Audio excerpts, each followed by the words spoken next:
And if you come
Ooh, what's happening, guys? Welcome to another edition of PWT Live Show. Yeah. And shout out Mrs. Cornett, Queen Cornett, who confirmed listens to the show. So, yeah. I'm assuming if Mrs. Cornett does, that means Jim's at least heard it in passing. So it's been a good week.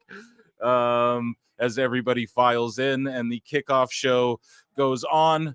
They're just recapping, reviewing everything, and the lady absolutely sucks who they have hosting this kickoff thing with Sam Roberts. No offense, not trying to diss her. Make sure you hit that like and subscribe on the way in.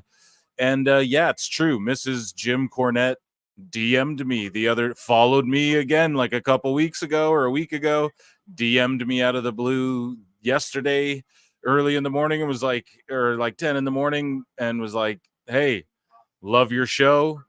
The Dave Meltzer segments make me laugh. You and Awful are hilarious together. So that was a really good compliment, coming from the queen herself. And so I got some, as you guys all file in, I got some big guests coming in the near future. And yeah, the show's PWT, the PWT universe, everything is going really well. So I hope you guys have been enjoying it, and I hope you're hitting that like and you're hitting that subscribe. If you're not, folks, at Pro Wrestle Times, at Pro Wrestle Clips, you already know. If you could go to the long form channel, which is youtube.com/@ProWrestleTimes. And even if you do not consume my content, long form, 3 hour, 6 hour, 1 hour versions of it, and you just like the clips, please still subscribe on the other channel. We're at about 800 subscribers. I want to get to 1,000.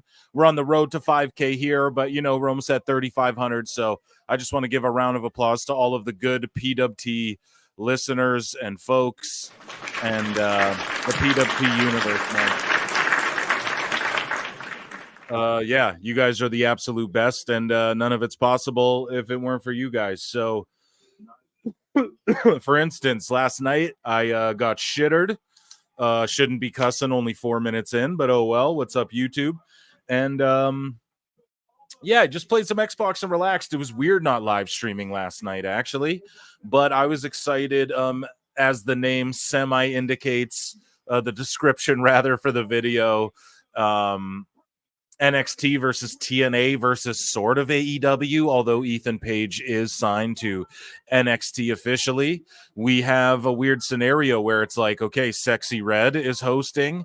We have a TNA Knockouts presence in Jordan Grace, and we have an AEW sort of, they're working that angle. He's all ego, the lights go out, they come back on, like the cheesy AEW thing they do, they're at least trying to make what AEW's trash into something palatable for NXT. And we have like a weird forbidden door type scenario. And I wouldn't be shocked if we get a teaser as to who could be facing Jordan Grace at the Slammiversary Open Challenge for TNA. Sexy Red showed up with stacks on stacks on stacks, listening to the money talk. She's dressed like the Harlem Heat. She's dressed like Booker T. Oh, yeah, man. Yeah. I need one of those for the soundboards. Oh, yeah, man. I like it. Shit, I need that for the soundboard because, yeah, she's dressed like Harlem Heat, OG Harlem Heat. So that's epic. Shout out Sexy Red. And I think everyone's filing in. I know there will be a bunch of you tune in, I'm sure, as the show commences as well. And I'm just doing a very long intro so everyone can file in and hit that like button and we can get the show underway. I do see a super chat here. Thank you so much already for $5. Thank you. Kyle from South Park, shout you out, dude. That Ozempic obesity special was awesome. LMA Ricochet leaving WWE for AEW is the equivalent to leaving Ringling Bros and Barnum and Bailey Circus and performing at the county fair. So what you're saying is it's like leaving one shitty traveling circus to another shitty traveling circus. Yeah. It's so early and we're cussing, but it's okay. Kyle from South Park. We're going to talk about that. Thanks for the super chat. I will address this more. You guys know I like to give my super chats a lot of attention, really answer what you guys are saying to me, but I got to touch on that in a little bit. I'm not going to touch on that right now. So thank you so much for the super chat and stick around for the show and you'll hear me dive into all of that. Don't let your head get to, come on, dude. It couldn't. Minimum membership 99 cents. Exactly. It's crazy. And consider becoming a member. I try. And if you're just watching clips, just go subscribe to the other channel and just keep watching clips. That's cool. Don't even watch the other channel. I don't care. Just subscribe to it. It means a lot to me. And if you're a member, I try and show all the chats on the screen. It is tough to do with how many of you there are, but a membership's 99 cents. You get a cool badge next to your name. The reason they're so cheap is because there's 2 channels that you can become a member on, and you get the same benefits no matter what. Speaking of benefits, one of that is being a tribal chief, right? Now, guys, I'm rolling out the new schedule starting tomorrow, okay? So tomorrow, Monday, I'm going to record a PWT podcast every Monday. It will be out Tuesday. So tomorrow, me and Marv are doing a podcast. It'll be out the next morning, Tuesday. Tuesday, I'm going to record something for Patreon. So if you're not on the Patreon, it's completely different, okay? So you get your own RSS feed link to the pod as soon as it's uploaded. But it's not going to be me just uploading episodes of the podcast and you can download my thumbnails and shit. It's not going to be that. It's going to be like, I'm going to watch stuff, obscure thing. I don't want to give all my good ideas out there, but it's going to be wrestling related, obviously. And we're going to watch stuff together on Patreon that I would get copyright stricken for on YouTube. You know what I mean? And we're going to watch it. And I have a bunch of ideas, a bunch of plans. The first one's going to be really good. They're going to be an hour too long. So Monday's PWT pod. Tuesday, I'm going to record stuff for Patreon. It'll come out Wednesday. I'm going to do the live show.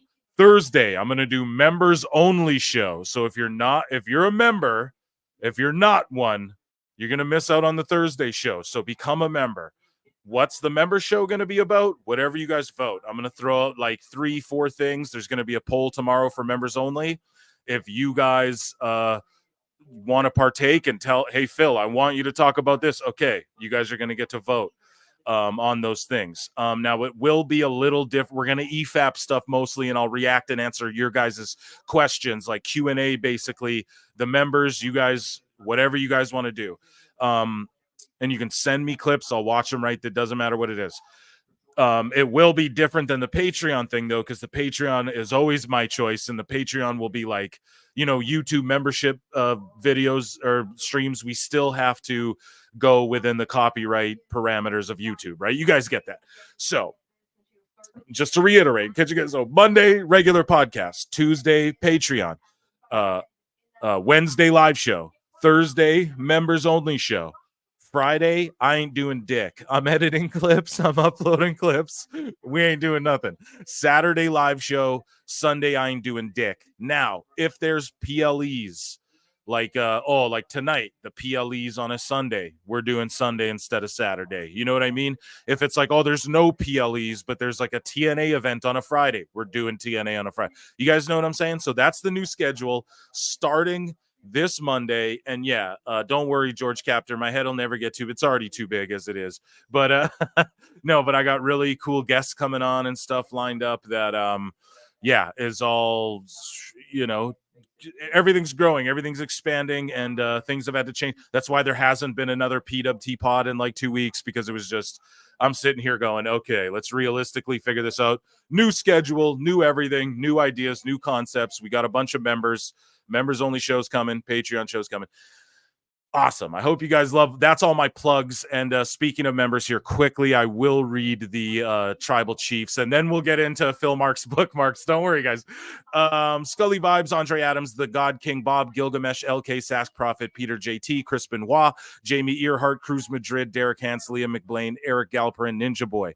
Now, I'll shout you guys out on every member show, and I try to do that on PWT Podcast. But since there wasn't one, I'm doing it on the live show. Live shows are just silly fun time, okay? It's not really for shouting people out and handling business. But today, we had to handle some business, folks. So thank you all for letting me get all that out.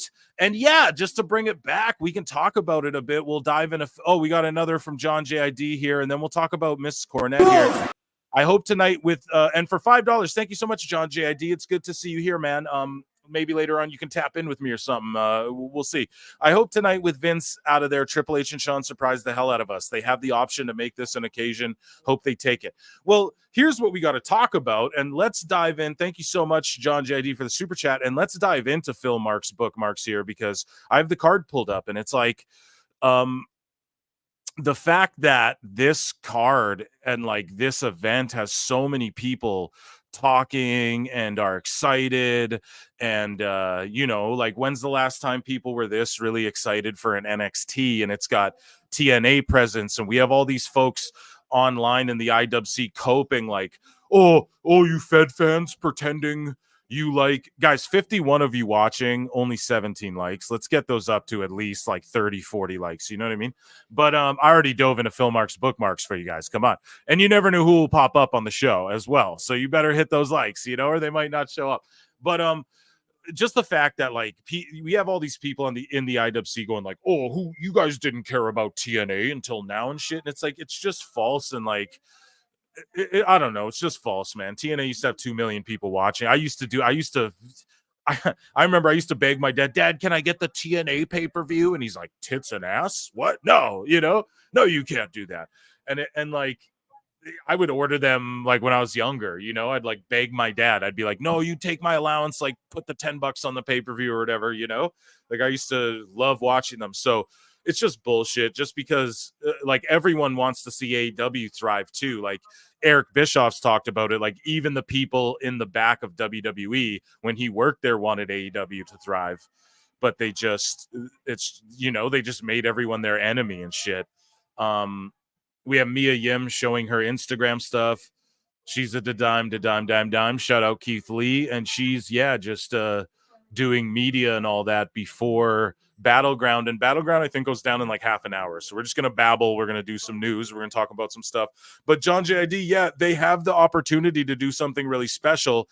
I think with it being the Apex, that's a really... I don't know, man. It's a really cool thing. I know Meltzer tried to shit on it, but it's just so cool how the Apex now is They got I've watched a million of fight nights out of there, especially during the pandemic. So they gutted that cage out. They're going to put the ring in there. And I'm just so curious and fascinated to see with how it looks, how it sounds. It's not going to be like the biggest, most roaring crowd of all time.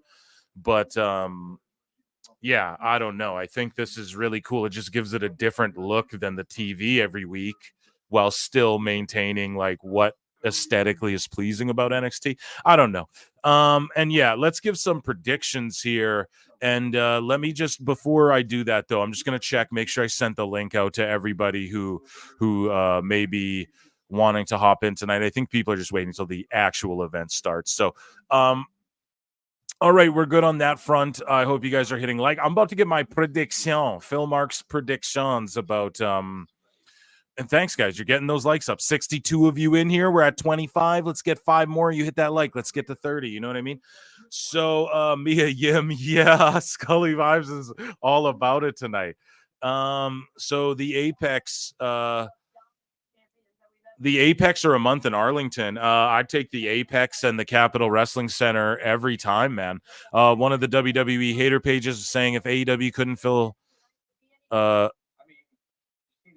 if AEW couldn't fill 700 seats, they'd be killed for it, SMH.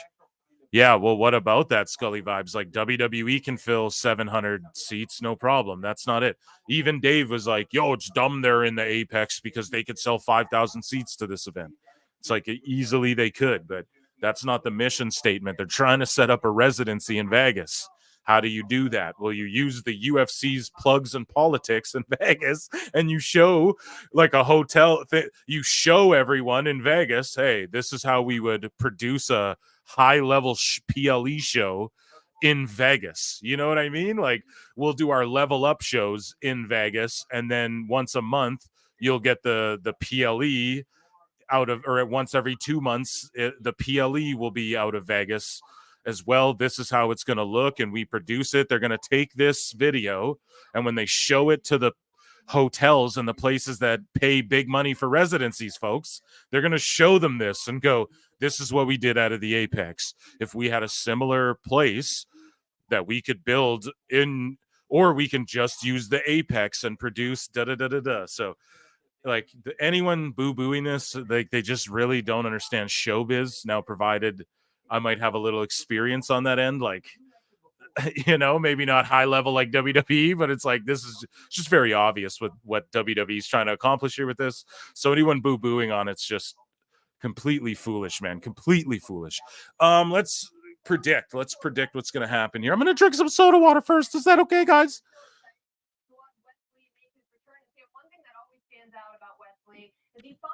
On the pre-show, man, this lady they got working, I don't know her name, but she's awful, man.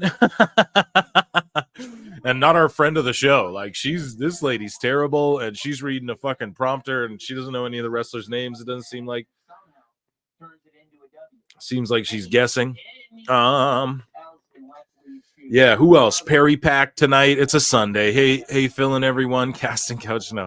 First the Apex T-Mobile Arena, then Allegiant Stadium. Yeah, dude. It's just they're trying to show everybody, like, look, this is what the residency is going to look like one day. This is what we can do if given the opportunity. So, and it's good because UFC have to use the Apex more because they were doing all of their fight nights out of the Apex. But they stopped doing because all the MMA fans are, myself included, are like, hey, get the fight nights out of the Apex. Like, can we just get some fight nights on the road again in the smaller markets, so, or like the medium-sized markets, like only the pay-per-views were taking place outside of the Apex for a long time, ever since the pandemic. And so, UFC is going to need to use it more. And here you go. You know what I mean? Here's the perfect opportunity for WWE. And then, of course, Lola Vice, who you see her wearing, like, early on in the PWT days, at the very start, probably episode 1, you could go back, and I'm putting over a woman by the name of Lola Vice, aka Valerie Lareda, who competed in Bellator MMA prior. Her and her sister are both martial artists. And yeah, Valerie Lareda signed with NXT. And before I ever had a pod, I saw that and I was like, she's next up. And then by the time I started a pod, you know, she was sort of starting to come on TV and I'm going, yeah, what did I tell you guys? And yeah, she is an MMA shoot fighter, will beat your ass. I'll beat that ass, oh. I'll beat that ass, oh. But Lola Vice, yeah, so this is like a dream come true for her because she fought for Bellator, never UFC, but she was only like 3-0 or like her record's like 3-1 or something like that, 4-1. And she didn't have a lot of fights, so obviously Bellator was her ticket to, you know, go to like fight her way up and then eventually UFC, but then NXT got a hold of her, they scouted her, and then Bellator let her do her WWE journeys as they do. They let Jake Hager fight. They let or fight and wrestle. They let Bobby Lashley fight and wrestle, for instance. So, yeah, I believe they, you know, they had like Stephan Bonner was like fighting and wrestling. You know, Rampage Jet. They had a thing with TNA before Bellator did. So Lola, Bellator let her do her thing with WWE, but then Bellator got sold. They got bought up by the PFL. So basically, I think her contract's just null and void. And if she were to ever go back to MMA, I'm sure it would just be UFC, but there's no point. She's about to be she's like the next biggest thing in women's wrestling. Like she's coming from a class of women's wrestlers. Like, remember the 4 horsewomen, bro. This new class, you got Jada Parker, you got Lola Vice, you got even like girls that don't really stand out, like Fallon Henley. You know, they don't stand out maybe to the casual viewer, but right now, dude, I'm telling you, you know, they have Julia Gulia coming in, and you know, the next crop of women's talent is going to just be unbelievable. Sol Ruka, and then of course Jordan Grace, and yeah, a lot of people saying like, oh, what does AEW get in exchange for Jordan Grace?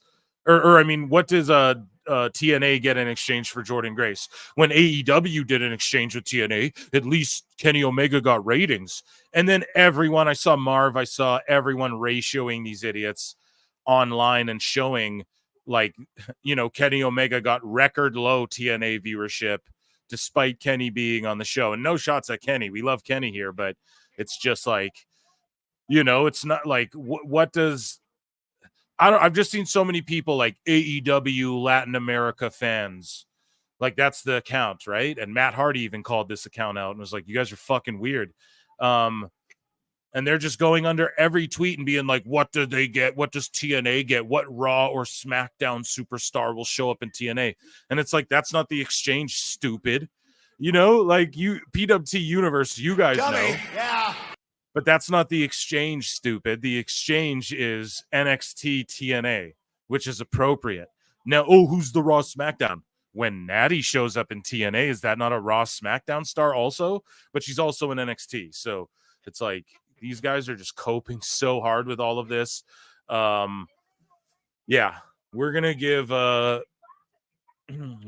some predictions here. Glasgow, Scotland too. So apparently that event is having trouble selling tickets. It's having troubles, not troubles, but they're at like 8K and it's set up for like 11, 12K and they're not sold out. But it's because they price the shit out of them. I got people, good listener, Liam McBlain, actually, who's one of our tribal chiefs here at PWT. He's in my DMs going like, yeah, he's like, it's too goddamn expensive, man. The tickets are outrageous and it's not sold out yet. And they were hoping that Glasgow card would like break the biggest gate or whatever, but it's not going to. Yeah, I don't know, but WWE's white hot, so you can afford to do that. You know, when you're as hot as they are, you can afford to up price the tickets. You know what I mean? 84 of you watching. Let's get those likes up to 69, chat. 69 in the chat. So, okay, tonight we have Michin Mia Yim. Or what is this? Sorry, this is the 6-woman North American title ladder match. Now, this is either going to be really good or really bad. I will say this. Mia Yim specifically was in one of those 6-woman ladder matches in NXT. Or it was like a multi-woman ladder, and it was phenomenal. So this low key could steal the show, or it's going to be a complete and utter shit show. Look for Sol Ruca to do something just absolutely crazy. Look for Mia Yim to take like a huge bump. Like she's willing to do some crazy shit. You know what I mean? Trust me on that. So look for Michin to take a crazy bump. Look for Sol Ruca to do some crazy shit, some sort of flip off something, a ladder, the Soul Snatcher off a ladder or something like that. To Michin. Who's your boy Phil Pick in chat? Who's in here? Kalani Jordan, Jada Parker. It's the first ever women's North American champ, right? So it's either going on Michin or Fallon Henley. It's one of those two. It's either and I can't you're picking all. No, I gotta. There's 6 people, right? So let's go with the first ever. Either Fallon Henley to keep propelling her, because I know they see a lot in her, especially going forward in the future of WWE, and or else Michin, because she just deserves it, and she's like half main roster, half NXT, did a lot for NXT, does a lot for the main roster, is doing all the media, has a good following, is big on gaming and podcasting, you know, like has a good following in realms outside of just WWE, and I think they find value in that now more than Vince did. Yeah, gotta delete your Twitch. I don't even know what that is. The only thing I've ever seen Twitch is a lady on my private plane. What was she again? A lawyer. What was she again? I completely forgot. She's just my secretary. Chat. What was the girl again? Janelle Grant. What was she? Who cares? Yes, she was my personal secretary. She had a stewardess. Sol Ruca is fine. Saw Ryback unblocked you. Me too. For $2. Yeah, John JID. I don't know. I tried to put myself over. I was like, man, I talked about it a few days ago, how he blocked me for no reason, and then he unblocked me. Everyone listens to PWT Pod, but people were like, nah, he just unblocked everyone. And I was like, okay, that's fair enough. But still, Mrs. Cornette listens to the show, which means Jim has definitely heard it by proxy. No, he's probably heard it or is aware of it in some capacity. So, yeah, but it's cool, man. I've been DMing with fucking people I never thought I'd ever be talking to as of late. That's the truth, man. So, but yeah, Sol Ruca is fine. Paralegal, that's a good one. Or what was it, man? I was out with my brother. He told me a hilarious one. Oliver Sudden. In the chat. Yo, I'm gonna write that one in the chat. Oliver Sudden. This should be a wrestling name right there, dude. That's golden, dude. Okay, I'm gonna tag you. Look at the new photos inside the Apex. Yeah, I saw some. We'll show them on the show here. Oh, no doubt she's told Jim about it for sure. You know what I mean? For sure. And here's the thing too. I've been shout out Mrs. Corney if she's listening. And I've been critical of Jim too, or I've at least presented things, and that's how you know that they're fair people. They're fair folk. You know, they're not just, and that's, you know, you got to respect everyone like that who's willing to listen. You know, give the criticism, take the criticism. You got to do both. Okay. Predictions, though. The 6-woman North American ladder match, I'm picking Michin or Fallon Henley. We move up here. We have a triple threat. Joe Coffey, Obafemi, Wes Lee. Either Coffey's there to take the fall so Wes Lee gets his belt back, and then Obafemi snaps out on Wes Lee, and then we get like a Wes Lee Obafemi program proper. Or Obafemi pins Coffey, and then Wes Lee's like, yo, I didn't get pinned, though. Me and you, da-da-da-da-da. But either way, we're getting like a Wes Lee Obafemi continuation from this. You know what I mean? To me, that's the right move. Also, you could position Femi into like NXT title challenger, but I just think give Trick his run, let him beat Ethan Page. We're gonna get into it, but obviously, Noam Dar, Foxy, Shout out Alicia Fox too, Vix Crow. Probably listening in. Foxy. Noam Dar, though, he's probably going to get involved in this and start and screw Ethan Page in like a babyface way.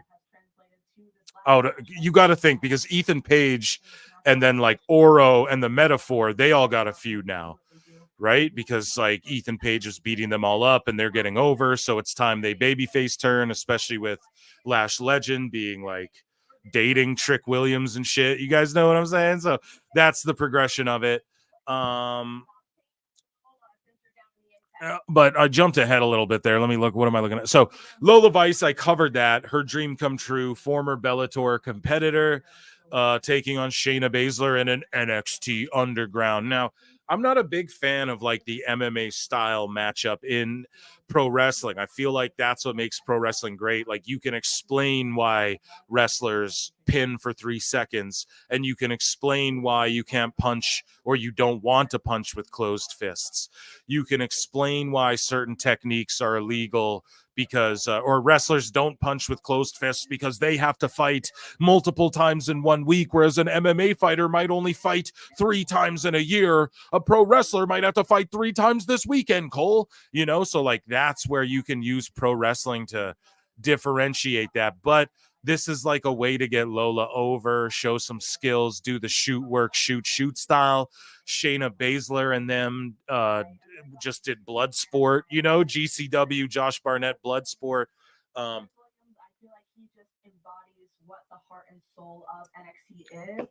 So obviously Lola's going to win. It's her time. Baszler's going to put her over. It's the right thing to do. And I'm okay with this because it's these two ladies and they can both really shoot. But otherwise, man, it's just, you know, having someone be like proficient at MMA and then be a pro wrestler, that's like an angle you can take of what makes them different or whatever. Denisha Lane for $2. Thank you so much. Can I mod Phil? I DM Discord if possible. Thanks. Yeah, DM me on Discord and I'll get back to you. And you know what? I might need a mod. So, and I see you here all the time, Denisha. So absolutely, let's chop it up a bit. And if we catch a vibe, then definitely I'll consider that. And thank you so much for asking, because it actually would, you know what I mean? It actually would be helpful. So Bloodsport is dope. PWT is also dope. Yes. When I was a kid, I grew up in a small town. They had a guy there named Joe Coffey that everyone thought was the baddest dude ever. Well, it might just be this guy. So moving up the card here. Okay, Perry Pack time, guys. Let's just we're gonna Perry Pack it, guys. Who's with me in Minecraft?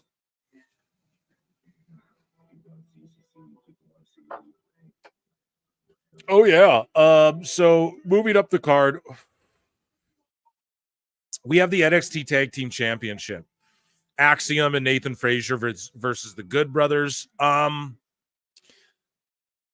don't really like this Axiom Nathan Frazier team, I gotta be honest.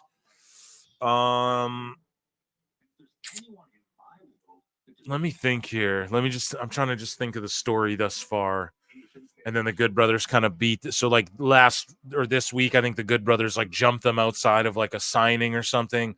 Probably the Good Brothers will just help put these guys over. I don't know, man. This one's tough for me. This is the one where I go, I don't really know who the winner's going to be. I'll just say Axiom and Nathan Frazier against my better judgment. I want to say Good Brothers, but I just have a feeling that, well, let's think about it. So we're going to crown a new champ. Obafemi would probably defend if I had to bet my life on it. So let's say the tag titles change hands, because I think Jordan Grace is going to lose this match somehow to Roxanne. And then I think Ethan Page is also going to lose. But can both of the Invaders lose? Damn, or does Jordan Grace win that NXT belt, take it to Slammiversary, do an open challenge, like Natty takes the TNA belt, and then they switch, and then Natty does a tour as the Knockouts champ, and then Jordan does a tour as the NXT champ. This is all really could happen. You guys know what I mean? And by all reports, by all accounts, this relationship goes further than what people think. Like people think it's just minor interactions. It's really not. Those are my predictions, guys. Hopefully we're right about those. So yeah, I guess to recap, I got Michin, I got Henley, I got Femi, I got Lola, I'm gonna go down. I'm gonna say Jordan Grace wins the NXT Women's. There you go. I'm gonna say Axiom and Frazier defend, and then Trick defends, and that's my. Those are my predictions. Here we were talking about it. Here's Mrs. Corny's DM to me after following me like a couple weeks ago. I enjoy your show. Very funny. I won't read you. We DM'd a little bit back and forth, but that was very cool. It was very cool to have happen. I got some funny stuff. So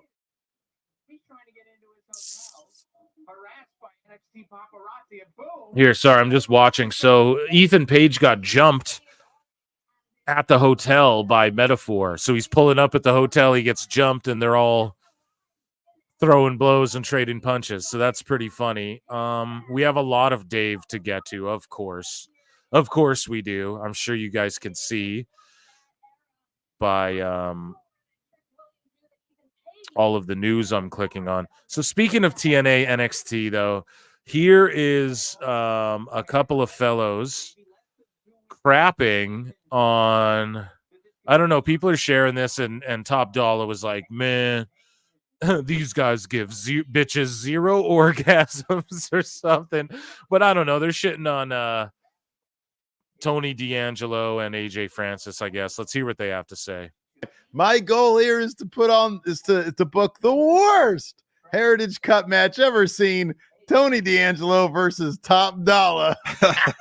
we got one guy as a fake rap mogul, the other guy is a fake mob boss. You put them together, get this match out of the way. It's the bathroom break merch match. My goal. So this is like their fantasy Mark book. I guess I'll give them an X-Files, but I don't know. People took offense to that. I think that's whatever. It's just his opinion, but yeah, would you guys book that on as the bathroom break, D'Angelo versus Top Dollar? I think those guys would work like a good program and make like a really good story out of it.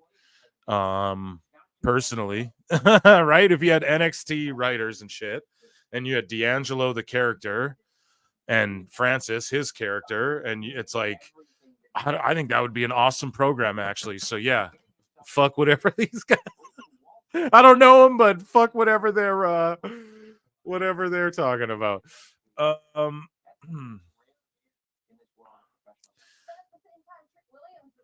So yeah, man, we got a lot. I'm gonna circle back to the AEW stuff. You guys know what I'm saying? You know how I do. I got a lot to share with you guys though today, and I was looking forward to the show a lot. I swear I had more on the WWE TNA NXT thing that I wanted to, of just people saying like, he's gotten Trick Williams to an emotional place. So what happens when Trick Williams gets emotional? I swear I bookmarked more. Does he take his eye off? In case you missed it, yeah, we got awful. We find out in the main event. Yeah, we got a lot of these. We're gonna go through a bunch of these. A lot of these are AEW related though, that I'm gonna circle back to.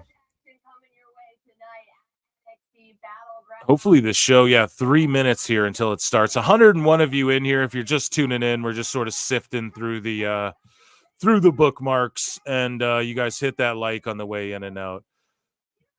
So here, so NXT ratings, and this is via @Sitting in Gorilla, and he says, if Ethan Page and Jordan Grace outdraw AEW Dynamite, Ethan Page is a star, but TK just doesn't know how to book talent.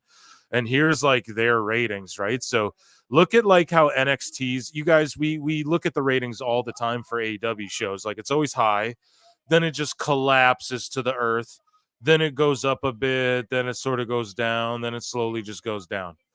The interest of this whole show, like it goes up, man. Like they I don't care what anyone says. Like this is NXT. beating Dynamite in the ratings consistently now. They've been doing it. I don't care. So everyone boo-booing and like now people want to shit on Ethan Page because WWE made people interested in what he has going on for once. And AEW wasn't able to do that. Now people are gonna boo-boo on Ethan Page, and people are gonna try and take shots at TNA. They were all drooling all over TNA's balls when AEW was crossing over with TNA. And also the whole time for years, man, WWE's used TNA. WWE's been cool with TNA for years, bro. They've used their footage for years. Tons of documentaries. They brought them up on air. Like, it's years that they've all been good, man. So I just don't know like what we're talking about here when it comes to these ratings. Like, just take Big Bang and whatever the overruns are out of it and just look at these numbers. Trick Williams is outdrawing AEW, period. So yeah, I don't know, man. That's the end of the discussion right there. You know, I've beaten this horse to death multiple times. So yeah, but we've just had a lot of cope and a lot of haterade, if you will, and just people. Dave, we'll get into that in a second. I like to group all the Dave stuff together. But yeah, it's been kind of gross because we all want to see TNA thrive. I thought it's enjoy wrestling. But now it's like you're not allowed to enjoy it if I didn't know about it 10 years ago. So what if Jordan Grace went on NXT and got a bunch of people to go, well, let me check out TNA. That's the point, right? Whereas nobody's come on AEW. Pause. Nobody's come onto AEW TV from CMLL and made everyone go, oh, I got to go watch CMLL. That's never happened. So that's like the whole point of what we're doing here, right? So let's look. Here's Dynamite the day after. So let's look here, man. Like, look at where NXT's ending. 778. Look at where, because we're not talking overruns, right? So I'm not counting NXT's overrun, not counting Dynamite's overrun. That's bullshit. We're not counting this 967 from Big Bang for Dynamite. We're not counting whatever the fuck is before this, because they don't ever count whatever the fuck's before NXT, because they don't play that stupid game. Okay? So, look at this. Okay? 976, 786, whatever, but they kept that number. They end with a 778. They end with a 768. Consistently, 714, they hit the same low, right? They hit the same peak. So, like, how is NXT? It's the same as Dynamite, if not doing better. Period. There's no other way to break these charts down, bro. Chat, are you guys looking at the same thing as me? Let's go. Come on. Battlegrounds is starting. This just entering in looks phenomenal. Wow, they really added a bunch of seats in there. Dude, this looks awesome, man. This looks awesome. I'm going to turn this up. She just said sexy muff, red. Like she's about to drop a motherfucker. She's dressed like Booker T and she's twerking, dude. Booker T's going to lose his shit. They're just not they're showing it on the PLE, but then the hard camera goes away. They know to just. Okay, we're getting we're getting wild tonight already. Here we go. Chat, who's with me? You guys excited? Air horn for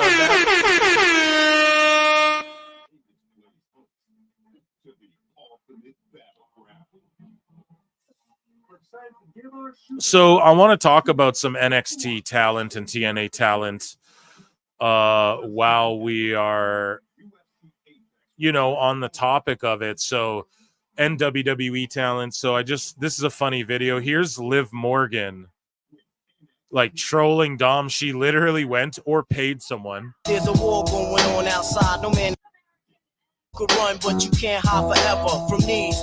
And those are Dom's posts on IG. She liked every one of them, man. Insane. Wait, crooks, they never around when the beef cooks in my part of town. It's similar to Vietnam. Man, that's such a good, like, just working the gimmick, dude. Can change your fortunes forever. How many seats did WWE fit in the Apex? A bunch, dude. A bunch extra.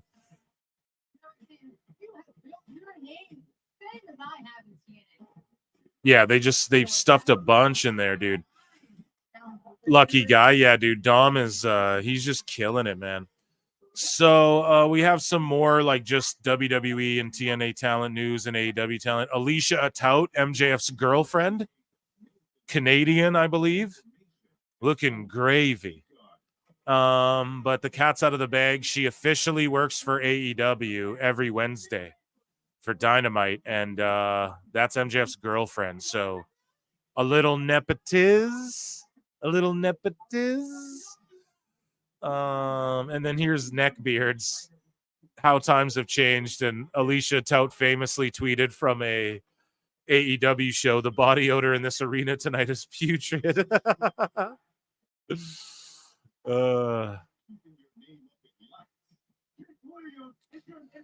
But yeah, we're watching NXT, and there was a story that sort of broke from an interview with Adrian Hernandez and Trick Williams, who's in the main event tonight. He talks about CM Punk, and he says CM Punk has been a mentor, a blessing, and a positive light for everyone in NXT since his return to WWE. Oh no! It's great. Oh no! He's a cancer. I feared for my life. I completely feared for my life. It was complete cancer. Oh my God. Guys, WrestleMania from the Sphere when that happens. This is great. But yeah, Trick Williams says Punk has helped him out with a few things, and if fans knew about the things he's learned from Punk, they would be very grateful. Round of applause for the cancer, folks.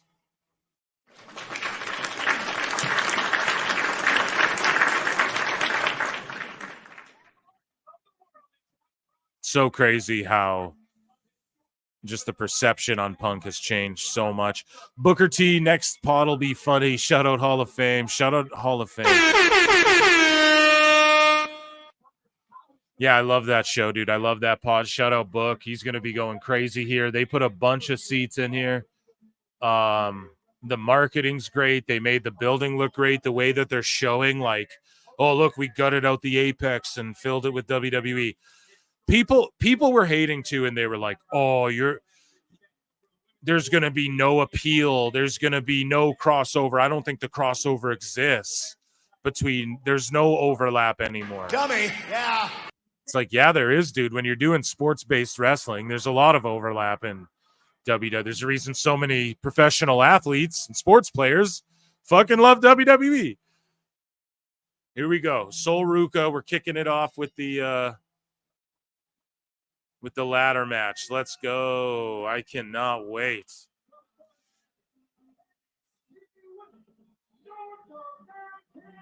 So here, let's pull up this card once more. But guys, you know how I do during the packages and during everything. We'll dive into the bookmarks. We'll talk about stuff. We'll laugh at stuff. Dude, what the hell is Sol Ruca doing in the Matrix? She just like bounced and spun and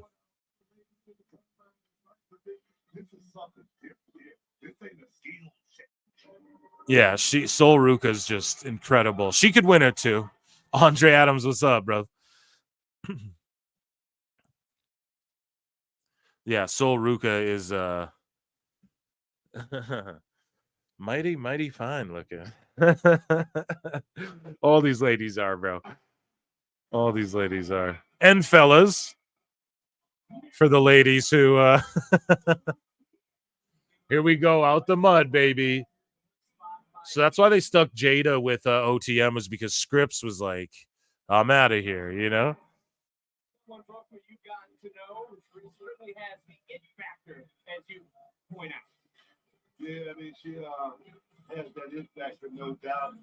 She has a thing where she just can't teach her. It's like deja vu, like she's been there before. Yeah, Jada is just she's a future star, just oozing.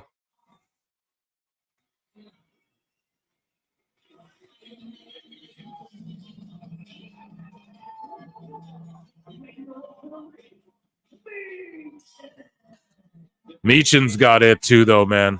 She's come a long way again. Oh, you don't like TNA? Been a fan of hers forever. I got to give my undivided attention to this NXT show tonight, unlike AD. Yeah, don't worry, man. We are. And we're chatting here with PWT. Yeah, dude, Jada is caked up. We baking cakes in here, mother.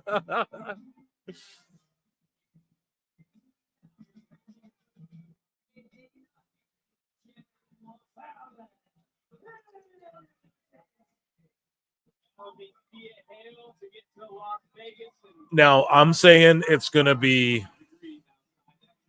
I mean, Sol Ruka could win it because she's so goddamn popular.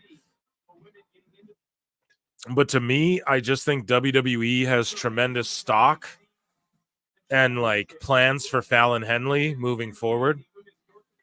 Like, in the main roster and stuff, too. Like, she'd fit in the main roster, like, right now. You know? She'd fit in there perfectly. But Meechin is just... She also deserves a strap and a run, and she's popular. But NXT is about getting the younger talent over, so...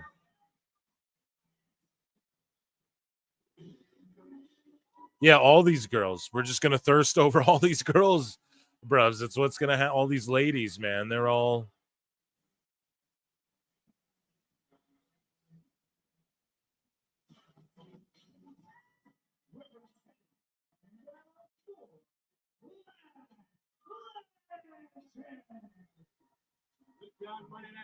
Yeah, dude. Lash Legend is thick, too. Thirst cast, guys. It's turned into a thirst cast.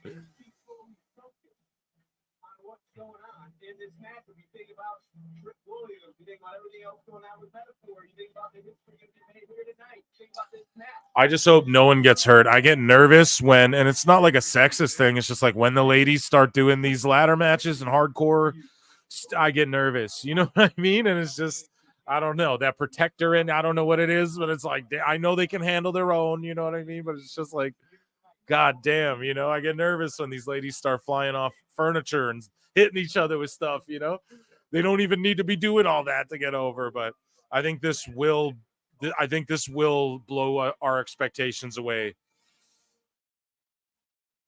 with the women who are in it. I just have tremendous faith in like Parker and Ruka and Michin to be like the vet. Like Michin's the one in there calling the like, you know, she's the glue, she's the foundation of the match in there, 100%. Kalani's got tremendous potential as well, but I don't see it yet personally. It's not my thing yet. Tremendous athlete though, like if you watch her matches, but just not whatever it is, it's just it's very cheerleadery to me still. Does that make sense, guys? Bianca Belair was like that for a long time. Tiffany was like that early on for me too. I was like, it's too cheerleadery, but they come into their own. Now, a lot of these girls, like, you know, it's crazy. They're already doing ladder matches this early in their career, but I mean, you got to learn sometime. And okay, that was cool. You all right, bud? Yeah. I know I asked you. I'm going to stop asking because I really, you know. Yeah, we're moving. Take a look in the ring. Jada Parker. Here we go. Legitimately on our desk. And Meechin.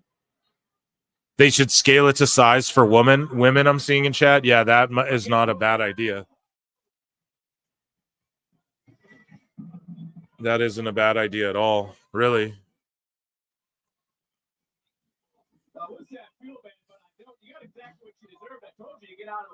Yeah, so I was telling you guys before, my other mic, like it got it was like the cord, something went awry. I didn't want to, I just was like, I'm running out and buying one. So, you know, I spent like $200 on a mic. It's cool. My other one was like much more expensive and like way nicer and quote unquote higher quality and everything. I'm not gonna lie, I like this newer mic I got. It's a cheaper one. It's way better. I'm able to like sit back and you guys still hear me clearly and stuff. It's just it's way better. Like it's just a better setup I have now because of this. The other one was it had to stay more still, you know, like if I moved it at all, it'd start bugging out and everything. So here we go. Oh, drop kick ladder. Boom. Okay. Good bump on the outside. Lash still doesn't look relaxed. Yeah, I'd be nervous though. Like, here's the other thing too. It's not like this is a different kind of nerves. It's not like, oh, we're in front of this huge crowd. This is nerves like, oh, we're this is like a new building, like a first thing. They know what I was preaching at the start of this show, that the dirt sheets and none of the news and none of these op-ed guys want to talk about, because they don't talk about it. They don't even think about this shit. That's why people listen to PWT. Yeah. This is great. And it's because, yeah, this is the tape. This is the videotape. Sol Ruca, just phenomenal. This is the tape, though. They're going to show everyone in Vegas who's looking for a WWE residency, or if they build their own thing and just do their own. But that's like an investment. There's some casino that would pay them to have WWE be a residency for sure. So like casino hotel combo, right? So they're going to look to do that first. And then maybe like UFC just invested in all their own shit. So maybe they'll, like, UFC invested in their own fucking Fight Island. You know what I mean? So WWE will do that down the line. But as of now, it's like, they're just, you know, they're probably just investing in, or they're not looking to invest as much as have people invest in them. You guys dig what I'm saying? Sorry, they're doing crazy spots and I'm getting distracted here. Oh, yo, that suplex. Woo. High angle, dude. Like, do you know why? So the rumors were that, like, in NXT, you know, they're starting to work stiffer style, especially the women are told out there to go and work stiffer, higher angle suplexes, because they're gonna give wrestlers more time off all around, main roster and NXT. They're gonna give wrestlers more time off and more rest period and stuff. Not AEW level, but you're going to get more time off to rest and stuff. But they want people to be harder hitting, high angle suplexes, and get everyone used to that style, especially with Stardom, Marigold and Julia Gulia and Rossi Ogawa training the women, or like cultivating the women and all of that. In Stardom, it's much harder hitting. And apparently because Julia's coming in, they've told the whole roster, like, you guys are going to start going more strong style, right? And we just saw, boom. We saw Michin get German right on her neck. We saw her give one right back to Sol Ruca. So, yeah, I mean, it's evident in the style. Jade is cooking, yeah. Michin too, dude. Like, she's just there making everyone look good, and she looks mighty good. This is the Thirst Cast, guys. I just think she's representing metaphor, man. She's representing tonight. She's representing Noam Dar, Meltzer. That's why I go back to the mention. It's her head in the game, and everything going on is Meech just got dropped. So they got a ladder set up on the outside of the ring, and then they got ladders set up. And then they got ladders set up just all over here. Lash is reaching.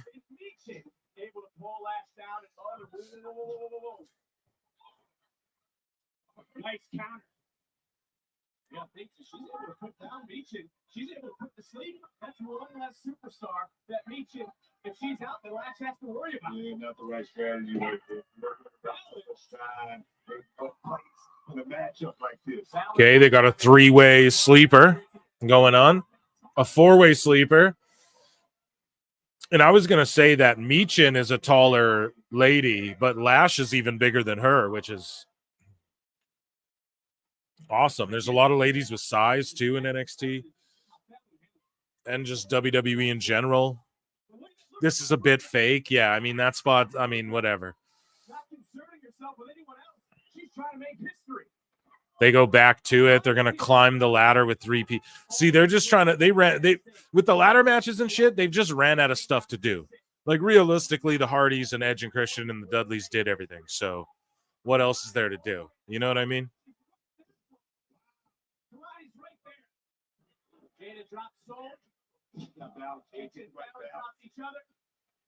Kalani's by herself, but that door quickly shuts. And Jada back in control. Look, this is one of the reasons you always. Damn, they're just torturing her. Sheesh. They're stretching her out. Pause. In the back, seeing her concept come to. Yeah, dude, that was a weird like spot there where they just stretched her out. They should have milked it. I feel like they're not milking anything in this match. They're just trying to get every little thing in, and so we're not seeing anything like have time to breathe. You know what I mean? That's just my assessment thus far.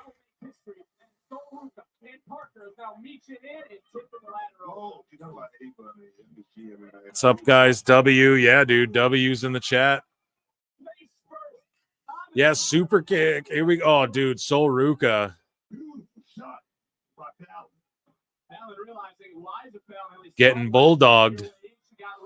On the ladder. There we go. There's some lucha spots kind of botched, but Fallon Henley doing her. She's good, man. Fallon is really good, and I'm telling you, like, she's going to get called up. I just don't.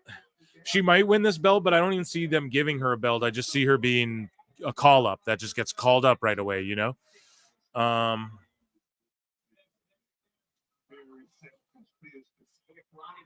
Alt Jake in the chat, you're talking about people like smoking up on the strip there in Vegas. I want to know too, because I want to go to Mania and I smoke. You know what I mean? I like the Perry pack in Minecraft. So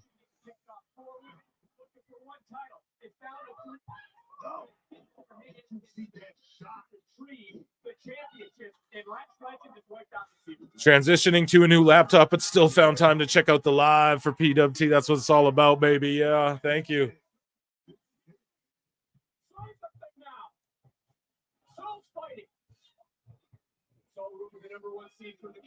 Soul's fighting. Yeah, I'm. Oh no, please! I'm getting nervous, guys. I don't want anyone to get hurt. Shucky ducky quack quack. Oh my God, Soul, what are you gonna do?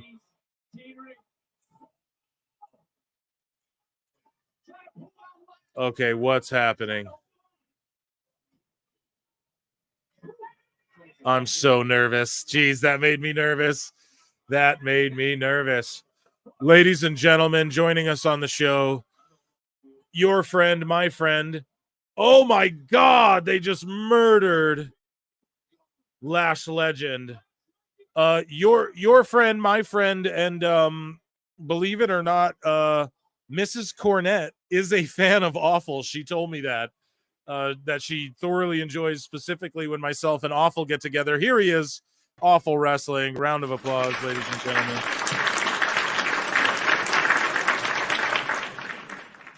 What's up, Awful? How you doing tonight, bruv? You watching this match? Yeah, are you? I am. What are your thoughts thus far? It's all good. I can't stop looking at their thigh belts. That's just me. The booties. Yeah. Yeah. Dude. No, the thigh belts. I didn't say booties. They're thigh belts. Okay. Come on, now. Trying to get me divorced out here? Yeah, I was just gonna say you're a married man, Awful. I know. You got to tiptoe around the vernacular there. So yeah, this What's match. Going on, chat? What's going on, Phil? What's happening? Yeah, chat's happy to see you. So Awful, man.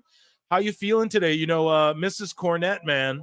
She complimented you as well, my good friend, when she messaged me there. So kudos, man. Pat yourself on the back. How does that make you feel? I guess I feel all right. I saw that she followed me on Twitter today. There you go, man. Yeah. Yeah. So that was pretty cool. Yeah, dude, we're over like Rover. What can I say? Yeah, that's why awful. I've been DMing you, bud, about about I this know, and that, I've been- man. We gotta... You know what I did? I checked your DM, and then I pulled out my calculator real quick. Yeah. And I was like, all right, let's see what these numbers are. Let's do. We'll Oh, talk- the we'll talk Soul later. Snatcher. Yeah, no, we'll talk more about it, man. We'll talk more about Are you it. on but yeah, Peacock, Bill? what's that, my good friend? Are you on Peacock? Of course. Okay. All right. Okay, so we have Nice move. Kalani now fighting. Okay, sorry. My predictions for this is I said Michin or Fallon Henley. But Sol Ruka is also a good favorite. Do you have any thoughts or predictions on this?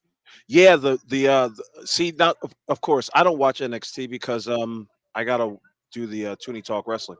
But Homegirl, the big girl, Legend, Yeah. she's got no facial expressions. She's No, got but she's give her got to time. get over that. Yeah, Yeah. give her time on that. Give her time on that. If she wants to go the Rhea Ripley route, she's got to start to emote. Well, her whole gimmick is like there. She's kind of like a Megan has Thee been sort Stallion. of like, oh wow, they gave it to Kalani. Wow. Okay. What am I late on my own Peacock? I'm watching her climb the ladder right now. Oh, now she got the. That was quick. Okay, a little anticlimactic. I don't know if that's a botched finish. I don't know what's up with that, but Kalani, none of us, I don't think, expected her, if anybody, to win. We're all dummies. Yeah. But the point of NXT is to elevate the younger talent. So, and I told you guys, I was like, I don't even think Henley needs a belt. I think they'll just main roster her. They obviously see an upside in Kalani. This ladder match wasn't as good as I thought it was going to be. I'm not going to lie. Oh, you thought it was going to be good, huh? Yeah, I thought it was going to because the last time NXT did like a women's 6-woman ladder match like this, I was like, this is going to be trash. And then it was so good. So I was like, I bet it will be another one like that because I think it's going to be not good. So I bet it'll end up being like way better than I thought. And what did I tell you guys, though? Mia Yim's going to do the crazy bumps and get everyone over. That's what she did. We didn't see a crazy soul snatcher off a ladder or anything. We just saw a regular, but that move's cool. Oh, yeah, we did right there. Sorry, I'm an idiot. So I missed it. Yeah. They replayed it. Yeah. So there you go. I called that one too. So I was right about that. And then I was just wrong about, goddamn, the girl who I said, I don't see it yet. She's too cheerleader-ish. That's the one who wins. So leave it to HBK to book better than your boy Phil, I guess, because whatever plans they have, hey, I have faith in it. What do you think of the belt, Phil? I mean, it's cool, man. I like the design of that. It's just the boys. It's just the male version, but with a white belt, like they do for the women. So it's a nice belt. It looks nice and everything. But who is I don't this know. broad? Yeah, Meechin's like smiling. Yeah, see, her job's just to be like, I'm the vet, the glue, keeping everything together here. Yeah, I don't know. I don't know how to She's feel a cutie, about that. though. She's got Sasha Banks written all over. Sure. And but that's in the history books, guys. That's who won the first ever women's North American title of NXT. Strange choice, honestly. But good for them and good for her. And hopefully she makes the most of the run. The match was pretty solid. I will not be mad at it at all. I guess it got over what it was trying to do. A bunch of shit just to get the fans off their seats to start. Right. And get everybody excited. So I don't know. I'm okay. But 0 for 1 so far, picks wise. I was way off. Who would have known? Awful. Your thoughts looking at this card? Anything that stand out to you? Any match you're particularly looking forward to or predictions? When I look at this thing, it always reminds me like, am I an E-shill? Fuck no, I'm not an E-show. I don't know half of these people on this card, but I am looking forward to the Roxanne Jordan Grace match. And Ethan Page, I mean, he hasn't. I'll tell you what, Ethan Page throws a great fucking working punch. Oh yeah, he beat the shit out of Trick Williams. Yeah. It looked brutal. It looked great. Absolutely, man. Other and than that, these other guys at the bottom there. Maybe Shayna Baszler. I always like Shayna Baszler. I don't think they used her correctly or are using her correctly. Yeah. But she's okay. I like her. I like her. I like the one she did. When she was in NXT. Long time ago. I was a fan of Baszler since before she was even in the UFC. Even like I was before UFC even had women. Or something. No, she just fought in like random whatever, like Strike Force and like whatever leagues, before UFC even had women's MMA, women's divisions. I was familiar with Shayna. So, and then Lola as well. I was familiar with her in her MMA time during Bellator. I was going over it when the show started. So I'm looking forward to that one too, even though as an MMA mark, I'm not a fan of MMA style matches in WWE. I got to be perfectly honest. Right. So, dude, you know what? When you look up these ladies wrestlers, when you look up these female wrestlers, it's a real thin line between that and porno stars, boy. You type in Roxanne Perez or Jada Parker, and you're like, oh my goodness, we're cutting it real close here. I tell you, Jesus. Man, you're wiling the fuck out all the time, awful. No, but you're right. I mean, that could be the same with the dudes too, right? Like Trick Williams. I'm sure there's some fucking. I don't fucking know. What do you know? I don't know, dude. I'm just saying. I'm sure there's some of these names. Joe Coffey. Come on. You can't tell me there's not some BBC guy out there with with the name Joe Coffey. Come on, dude. It's like tailor-made. Not one super kick. I'm reading the chat. Chat's hilarious tonight, guys. So yeah, other than that though, the Apex, are you liking the look of it? The coalition. What's that?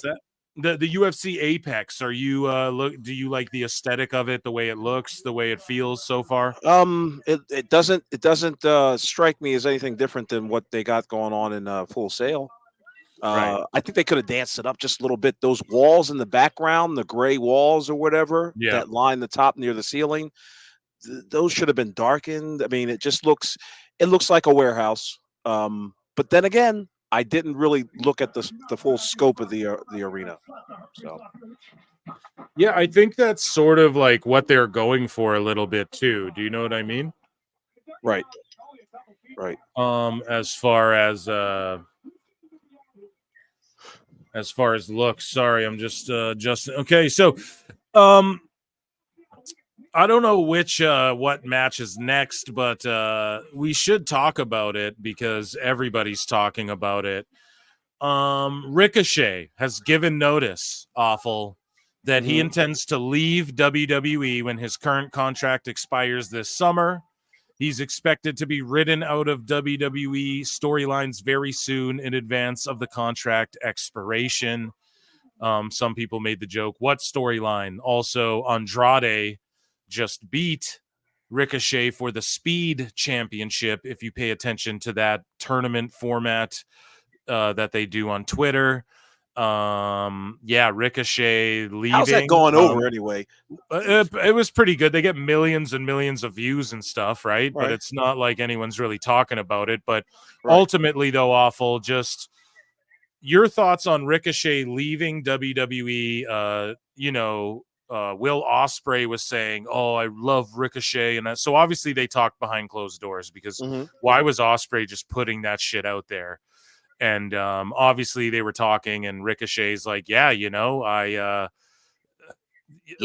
I'm coming over." I guess he's just like, I'm gonna, and then he actually responded to one tweet, like he hasn't tweeted yet, but he responded to Ryan Satin, one of Ryan Satin's tweets, and was like, yeah, they have no idea what I can do or some shit like that. I didn't bookmark it. I should have. But ultimately, it's like Ricochet's going to go wrestle over here, probably in AEW, right? Will Ospreay was like, oh, I'd love to wrestle him, bruv. So obviously Will wasn't just talking out of his ass, and he knew that Ricochet was probably going to leave.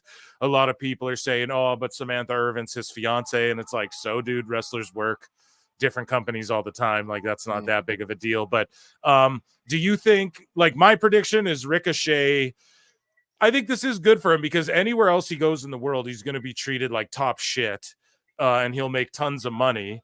And WWE, they're never going to make him world champ. And this is just going to give room for like another mid-card type whatever guy to come in and fill a slot and maybe get over more than him. So I don't see a negative in this, and it's not like the door's shut. It's not like he can never come back to WWE one day and finish his career, but now it got me thinking, if I'm going to X-Files it, okay, if I can,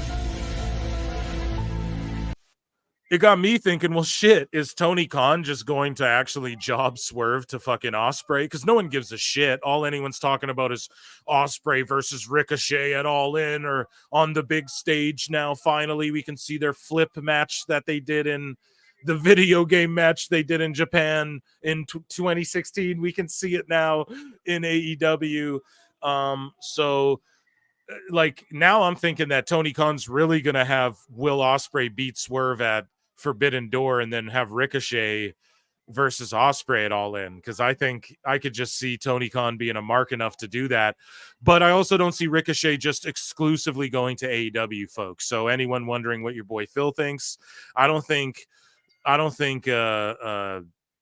Ricochet will just stay in AEW like exclusively. I think he will like go to Japan, go to TNA. I think he'll just go, but you want to like a Mustafa Ali. Who is it exclusive to AEW? They go everywhere. Exactly. Allows them to go everywhere. And so so my prediction is he leaves, he just shows up all over the place. We see him have a match in MLW, like he's one of those guys who floats all over, gets a huge bag everywhere. But then I do see him wrestling in AEW like regularly or frequently, but I don't see him signing there full time. Because if he does, man, I think he knows too, like what's going to happen. He's just going to be floundered and buried. He'll have one good match against Ospreay, whatever. Then they'll just do nothing with him. So I see him floating around, working for a bunch of different places, and I'm actually pumped for him. I think this is one of those guys where it's good for everybody. He'll go make more money outside of WWE, get treated like a top guy, and have creative freedom outside of WWE, which is what he wants in WWE. And then WWE. Hold up, Phil. Time out. Yeah. What makes you think that he's going to get more money? Isn't Tony Khan strapped for cash? No, not when it comes to. I thought he was broke. No, not when it comes to signing guys that he's a mark for, like Ricochet. He'll sign them for. He's got infinity bucks for that.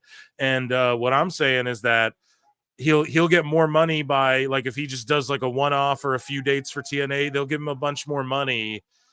Like, do you know what I mean, dude? If he goes to AEW, Tony's going to give him a shitload of money, and he's going to get to fight Edge for the fucking TNT title or whatever. You know what I mean? Here's your chance, Tony. Here's your chance to sit down a WWE guy behind the desk and look at him straight in the eye and be like, what can you give to me? What can you give to me? Can you bring in 40,000 more fucking viewers to the program? No, can you give to me one extra ticket in sales? If not, here's $60,000 a year, goddammit, and you're gonna have to work your way up for it. Seriously, that's how Tony needs to be running this business, or excuse me, this hobby of his. I tweeted out that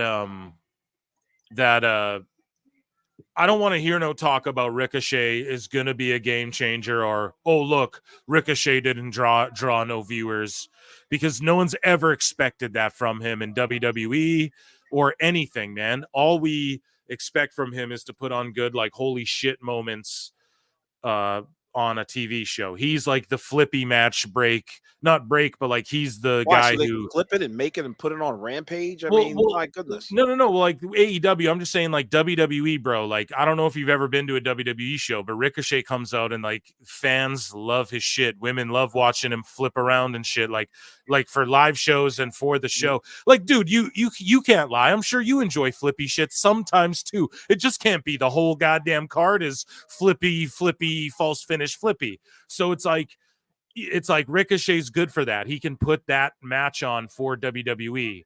So he was never supposed to be like a ratings grabber or a game changer. I've never viewed him as a guy. He's just supposed to be that guy who comes in and does some crazy shit, and you go, oh my God, that was awesome. You know? You remember that flippy guy? You know what I mean? Mm-hmm. So like, I don't want to hear like him go to AEW and then AEW contrarians come out and go, oh, look, Ricochet couldn't draw. Like, and I don't want to hear no AEW fans either going, Ricochet's a game changer, because like he's neither of those things, you know. We just want to, you know, I'm just happy he's gonna go, you know, put on great matches. He's that guy where it's like, oh, Ricochet, he just puts on the great fucking match. You know what I mean? Like where he flips. We've gone 2 minutes talking about how Ricochet puts on a great match. Not 1 second devoted to his terrible promos. Not 1 second devoted to his. Yeah, don't let him talk. Give him a manager. Like I'm not talking about give him the so he stick can and let him mean be mug the with next. his same face. Give me a. He's not. Listen. He's great. Okay, he's great for the opening match. That's about it. Bro, when he was Prince Seen Puma in Lucha Underground, he was the Lucha shit Underground. because he didn't talk. He wore a mask and he was the shit, and he had a manager and everything. That's all I'm telling you, bro. Like and he was in a locker room full of people who could do the same thing that he could do. Yeah, fair enough. But yeah, man, I don't know. I really love Ricochet. I've been a fan of his for a long time. He was the guy that I saw in Indies as a scrawny little fucking dude. And I was like, that. And I would point to Ricochet literally, and I would go like, and I'd tell my friends or whoever, like, yo, this guy's the type of indie guy that'll never make it in WWE or anything like that. I used to genuinely think that. I was like, look, he's just so scrawny. He's just doing these moves because he can do them. Bro, fast forward all these years later, I'm a huge fan of his. He's an Intercontinental champ. I don't know. Shout out Ricochet, and he's going to do good, I guess, against Ospreay or wherever he lands. We know he's doing that Ospreay match for $1 million. Don't worry, I see Super Chat. I'm just chopping it up here with Awful. So, Awful, I want your thoughts on Ricochet. Where does he land? Etc. etc. I babbled for 2 minutes. I want your thoughts. You babble for 2 minutes. Well, let's hope he doesn't land on his head anytime soon. But one of the things that we should have, I'm not a naysayer, Robbie C. Get out of here. What I'm saying is that Ricochet, if you're listening, buddy, because everybody listens to PWT apparently. If you're listening, do a 6-month contract. There you have it. 6 months and then go to New Japan or TNA or GCW or Stardom or fucking Marigold, wherever you want to go. But don't land a long-term contract with AEW, my friend. I'm telling you. Yeah, that's a good warning, man. It is a good warning. We have some super chats here. John JID for $5. Round of applause. Conan. I'm getting really high in Minecraft and watch Axiom do flippy stuff. Same thing with Vikingo Lucha Bros. I get geeked and enjoy their athleticism. Yeah, me too, dude. And Penta, speaking of which, we'll talk about that in a bit, but he might be headed to WWE. They have big interest in him, and his contract is coming up with AEW. Your thoughts so far on this match that we're watching, the Good Brothers versus Axiom and the former Ben Carter, now Nathan Frazier. And AEW, by the way, this Nathan Frazier guy wrestled one match in AEW, and then he went and signed with NXT like the next day. He just went and did a one and done, and then he chose WWE over AEW. Your thoughts on this match so far? If I'm a young talent in NXT or AEW or any sort of wrestling company, I'm going to try to get the private number to Anderson and Gallows, and I'd ask them one question: how were you guys able to stay employed for so long, being so fucking mid? Seriously, what's the secret? I can tell you right now. They have size. They're believable. They both do. They've both worked all over the world. They stay in tremendous shape, even when they're not being used and they're just drinking beers, doing their pod. Look at their gear. Look at Carl gear. Look at Carl Anderson's abs, dude. They look great. They come in great shape. They do good tag work. They don't make stink face about putting people over. They know how to teach these young guys. They can impart knowledge. Right. They give them each $500K a year. They'll put over anyone. They've been putting these two fucking cruiserweights over for the last 2 months. Right. You know what I mean? So like there's the power and glory of 2024. Yeah, exactly. Like they just and look at how great of shape Carl Anderson is. Like I've watched him for years and years in New Japan and shit. He's in the best shape of his life. He's wrestling less than he ever has. It's just now who are these? It's called being a goddamn professional. You see, not to bring it to AEW, but you look at AEW and what happens. These guys get paid to stay home, and then they're not their best. They get hurt. They're fucking. That's the thing with Gallows and Anderson. They're not going to hurt you, and they're not going to get hurt. You know what I mean? They're going to go in there and do the goddamn work, do whatever the job is, be professional, right? And that's all you can ask for. Like yes, man. Yeah. Yeah, Yes, so man. I would have them on my roster 10 times out of 10. And another super chat, Scully Vibes, $5. Tony will book Ospreay versus Ricochet within the year, and awful. It's AEW. He doesn't need to be a good promo. Look at Mercedes. Ooh. That's true. Dude, here's the thing. Exactly. He doesn't need to be a good promo. And yeah, I think they're going to really fuck Swerve, and they're going to take that belt off him sooner than later. And we're going to get Ricochet, Ospreay all in Wembley. That's because Tony Khan's such a mark. What did you just say? What? Did you say Ricochet versus Ospreay at Wembley? Yeah, dude. This is what I think Tony Khan's going to do.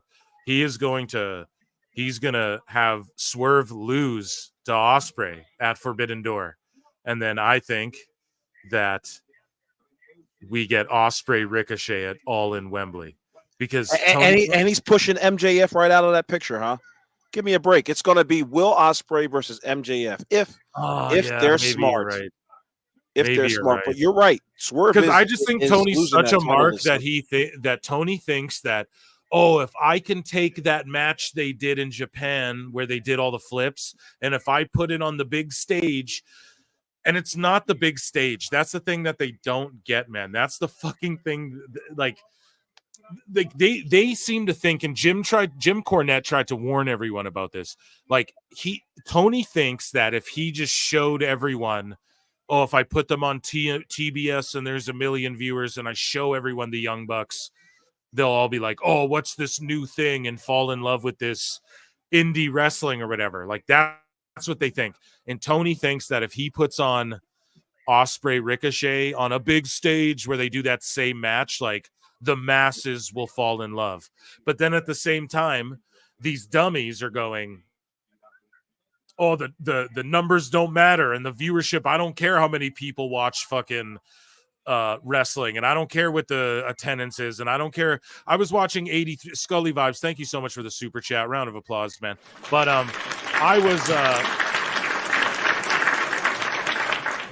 I was listening to 83 Weeks, and Conrad Thompson's doing his thing. He's talking about AEW, and he does the same thing. Oh, come on now, Eric. And he goes, well, a healthy AEW is good. A healthy AEW is good for everybody. It's good for the whole business, Eric. Oh, come on now, Eric. And he's just like, a healthy AEW is good for the business. And I'm just sitting there thinking to myself, I'm like, is it really though? Like, what's healthy? Like a healthy AEW, sure, but like what has been good for the business is that like Tony Khan just giving wrestlers a shitload of money. Like that's all it's That's all it done. is. In fact, all the wrestlers will say the same thing. It hasn't done anything for TV ratings. It hasn't done anything for attendances. It hasn't done anything to develop new talent. It hasn't made any stars. It hasn't made any movie stars. It hasn't made any household names. It hasn't put WWE on its back foot. It's hurt other federations in some ways. There's a wrestling boom going on, but AEW's the only federation organization not feeling the effects of it.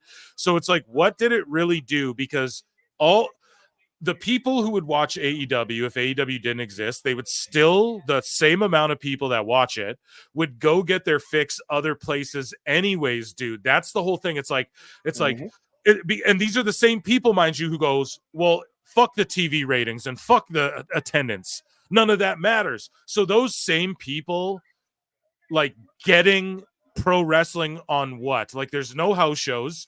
They don't do house shows. They're not training. They're not doing any of this. So they don't run indie days. So what is AEW doing? It's a television show, but the people who watch the show are all saying, fuck the television numbers and the attendance. We don't give a fuck. We just want to see good matches. Well, you could already see good matches in Ring of Honor and New Japan and all these. You could already go see good you could already go see the crazy spots in GCW and all over the place. Awful. You could already see this wrestling in Japan in these matches. You could already see the shit. So all Tony did was take this shit and put it on TNT, which is great. And I go, that's great. And then like, yeah, if it's healthy, that's great. It's all great.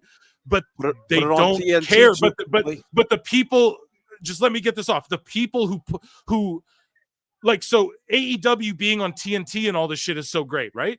but the people consuming it all say they don't give a fuck that it's even on there, and fuck you if that you care if the TV ratings, blah blah blah, and fuck you about the attendances. Attendance doesn't matter. So the people watching it don't care even that it's on TNT. They don't care if the houses are big or not. So how is it actually healthy, or how is it good for the business if they're doing the business they're doing now and they're not making a change to make it get any bigger? Like, I'm so tired of everybody going like, no, we want it to succeed and it's actually good if AEW is doing good. How is it doing good? And we're going to talk about it as the title of the video. You know, Tony Khan loves sickos. He loves the sickos and the weirdos. And it's like, what good is it really doing? Like other than just giving wrestlers a shitload of money, which I'm all for giving legends and people in general a shitload of money. I want everyone to live happy, healthy, comfortable lives for sure. But like, I really don't like the people that he admits to, like Tony comes out a day later after I'm having these thoughts and goes, the sickos. And it's like, what? So if you're just catering to these, so the sickos are the people who don't give a fuck about your ratings or the attendances or anything. So they would just go find the wrestling. Phil, they're not supposed to. That's like Tony Khan's job. Exactly, but the problem is like he just comes out and goes, I am catering to those because I'm one of them, and I da. And so it's like, dude, I'm not saying everyone needs to run a charity, but there's kids starving, and you people, if you want to really boil this down, are down with this billionaire just wiping his ass, flushing money down the fucking toilet, and you're death threatening and doxing and going crazy on people. These fucking bot accounts, Real One, all these people have literally lost their minds and credibilities and everything over this company that fucking literally the guy comes out and is like, no, I'm catering to the people who are actively rooting for this demise, who actively don't give a shit if I sell one ticket, who say, no, fuck you if you care about the TV ratings, even though all I'm chasing is TV ratings, because all this is a TV show. And if AEW is healthy, all that means is what? Like, okay, if they're healthy, okay, so like big attendances and big TV ratings, but the people who watch it and the people that he comes out and says that he is one of and that he's catering to the most, they don't even care about that. They don't. I know I'm repeating myself, but it's like, I just can't, like, you guys got to understand, this shit drives me mad. And it's like, this is why I'm the asshole trying to put AEW over, because it fires back in my face, because these people really are fucking have it all backwards. And as much as I want to go, well, no, just give it a chance, you can't. You know what I mean? Like, Jim Cornette was right. You know what I mean? Like, the whole time. Awful's been right the whole time. You know, there's no fucking rationalizing. There's no way to go, well, maybe if they just, no, he doesn't care. They don't care. And they don't care. If this shit goes off TV, it's just going to be on like Tubi, and Tony Khan's going to run it out of his backyard if he has to. But there's a third party negotiating the WBD deal with AEW, and I don't know who brought that about, but I'm sure they called Tony up the next day like, what the fuck are you doing, man? Why? Listen, put down your phone, man, and just, I don't know, go to your big ass mansion and write good television or something. But please stay the fuck off Twitter. That comment was just so disjointed, and it plays right into the whole these extremist views about AEW. This guy spurs on that type of environment, and can't nobody tell me otherwise. Right. And so Tony Khan, like, just the tweet in question, I book wrestling. Oh, I book wrestling for the sickos because that's what I am. And that's who asked the question. That's what I'd like to know. Who asked that question to where he answered? Or was just like some thought in his head while he was sniffing and came up with this idea like, you know what? I think I'm going to have an argument with people. I'm going to say, yeah, like, come on.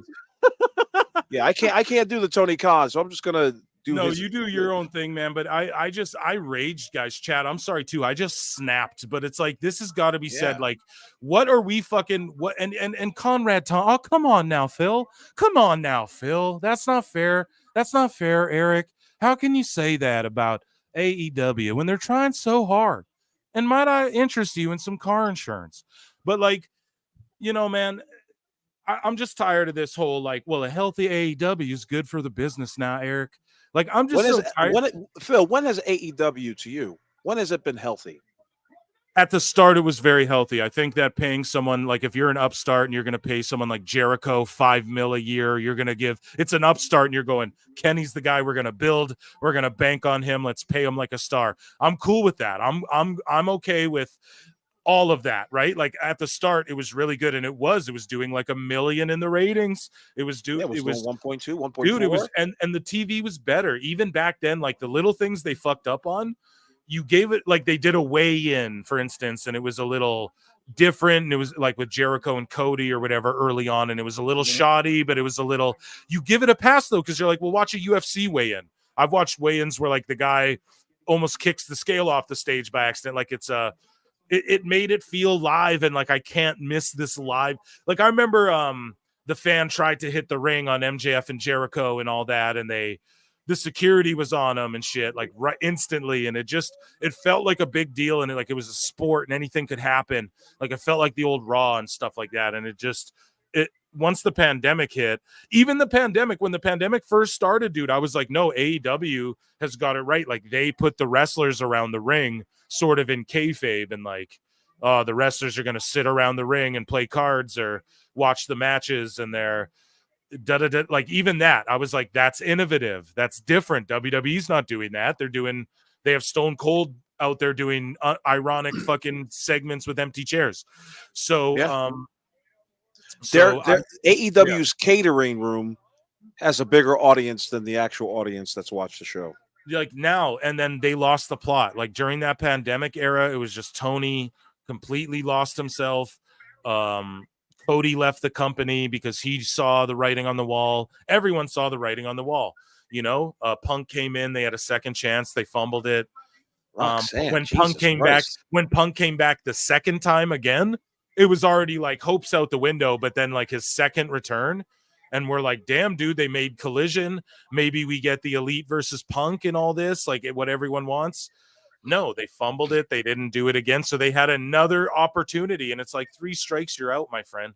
3 strikes and you're out, Tony. Like you fucked up, and he just fucked up too many times. He lost that goodwill.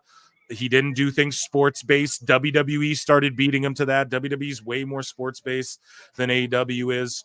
And yeah, it really stresses me out that Tony Khan comes out and goes, I book wrestling for the sickos because that's who I am.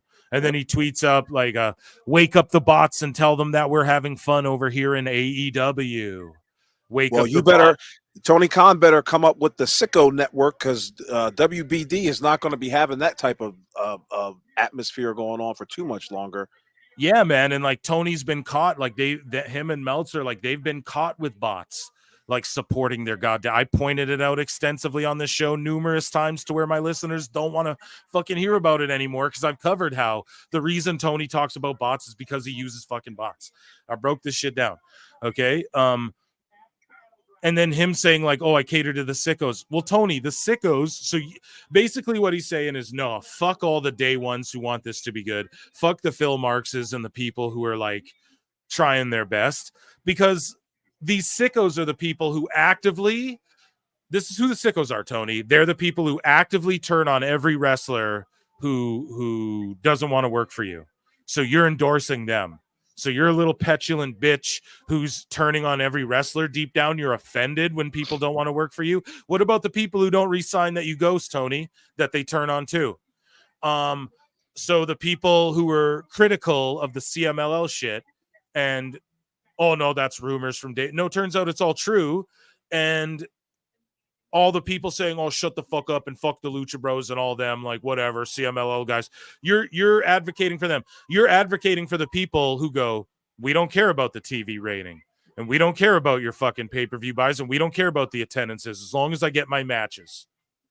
Tony, that's who you just come out and go, nope, this is who I stand behind. So it's like, fuck you. You know what I mean? Like I'm it's just at that point for me, it's like, all right, dude, I'm just going to forever clown you. I've already done it for so long, but it's just like Tony Khan doesn't know how to build an audience. I've not once ever seen anything on that program geared towards children. And that's what the business mission of WWE always has stood on. Oh, we're not geared towards children. Blood and guts, and John Moxley's very cool, and I like to see people have seizures and people drink blood, and I love it. It's great. Yeah, I mean that's what he needs to be focusing on. He needs to grow a generation of AEW fans. The ones that he's got now, they're not fans. They're sycophants. They're people who are not going to really show you any brand loyalty. Children, they show brand loyalty. If you raise up a Darby Allin, if you raise up, I'm just naming names, people, Sammy Guevara or whatever, you've got to have some sort of child-friendly product. Not saying the whole goddamn 2-hour show needs to be Disney World, but at the same time, you got to bring in those young folks in. It's not enough that one guy is this height or wears a certain type of face paint or he does flippy flops.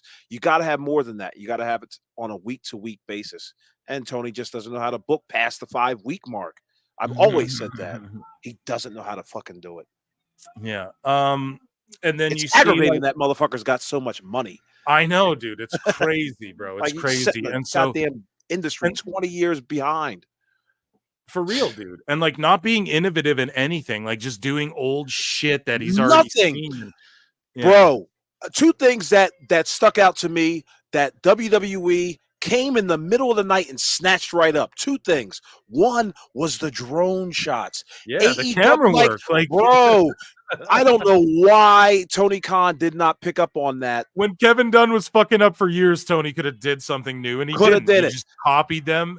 The second thing, Tony Khan is an NFL executive.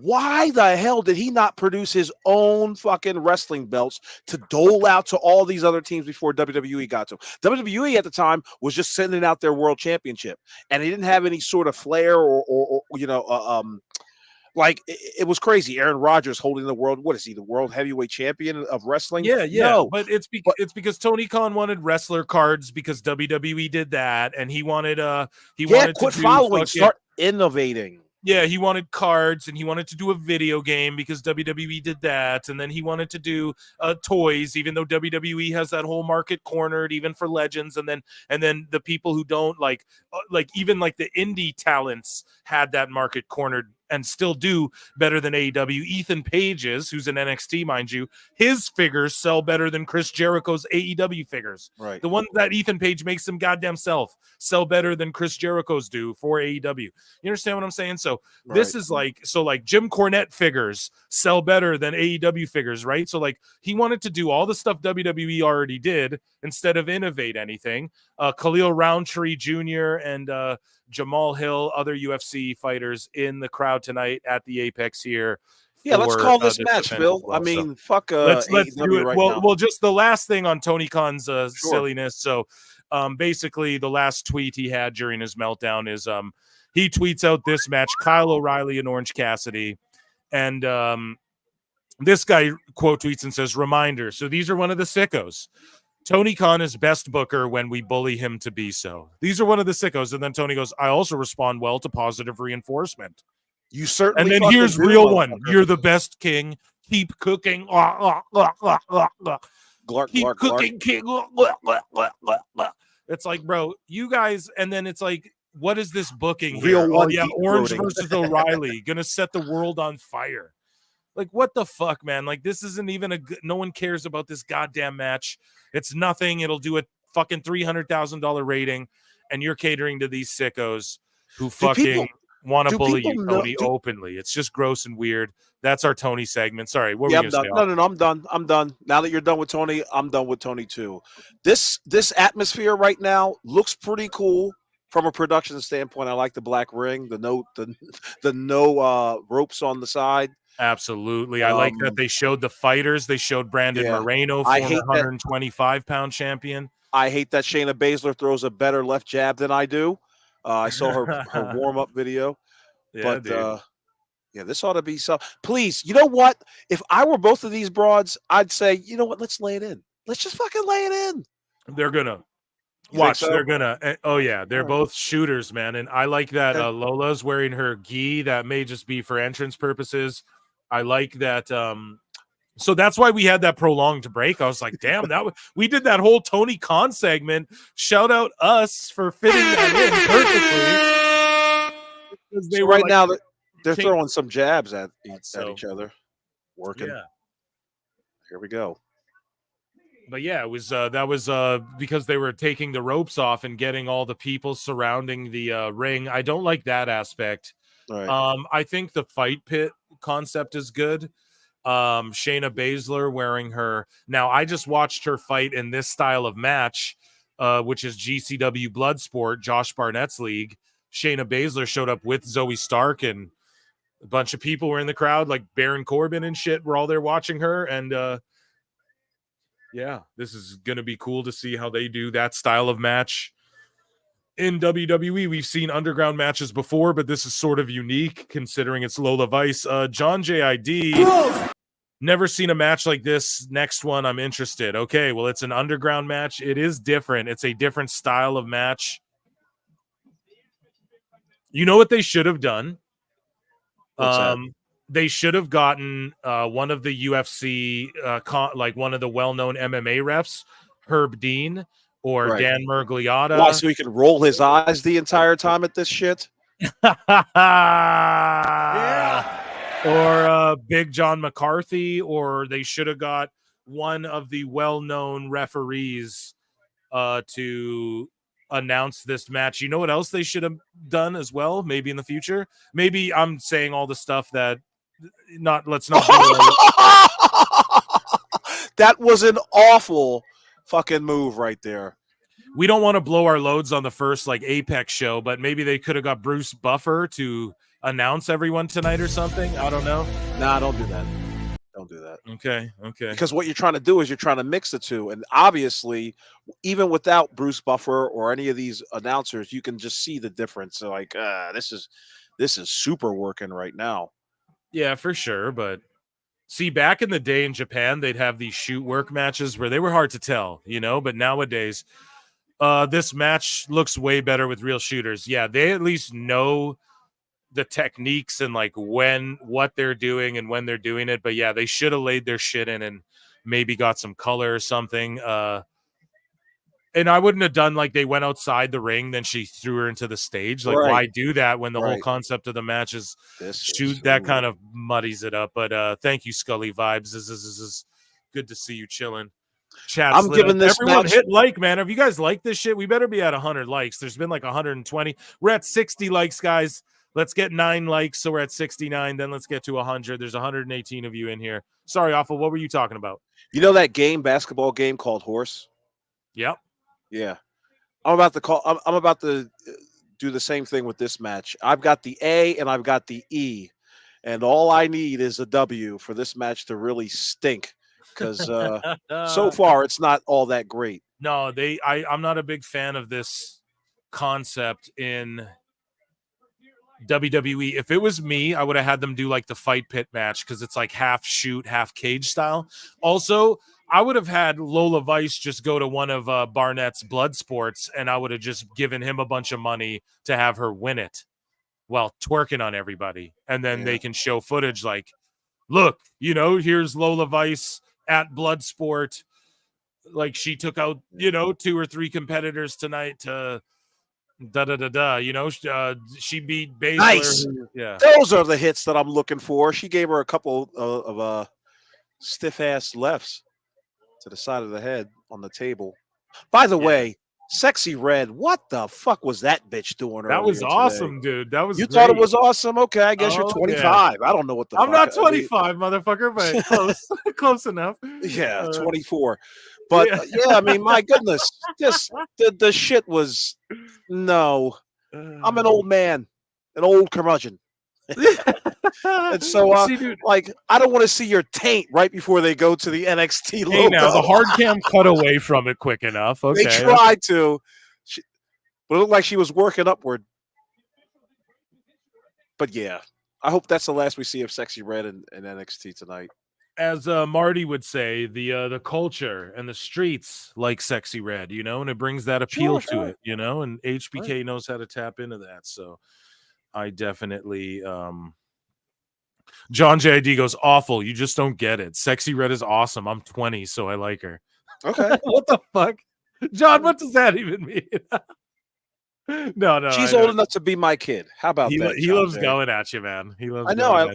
I like John Jay. He hasn't been liking a lot of my Twitter stuff. But Yeah, you gotta love him, man. He's a good cat. He's a good cat. I've got everybody on a list. Oh my god. But yeah, looks like this match is becoming a submission match. Yeah, and it's outside the ring. That's the thing. I would have put them in like an ultimate submission match or something like that, or like a match where, like, let's not put on MMA gloves and then just brawl around the ring like a normal match. Like, I'd have just been like, okay, here's a time limit, and if it's a knockout, it ends before the time limit, or if there's a submission, it ends before the time limit. Right. Like, I would just do that and have a normal match, or I would just say like ultimate submission, you know, like most submissions in 10 minutes wins the match or whatever.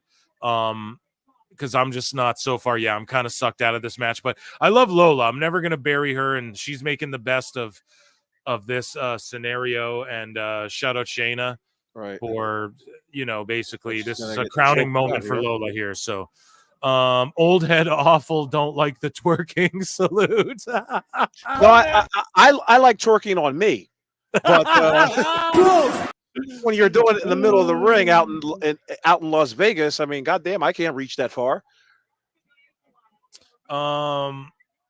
Yeah, Scully, you know, I'm not mad at it. You know, I don't think Awful's mad at it either, but he just don't get it. And I do get it. It's just it's a little too much. Like, hey, listen, bitch, can you slow it down? Can you do one night without twerking? No, because that's what she's known for, bro, and that's what the kids like. And I know. Yeah, and they want NXT to be a little more edgier, a little fucking. Yeah, this match is in real cheesy territory now. Hey, we've hit it. I got it. AEW right over here. Scully goes, I fuck with Awful. Exactly, Phil. Yeah, thanks, Uncle guys. Awful? Uncle Awful, man. That's what it is, dude. Yeah, man. Me and Off, bro. We got to we're gonna hash some things out, man, and get some stuff on the roll here, man. I think in the near future. What say you, Awful? Man, see, here's the thing, my man, and everybody in the chat. Yeah. I don't have a lot of time. Like exactly. To be honest with you, I do have my own business. I got to run, and it takes a lot of my time, and I enjoy doing this type of work with you and Marv and any others. But I'd be more than happy to do it. We're just gonna have to work out some things as far as timing. That's all. Yeah, timing, exactly. And we'll work it out. I'm confident of it. But yeah, man, this I enjoy doing these watch-alongs as well. If you guys enjoy it, hit that like. I'm sorry, guys, this match isn't so far. This card has not been the tag match was okay. Think third segment of AEW Dynamite. So hold on a second. What were our picks again? What were our fucking picks? Axiom. Did the Good Brothers? Okay. Did you pick the Good Brothers or Axiom in them? I didn't pick anybody. You didn't pick anybody. Okay. Right before the show, I picked my nose. Oh my goodness. Yeah, dude. So she's selling her like they should have never left the ring, is what all I'm saying. So like, yeah, dude, I basically forgot that tag match already. So that wasn't a good standout. Whatever. I said Frazier and Axiom were gonna win. They won. The ladder match we got wrong. That was a whatever match. This match is whatever. That was dope how she backfisted her and then she fell out of the ring. Right. That her falling out of the ring would have meant so much more if they didn't go out of the ring until that moment. You know what I mean? And then now you go. Now it gives you a reason to go out of the ring. Now Shayna cheats to throw you against the stairs. That's why she threw you into that's, you know what I mean? Now she's got the advantage. Like you save it all up until this moment. It all means more. But like within 2 minutes, they're outside of the ring, throwing each other into the stage. Fucking stupid. So this match, whatever. Now she's beating up Infinity security guards. So I don't care.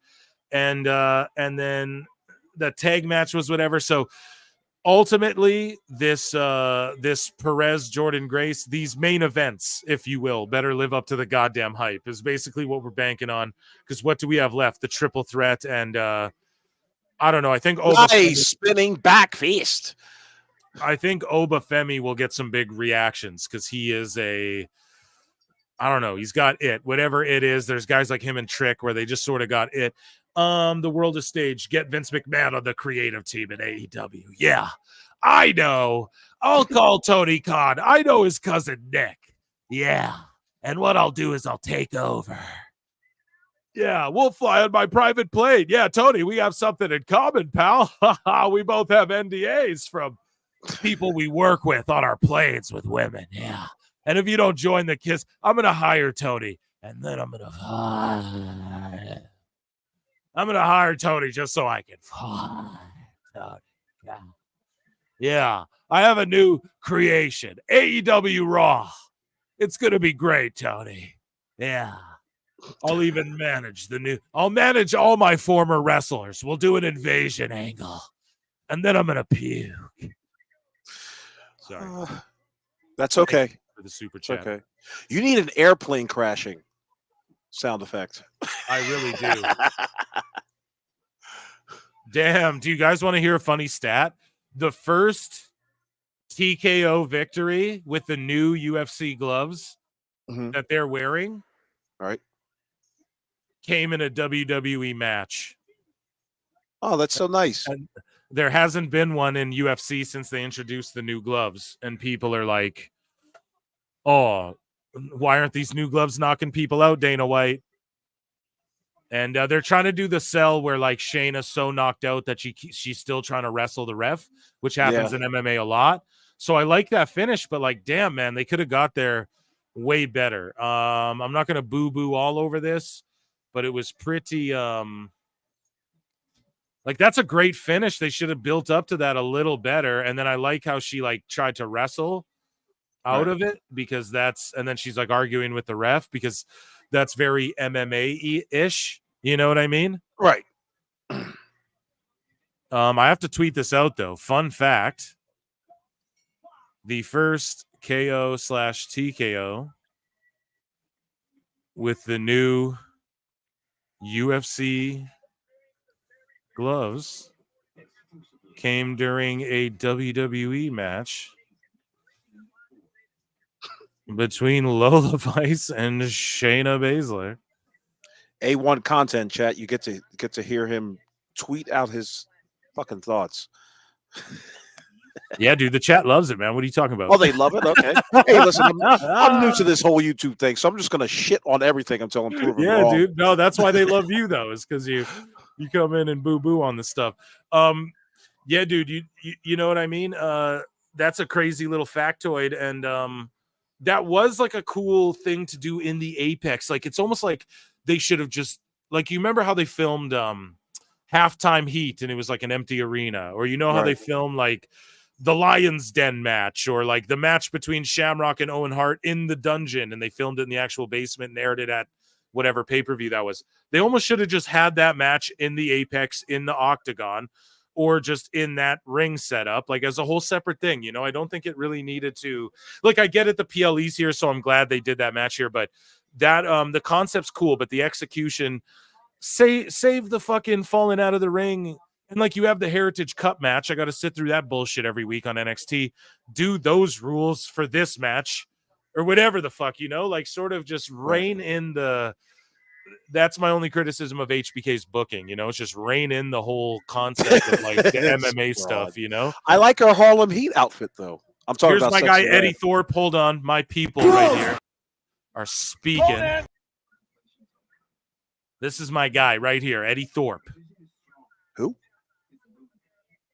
Exactly. You'll know.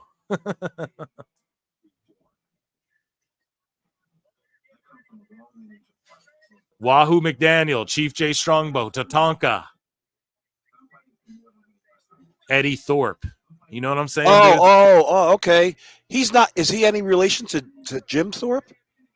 I don't know, but he is. He's in NXT. Cool. And he holds it down, and he fucking had a great match with Dijak where he was getting whipped with a belt in front of his family, and like his little niece or daughter or whatever was like screaming. She's a little girl. She's just crying and screaming, and I don't know. He's indigenous. I got to hold it down. Please wear the headdress, Mr. Thorpe. Please come down to the ring in the Indian headdress, ceremonial headdress. Awful. That shit looks awful. Oh, excuse me, awesome. It looks awesome. I meant that. Okay, here's Sexy. She's dressed like Booker T from Harlem Heat. Yeah, it was Puts all right. over Kalani. I think we're all over. I think chat is ahead of me, and then I'm ahead of you, and then you're behind. So No, weird. I'm looking at the skyline of Las Vegas. Or excuse me, is that Toronto, Ontario? Okay, I'm looking at Sexy Red's For President tour. Okay. Music playing. You know what I Well, mean? I'm about to look at the toilet. Give me a second, guys. I've been drinking a whole bunch of Monster Energy drinks. So yeah, you guys are ahead. Nice. And next NXT is in Toronto. Ooh. For Money in the Bank. Yeah, that's right. Hey, that's all there. I might have to go to that. Anybody miss Raw Underground? No, hell no. So what do we get? What matches next then? I guess it's like it'll be like Grace and Perez or what?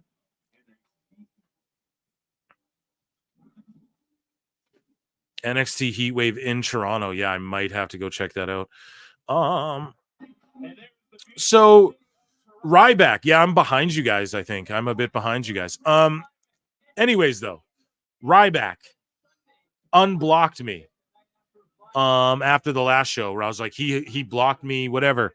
I tried to put myself over. Everyone was like, nah, Phil. He just unblocked everybody. So whatever, shut him out. But Ryback tweets this out and goes, WWE is notorious for releasing false information, not only on talent, but also on other wrestling promotions. The day I walked out and told them to fuck off, it was almost immediately put out that I got sent home.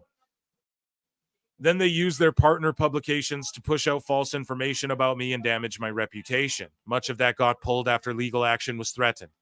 They had my social media illegally suppressed. Ryback, no, they didn't. After I refused to give them my accounts with an NDA. These people are pure evil and will do anything to make others' lives more difficult and persuade their hardcore brainwashed faithful to start attacking. The truth always wins, and you must not back down from the evil empire or its glum gremlin bleacher bums. Yeah, Ryback, you're doing too much, buddy. You know what I mean? Like, this is just... Is he trying to be the Donald Trump of the wrestling world? Like, it's insane, man. It's just like he's doing all the buzzwords. I know, and it's you couldn't be more like, oh my god, the black helicopters are surrounding the compound.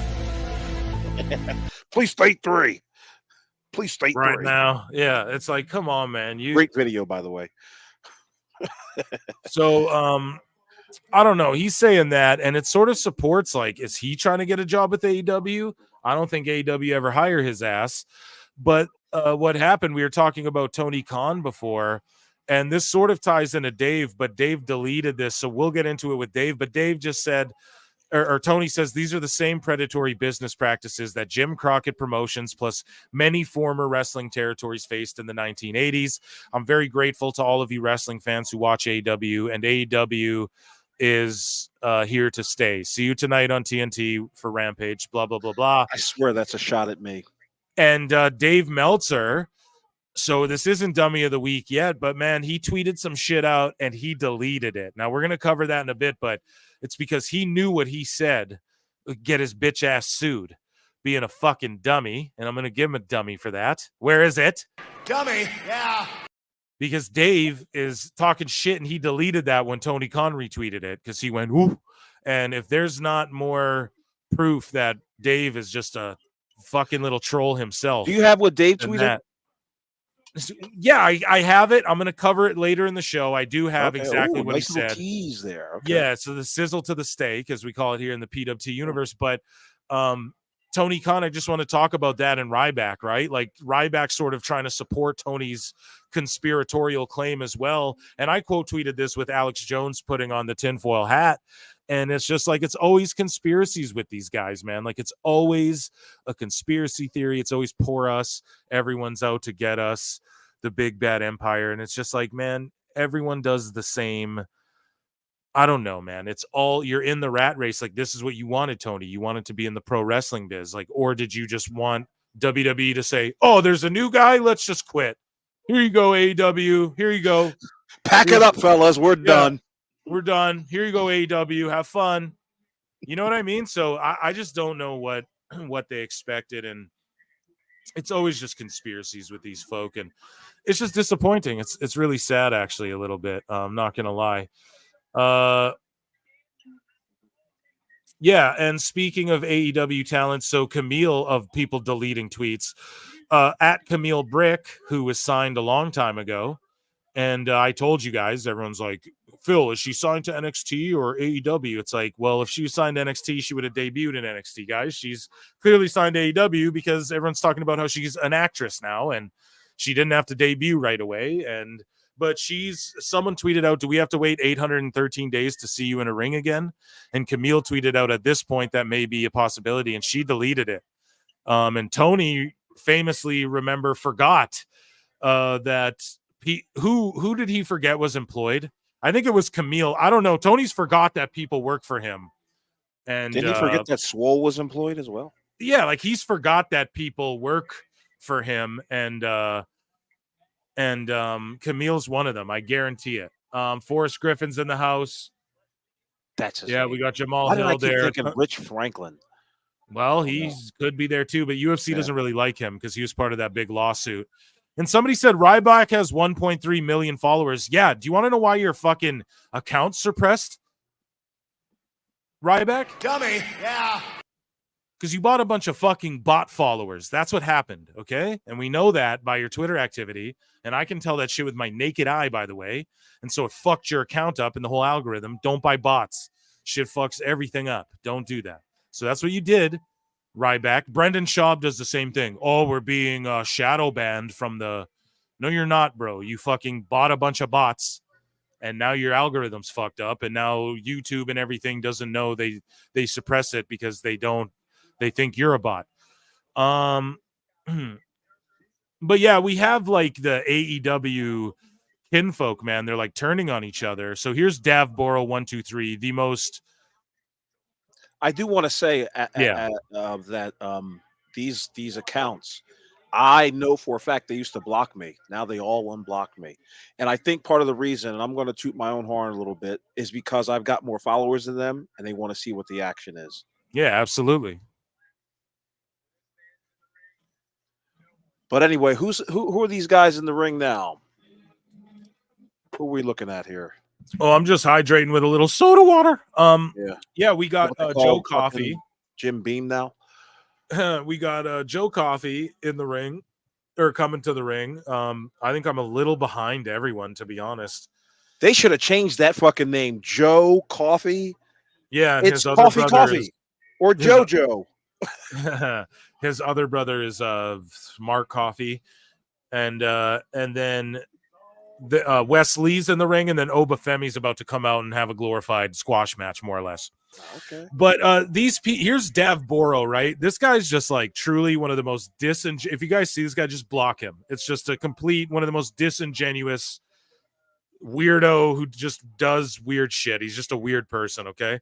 But he tweets out to AIR Gold, and these people are eating each other. And at the very beginning of PWT, I said it, I think episode 1, they're going to eat each other in the end. And I saw it happening then, and they are pushing fans like myself away, like, you know, genuine AEW fans. And AIR Gold, man, he tweets out, Saraya beating Mariah May is the second worst booking decision in AEW history. So he's a real diehard, just voicing an opinion. And Dav Boro comes and goes, brother, all you do is complain about AEW lately. If you're not enjoying it, take a break for a few weeks. Oh, you mean this episodic television show that whenever we say, where's the story? People are like, well, didn't you watch Rampage? So I'm supposed to take a break for a few weeks. Then I'm going to like the shit booking. Like, see, it's just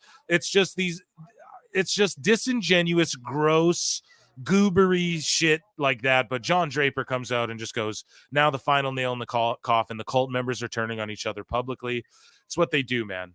People who are disingenuous, who you see it in like the cancel culture spheres as well. Now all the cancel people have to cancel each other because you can never live up to the standard.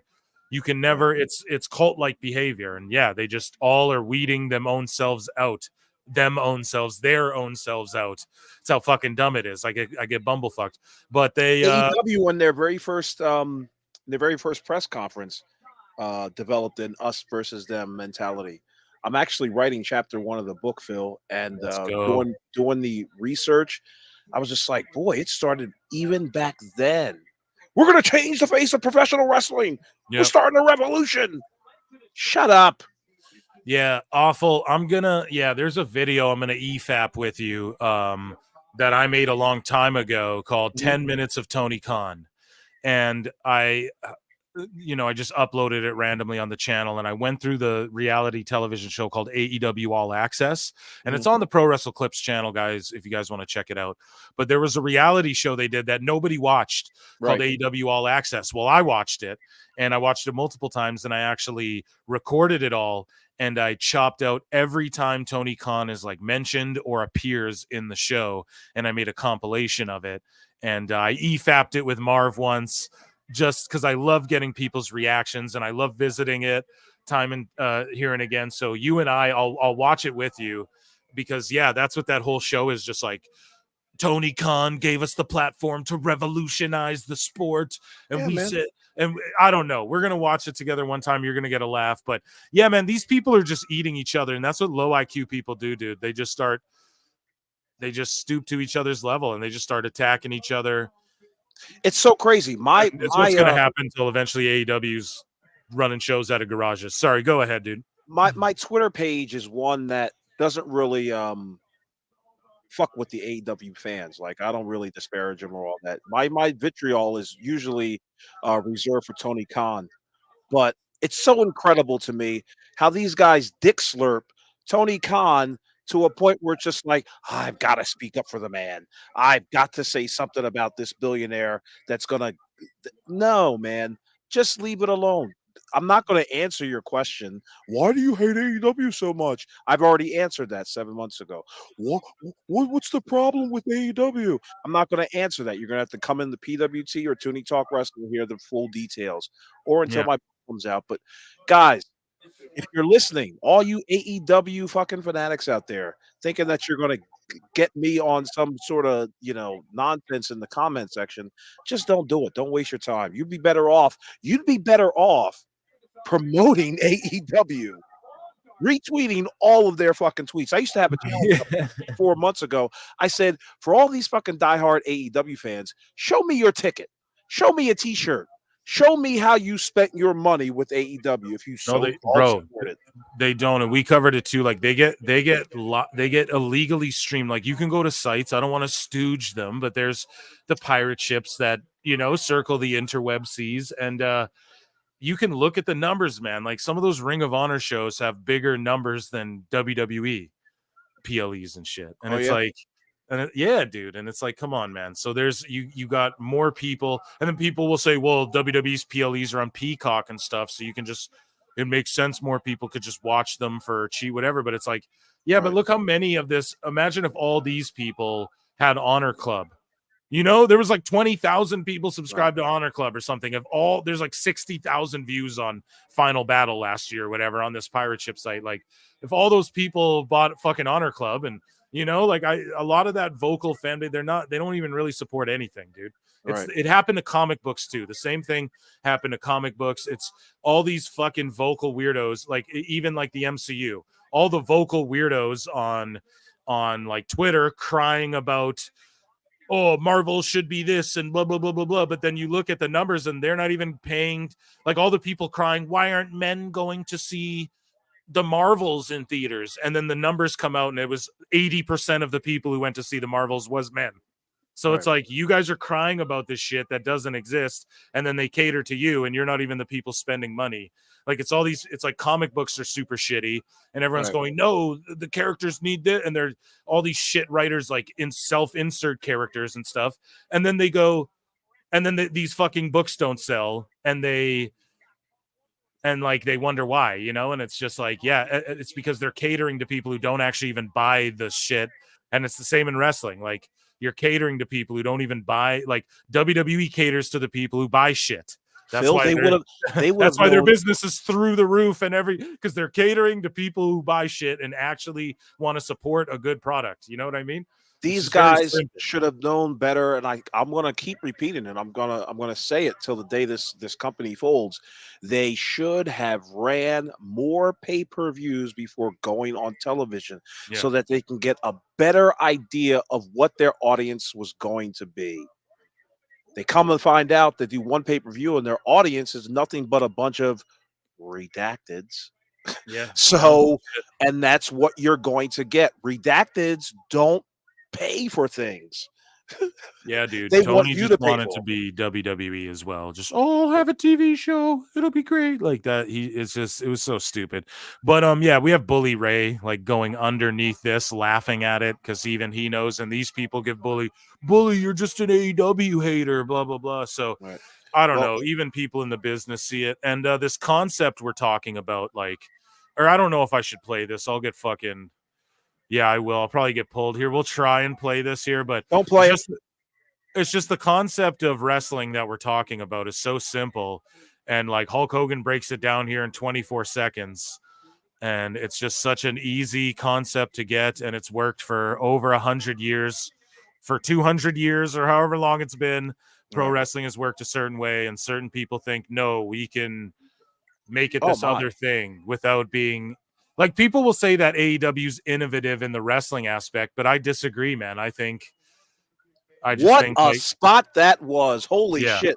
So Wesley tried to do a plancha to the outside, and Obafemi caught him, and power bombed him into the White Bull. Who's the White Bull's name? Oh, that's right, Joe Coffey. Yeah, with cream. Yeah, right. If you're really good at what you do, you don't need writers, don't need to rehearse.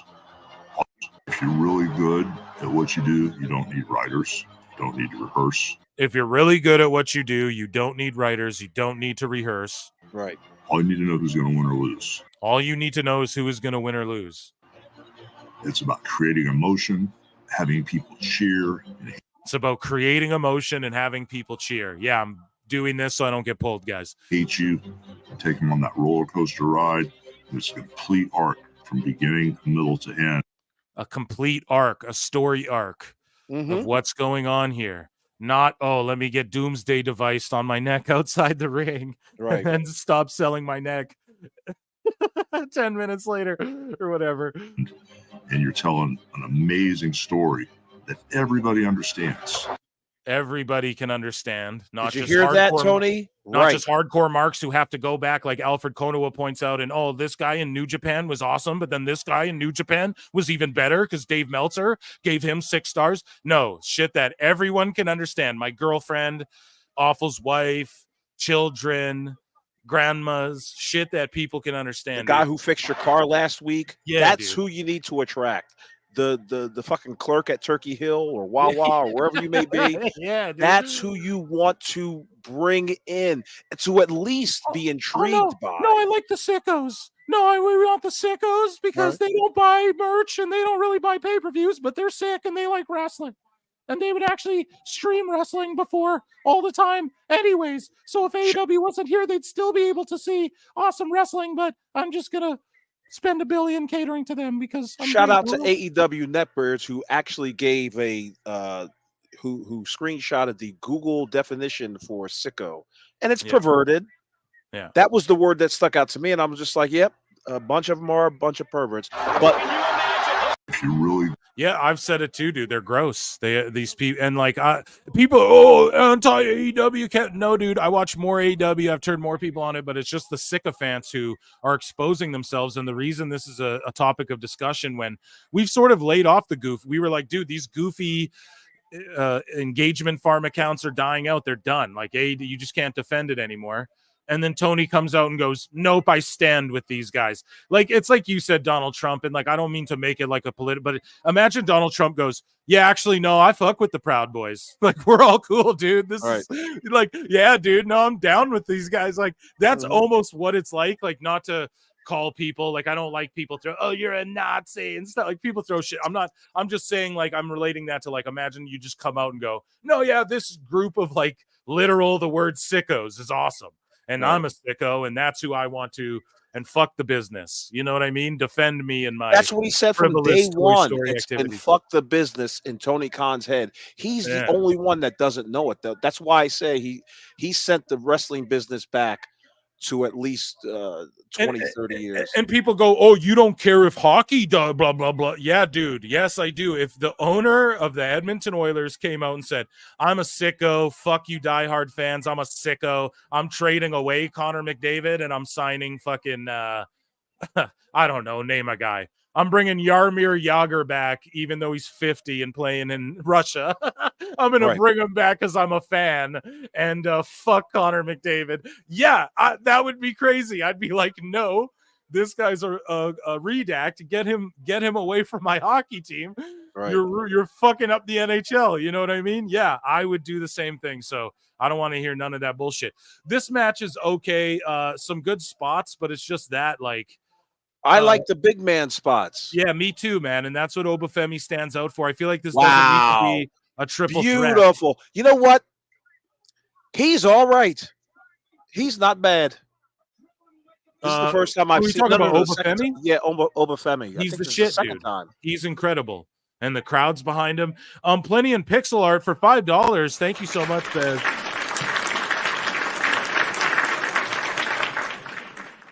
Awful. That Call of Duty profile picture is the best.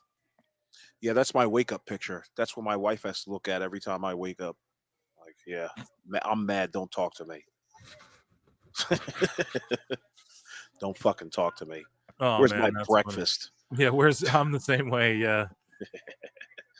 I'm the same way. Woman, I become David Schultz, Dr. David Schultz. Woman, where's my breakfast? Where's my breakfast and Sergeant Slaughter's steel toe boots? Oh man. Good match. Good match. Awful. So you made it onto the show once again here, PWT live show. Mm-hmm. Here's your little edit you made for Dynamite, and at Awful Wrestling tweeted out, I'm sure you barely noticed it. And Obafemi retained, got the pin over Kofi, told you guys exactly the finish. Huh. Looks like I embraced the grind. Yeah, nobody likes spoilers, Phil. Yeah, I've been spoiling the whole card. No, I'm just kidding. I got a bunch of it wrong too, but it was just obvious. Like, Obafemi's getting the monster push, literally. Quite literally. So here we go. Let's play this clip here, Awful. And Awful, I want you to know too, if there's ever a segment from like this show where you're like, oh, me and Phil were talking about this and I would love to use that, like, free reign, dude. You can remix my shit anytime you want. You have open season on that. None of you other motherfuckers out there, though. No, I'm just kidding.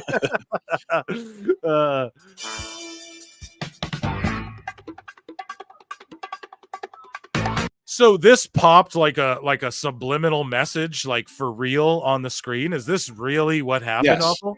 Now, I will say I slowed it down because it happened so quickly, but it was noticeable on the live broadcast. But it was there. A lot of people told me, like, oh, you photoshopped that shit. No, I didn't, my friend. If you go to watchwrestlings.ins or whatever, or wherever you can find your Dynamite shows, go back and look at it. It's right there. So they're like brainwashing us to drink woo energy. Like, should I be doing the old subliminal messaging? Well, for real, is there like a class action on our hands here, Awful? Like, what Does the word sex appear in the crowd? My favorite part of that drunken video is like, I've been here all night. I put this place over. It's like, Rick, these are normal people. They don't know what the fuck you're talking about. Why is it blanked out? Why did you have to? God only knows. Man, God only knows. What a weird thing you uncovered, dude. And the music is perfect. Yeah. This is the defendant, Tony Khan. He says he's got a great wrestling company. Here's the plaintiff, America. They say the show sucks. Oh my God. Here's the defendant, Ric Flair, who claims cordyceps don't in fact make you trip out. Oh my God, that's He's hammered beyond belief. yeah. Oh, Jesus.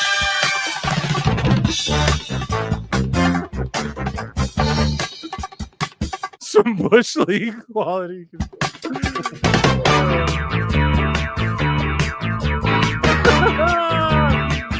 Look at that capacity fucking crowd out there. That somebody showed me that video, and I was just like, Jesus Christ. Oh, but I do have during my research, I'll try to make this quick. During my research, I found out something very important that I think everybody in your chat should know, and even you, Phil. Okay. AEW rents out the stadium. Excuse me. They partially rent the stadium. I'm saying this wrong. They only rent out part of the stadium. They do not rent the entire stadium. Okay. So I learned that, and maybe everybody should just keep that in mind.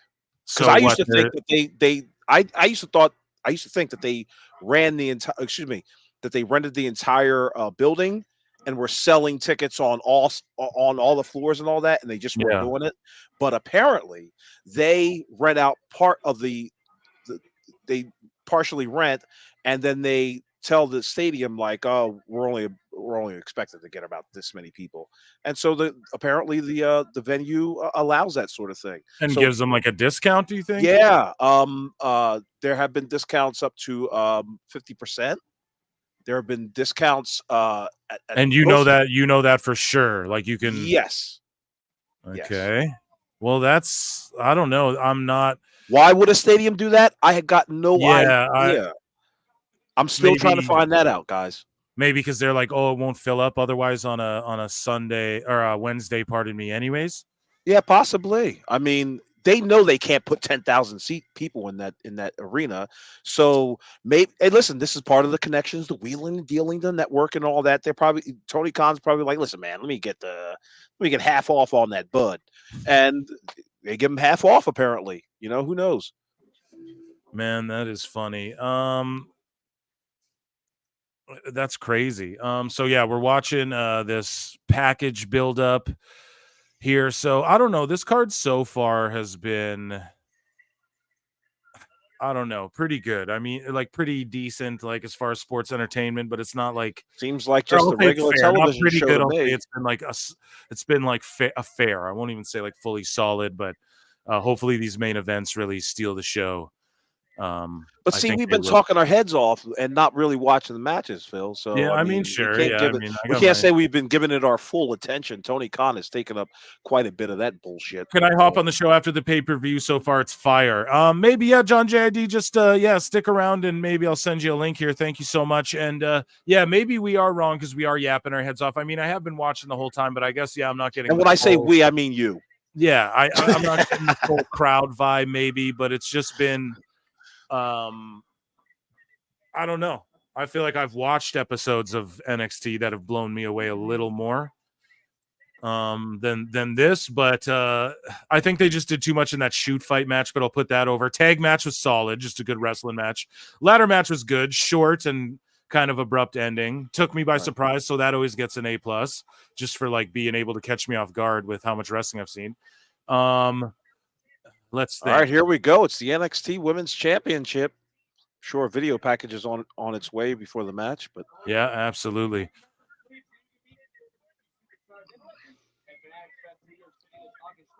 So we were talking. We played a little Hulk Hogan thing before. He got fucking hacked, and Iggy Azalea tweeted something out and was like, "All these crybabies want to suck on my tits, LMAO, money, mother," and then Hulk Hogan quote tweeted and went, "You suck at pumping. Money Hulk has the real milk." But it turned out he got his Twitter hacked, brother. So I don't know. Shout out Iggy Azalea, I guess, and Hulk Hogan. He got his Twitter back, but But yeah, awful. Did you see this? What do you make of this here? So AEW made a t-shirt for MJF and said, "The Lone Wolf. Check out his new t-shirt." And then MJF responded and said, "It's the Wolf of Wrestling. Lone Wolf is taken." And then he tagged Baron Corbin. And then Corbin was like, "Oh, sweet shirt, man." And then he's like, "Thanks, B-Dog," or something like that.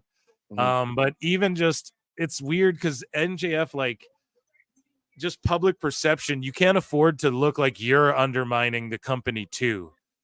You know what I mean, dude? Like, especially when you're like their only over guy. I feel like that's sort of a botch on his part, but I don't know. I think MJF botches on Twitter a lot personally, but your thoughts on that while I grab a Red Bull. Tell the good folks what you think about, first off, this shirt design and the Wolf of Wrestling, like the Wolf of Wall Street. Like, that's taken too, MJF. So, but yeah, the Lone Wolf thing, and then him sort of undermining the company and then putting Baron Corbin over. Okay, well, I'll ask this question to the chat. What do you guys think of the shirt? If you like it, press 1. Because I think the shirt looks pretty pedestrian. I'm not wearing that anywhere on planet Earth, if you ask me. And it seems to me like when MJF came back, he really started to shill it up a little bit more than usual. He's starting to remind me of like the Roastmaster General of AEW. So like, that's all you're going to do. You're just going to roast every one of your opponents. That'll put people in the seats. As you can see, last week he only had 3,000 more people come in, and they gave him a week of promotion. But of course, everything is too late because they should have did that the week before, right after the end of the pay-per-view. They should have had that motherfucker come on out on Wednesday, very first thing. He probably would have at least sustained 50,000 of those people that, of the 150,000 that fucking fell off. So, yeah, if you like the shirt, press 1. If you don't like the shirt, press 2. Yeah, press 2 if you don't like that shit. I haven't seen 1 yet. No, I definitely am not fucking with that shirt. Where do you fucking wear that thing anyway? Like, come on now. Geek conventions is the only place. Geek conventions? They have those, don't they? Yeah, sure. Like what? Okay. Like Comic-Con? Sure, yeah. Is that what they're calling it now? They used to be called geek conventions. Yeah. We used to call them fucking nerd cons, dude. Yeah. Plenty in pixel art for $5.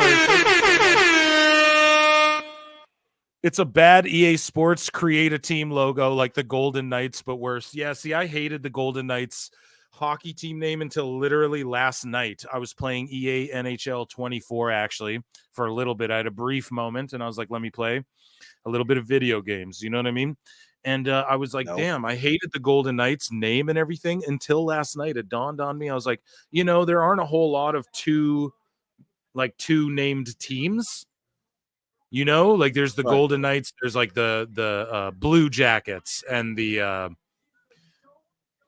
see, I'm mind farting because there's none of them. You know what I mean? There's only a couple of them. The Red Wings, right? So the Golden, I was like, damn, I actually like that name now because the Golden Knights, like, it's another one. What does the shirt even mean? Like, I'm looking at it real closely. I'm like, what is the connection to MJF? He's the Wolf of Wall Street, bro. He's the Wolf of AEW. He's gonna tell it like it is, man. He's gonna cut what is it? Snapping necks, cashing checks, dude. Man, Jordan Grace and Roxanne. I'm looking forward to this. Yeah, because Roxanne she knows how to emote. Jordan Grace looks like she knows what she's doing in there. Jordan Grace has a presence about her, and it's she's going to be a big WWE main eventer one day. That's for goddamn sure. What if she puts more lifts in her boots? Like, she can barely get over the top rope, or look over the top rope, I should say. And so, thanks so much for the super chat. We have John JID, TNA chance for a TNA wrestler in WWE in 2024 is wild. It is crazy, dude. It is actually. This is great. It's really crazy. I got another thing to say, Phil. Why did they expect Jordan Grace to bring back 100,000 viewers back to TNA? What is this all about? I've been checking out those tweets. I have that in Meltzer's moment of the week, which we'll get to. But I don't think that's a real thing. I don't think they expected her to bring. No. I think they expected TNA to maybe break like 100,000 viewers, or maybe I don't know, but I don't think that's. This is the brand. This is the brand awareness phase of growing a company. And that's all they're trying to do. The dirt sheets talking shit, bro, in my opinion. But yeah, dude, this is awesome. And anyone hating, like any of these AEW marks, they're just mad. They were all about it when Tony was gonna. They're all like, "Oh, I hope Tony buys TNA and Ring of Honor and New Japan," and now they're mad that WWE's actually putting TNA over. Wild prediction right here. You guys ready? Jordan Grace is walking out champ right here. That's my prediction. She's walking out with both belts. Jordan 2 belts. I watched this Stevie Richards video about the lockup, and ever since I saw that video, it makes so much. Like every match needs to start with a lockup. Why? Because it sets the stage of who's powerful, who's not powerful, who's willing to go just in a simple collar and elbow tie-up.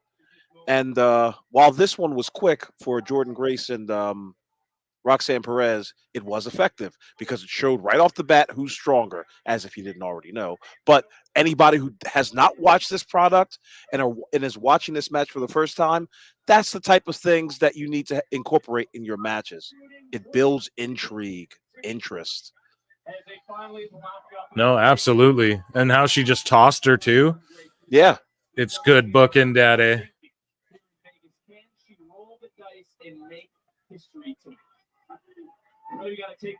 Big slap by Roxanne Perez. And also, Roxanne Perez wrestled in TNA before, I believe, a former Knockouts champion. Okay. And I don't think her and Jordan Grace ever met, but don't be shocked if we see Roxanne show up in TNA again, but I don't think it'll be her. It'll be a bigger name. It'll be like Natty is the one I keep saying. But yeah, just like Tony's done all this work to try and cross over with other companies, and just in a short while with one wrestler and like a few short appearances, WWE's shown you. Do you know what I want to ask Jordan Grace, chat? I just want to ask her, like, what do you prefer hitting? Like, what was it like going in there at the Rumble or like on NXT and like you're hitting the ropes instead of the cables? Now, I know a lot of wrestlers could answer that question, but there's a lot these days who don't know the difference between either. And just her, she's working with the cables every week.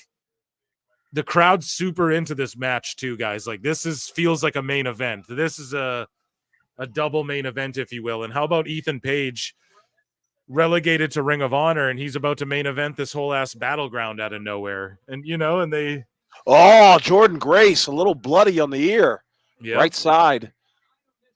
Gave her a nice little potato, I'm sure, but it looks good. It works. Oh, is that coming from the mouth or the ear?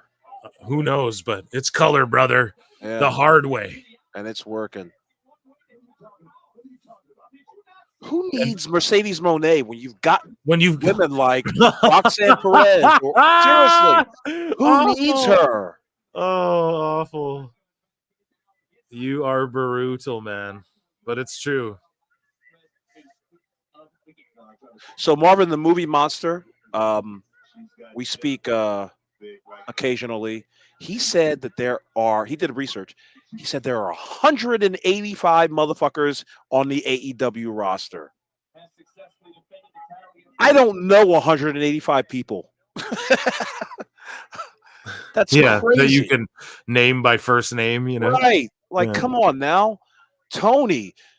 I watched an old documentary, and I believe Jim Cornette was on it. I can't remember what it was, but he said it himself. He was just like, if you have a roster of more than like 40 people, you're doing too much, because you need half of those people to at least be enhancement talent. Yeah, what the old adage is, you need 6 per division, right? So you need, if you have like, okay, let's say you have heavyweight division, you have 6 guys. Let's say you have a woman division, you have 6 girls, and then let's say you have a tag division, you have 4 to 6 tag teams, and then you need like 4 or 5, and then you got to collate that as well. You got to be saying, You're the curtain jerkers. You'll be the mid card. Exactly, You'll be lower mid card. You'll be upper mid card. You'll be main event. Right, or like, or just like, so like Paul Heyman, right, when he took over SmackDown in that tremendous era that everybody remembers, his SmackDown 6, as they were called, was Chavo Guerrero, Eddie Guerrero, Chris Benoit, Kurt Angle, Rey Mysterio, and Edge. So everything was basically built around them. And then you had like, okay, Brock and Big Show are going to be in the title picture here. Undertaker, whatever's gonna, or whatever the fuck he had to book, right? But his main 6 guys that he built the show around, so like one of them were in the world title picture, or like whatever. The tag belts are all built around those, but it's like you build everything around those guys. Yeah. So then like Batista comes in, great. Booker T comes in, great. Everything's built around these core 6 guys, though, from the top of the card to the bottom. So that, and then like when they had that.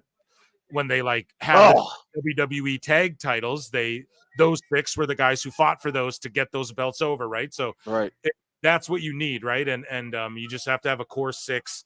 And I think, I don't know, if you look at NXT, I try and think like I bet we could name a core 6 of each brand of Raw, SmackDown right now as well, you know. Sure. Yeah, so if we really thought about it, I'm just enjoying this match right now, and like Jordynne Grace is leaking, her ears leaking. This match has great heat. They're both selling, and Roxanne's facials are really good. Yeah, that needs to be pointed out. Like, she's really selling Jordan shit. Jordan's selling great too. Like, she's not taking bumps, she's not being bumped around, she's not flying. She's just, you know what I mean? And it's not just big guy shit either. Like, she's showing athleticism and speed and agility as well. Oh, yeah. But obviously not as much as Perez. Boom.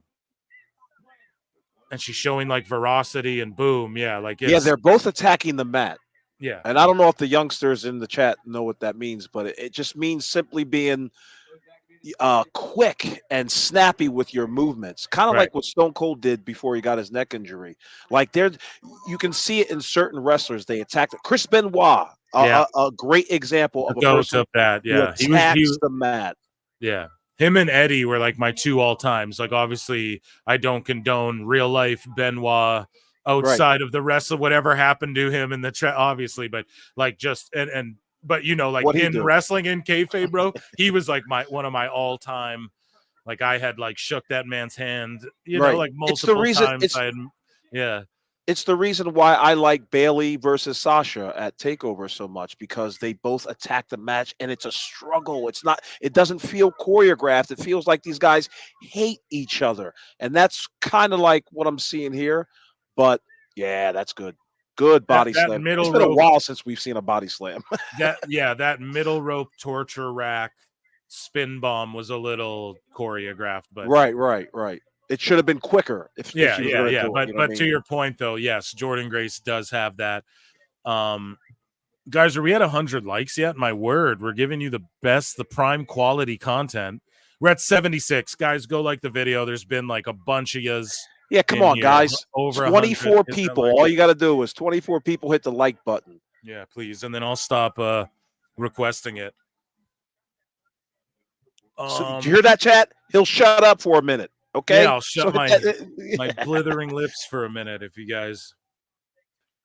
Dude, yeah, Roxanne's selling her ass off, laying her shit in. Apparently Roxanne has been instructed to work like strong style too, because she's going to be working Julia when she comes in right off but that's Meltzer, I think, was reporting that. So we don't know if that's true. Dave Schmeltzer. Yeah, Schmeltzy, Seltzy, Meltzy. I told Marv when he does the Dave puppet, there should be some stains on the sock.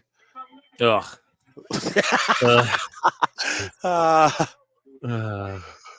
Okay, what is she doing? Going for a vertebraker? No. Damn, that was sketchy. I might be a bit behind you, spine buster. No, you're good. Kick out.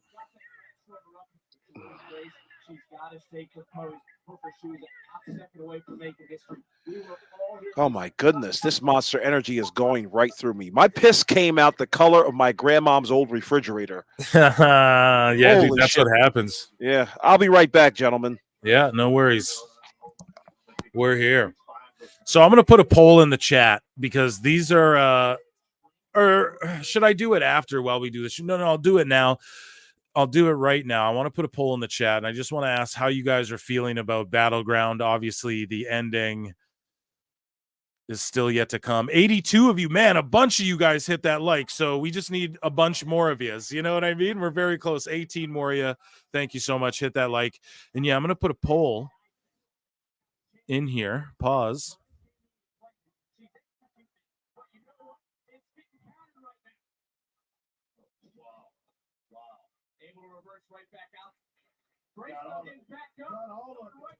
Oh, wow. Okay, that Hurricane Rana spot was a little sloppy. Bumped her head there a little bit. Yeah, but I mean, you can't. It didn't detract. It's not like, oh, messed the whole match up. Everyone's safe. But yeah, that was a little messy. Okay, I've got Jordan and Roxanne in the corner. Looks like she's going to do the Samoa Joe move.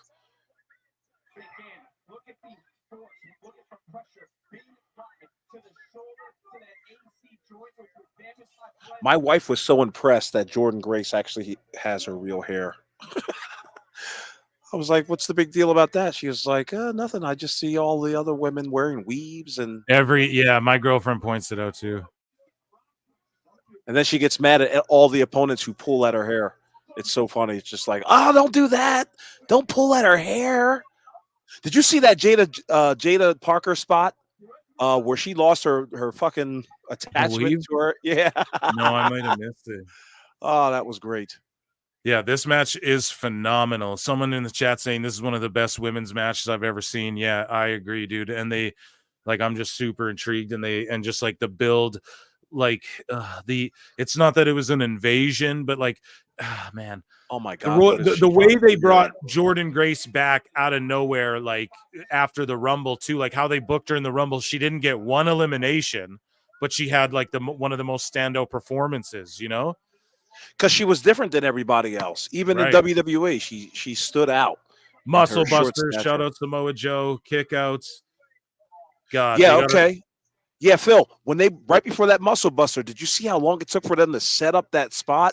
Yeah, like, now they're getting a little too spotty, right. You know? Like struggle, throw a punch, throw a working punch or whatever. Make it look like you're fighting for the maneuvering. And no, ladies and gentlemen, I am not a professional wrestler. I've just seen enough of it to know what works and what doesn't work. Yeah, absolutely, man. The good PWT listeners universe. I did amateur wrestling for about 13 years. Oh, that's awesome. Yeah, I wrestled a bit. I trained jiu-jitsu more though. I did boxing as well. Yeah, I used to box. My grandfather was a boxing coach, and then my mom kickboxed a lot. So then I did a lot of that for a while, and then I got into MMA, like with the craze, you know. There was like the whole craze, so I started taking jiu-jitsu seriously. Then my brother was more serious than me, though, you know. Right. So it was a lot. I got a question, Phil. Yeah, can you kick my ass? No, that's an old Chris Rock joke. Whenever somebody would brag about their fight, I don't brag about it. It's weird, you know. I don't do that shit. He would answer, "Yeah, but can you kick my ass?" Yeah, but can you kick my ass? Yeah. Oh man. All right, who's this Daphne-looking chick? There was I like that lion salt Perez did. Crippler crossface. Right. Speaking of Chris Benoit, shout her out. Am I behind you or what? Awful. Yeah, you might be. Logan Paul was doing camera work. He was the one holding the belt. Guy looked just like Logan Paul. You'll see it in a second. Yeah, but Daphne has just stolen the belt. What are you on the pirate ship, Phil? Yeah, I might be. You are? You cheap prick. Get Peacock. No, dude, I'm Canadian, bro. Oh. No, dude, god damn it. So, do you guys think this is my prediction? Roxanne Perez challenges Jordan Grace. We're watching her right now, Phil. No, but listen, she shows up at Slammiversary, right? Because okay, that's Dana Brooke, aka Ash by Elegant. Oh my god, I'm not going to spoil it for you. Okay. Well, the chat did. Perez won. Yes, Perez got the W. But she doesn't get Jordan Grace's belt or what? No. Because Jordan Grace has a. Okay, so now I think I'm ahead of you, Awful. I fucking reset my thing, and because I saw the finish. I was just saying it. So Okay. So look, Tatum Paxley comes out, and then that's Dana Brooke, who is about to challenge Jordan Grace next, and she worked for WWE. Her name is Dana Brooke. She was just released, and then she signed Dana. to TNA, and her name's Ash by Elegance. Right. So the TNA title wasn't on the line, okay? And then Hold on, did they call her Ash or did they call her Dana Brooke? I didn't hear what they called her. Okay. Chat, tell me, did they call her Ash by Elegance or did they call her Dana Brooke? Dana by Elegance. Dana by Elegance, yeah. So now what they're setting up here is because on TNA, and if you watch this past week, right, Jordan Grace and Ash by Elegance, Dana Brooke, we'll call her, are going to fight each other for the belt basically eventually. But at Slammiversary, Jordan Grace, oh wow, they have an ECW show coming out on AEW. I cannot wait, dude. I cannot wait for that. That's going to be on Patreon. We're going to watch the rise and fall of ECW. But anyways, though, so at Slammiversary, Jordan Grace is having an open challenge. So everybody's like, okay, a WWE or NXT talent's going to show up. I've been saying Natalia or Roxanne Perez, and they're going to carry on the story. I think because Roxanne Perez just won, it only makes sense that fucking Roxanne Perez shows up at Slammiversary, and she used to wrestle in TNA and is a former Knockouts champion. And if she shows up there and goes, hey, I beat you, give me my shot at Slammiversary, and then Jordan defends against Roxanne, and then fucking Ash by Elegance gets involved in that, and then Jordan will just go on and defend her belt against Ash by Elegance down the line. So that's my fantasy mark booking there. I'm not mad at Roxanne coming out with the belt, but I think it would have been cool. But you can't just because TNA people show up, WWE's not going to fucking just put them over on all their talent, and Jordan's not going to have boo-boo face about getting these opportunities either. So, yeah, I don't know. I applaud it. She could see her career for the next 5 years with this company. That's why she's happy to be there. Yeah. I called Grace for the win. Yeah, for sure. I know. We got that one wrong. So, we're at I don't know, not batting good. So Trick Williams is going to defend as well. Watch it be a swerve, and then Ethan takes the belt.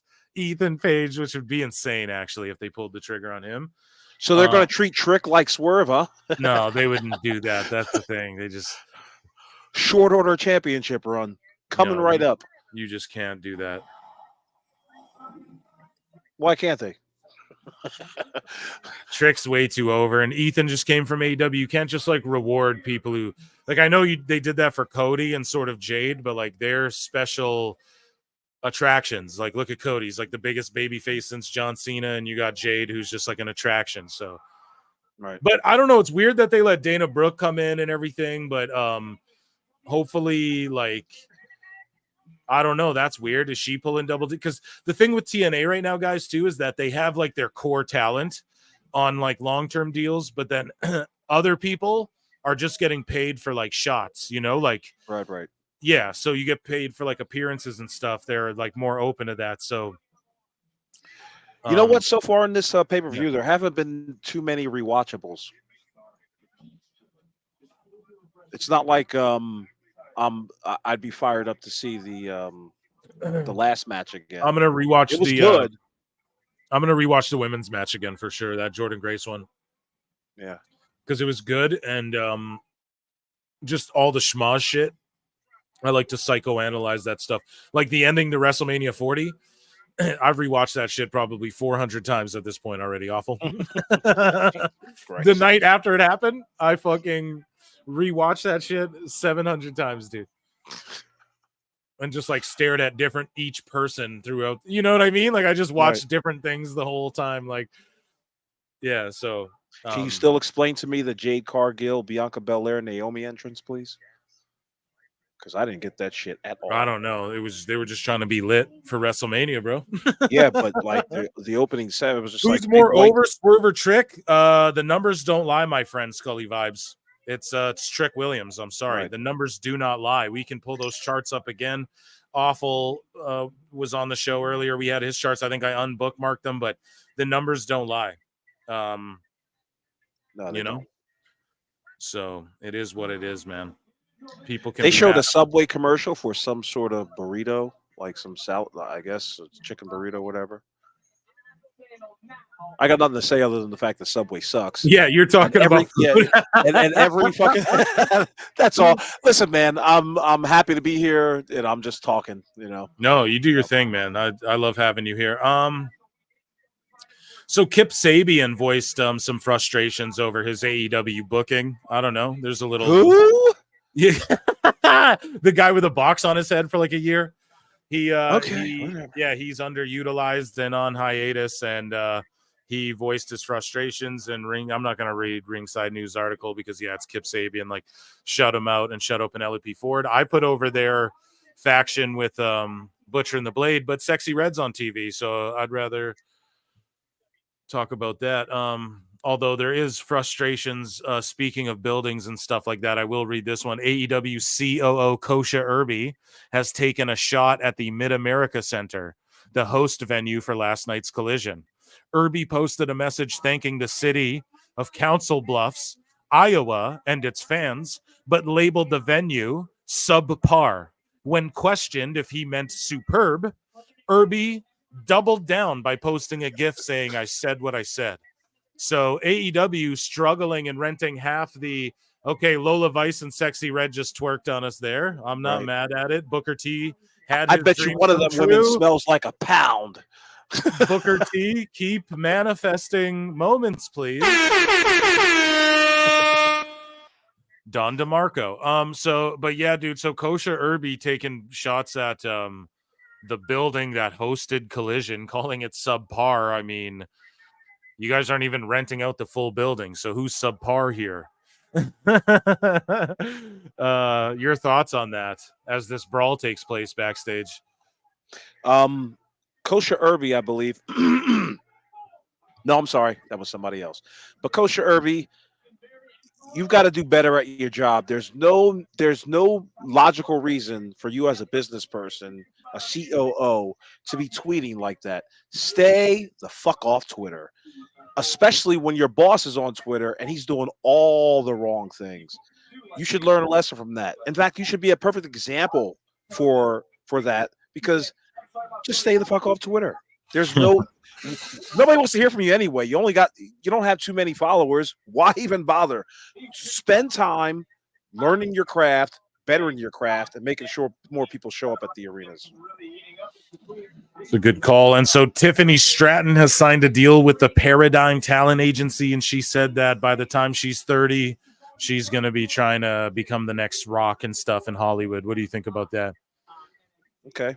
So, like so many others, I mean, Tiffany Stratton looks like, that's what I'm saying. Like, Tiffany Stratton looks like a lot of women in California, doesn't she? I mean, man, she's got it. Okay, what is it?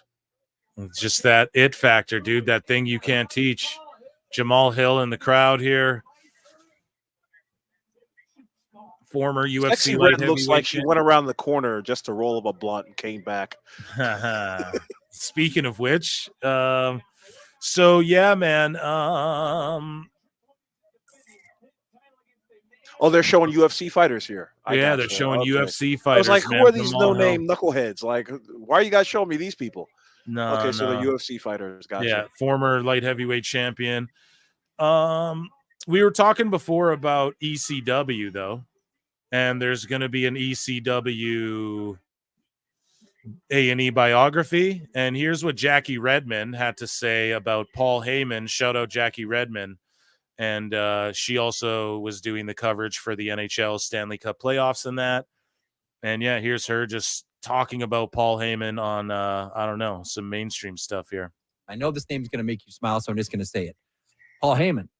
So, before I get to this story that I want to share with you, because it is so Paul, and though he's never admitted it to me that it was him, I know deep down inside, damn it, that it was Paul Heyman. But when I say that name, what does it mean to you, and how much has Heyman helped your career in the WWE? So current role at WWE, I just thought Paul Heyman was one of the most entertaining people in wrestling. And I think most people view him that way.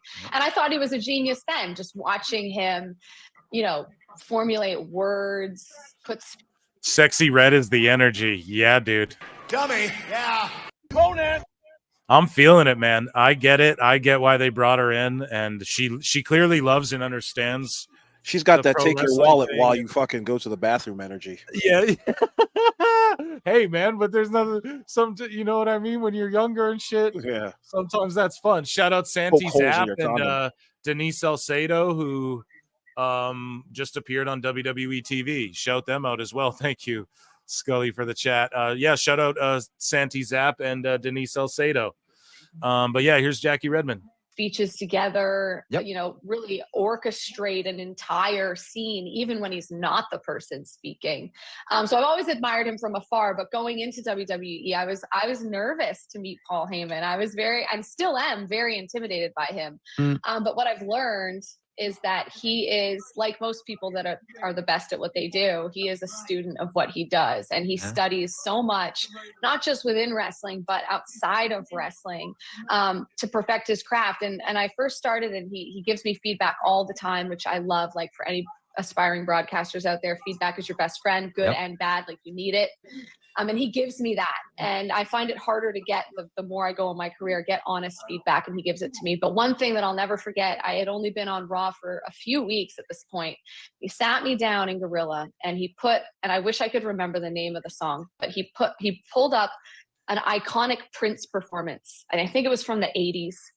And he said, watch this with me. And I want to show you how the brilliance of this man is, you can't say enough about Prince. But he said, watch the way that this man controls the audience. He has them the whole way. He makes them a part of it. He's like a conductor. And I sit through this whole performance with Paul Heyman, and I walk away going, he's not Prince, but like, this is what he does. And how does he figure out how to do it? He looks at some of the greatest artists of our time and says, how do they perform? How do they keep an audience over an 8-minute performance or a concert or a one song? I don't know, man. Paul Heyman spitting game to Jackie Redmond. Ethan Page getting a huge entrance, like coming from the back, and yeah, that was nice. Got his own music and this all ego music. This is slick. And it blew my mind that this man at this stage of his career still looks at things like that, about how to be better and how to, perfect something that he's already so good at. And then he had his Hall of Fame speech, and anyone out there that's not watched it, go watch his Hall of Fame speech. He had the crowd start to finish. Yeah, like the greatest Hall of Fame speech of all time, man, I think. But yeah, shout out Paul Heyman and shout out Jackie Redmond. Here, I'll pull this card back up. I know this name is going to make you smile, so I'm just going to say it. Yeah, I just thought that was interesting, and I love Paul Heyman. He's one of my all-time favorites, so I just wanted to bring that to the show. Here we go. Ethan Page.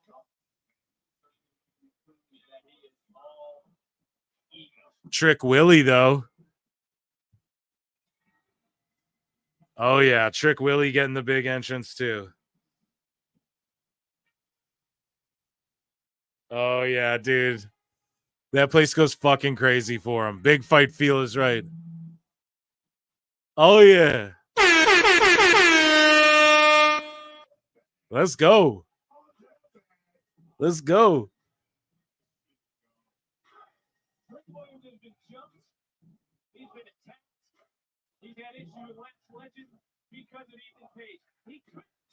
Whoop that.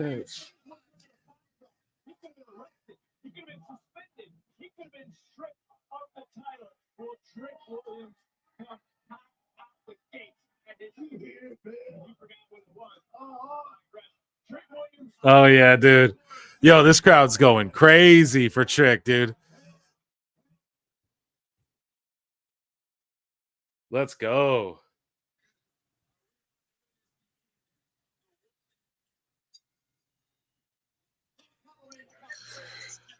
All right. Yeah, Trick Williams has a far more better upside and looks more the part of whatever he's trying to do than Swerve Strickland ever could. Swerve Strickland needs to hit the fucking gym. Like, that could change a whole lot. You look like you just, like you do KFC on Sundays, man. I mean, he's over his shit, man. Trick Willie's over his shit. Trick Williams is over. Yeah, he's over as shit, dude. Dude, this is like big fight feel. They got those big entrances from Yeah.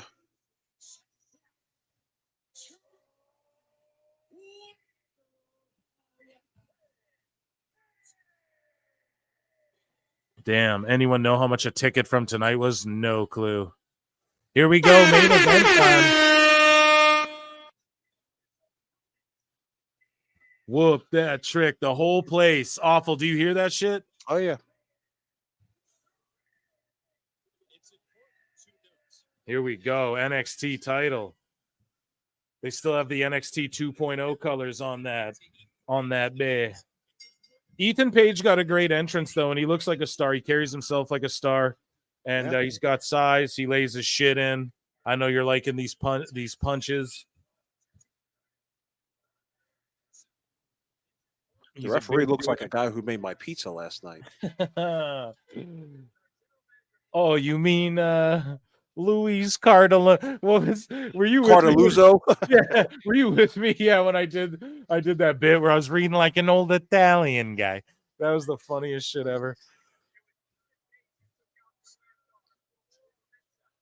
All right, so Ethan Page working those punches again. Yep. Looking pretty good.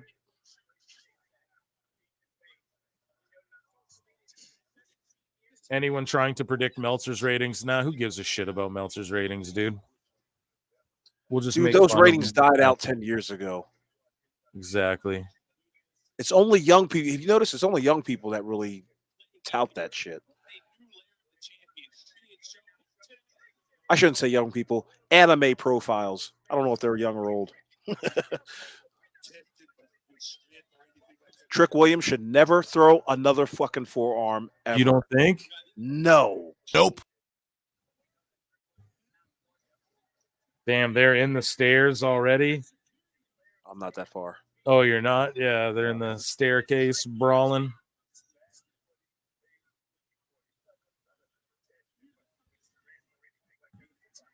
So let me ask you something, Phil. If we were on Patreon right now, and the volume was turned off on this PLE, would you still be able, and like maybe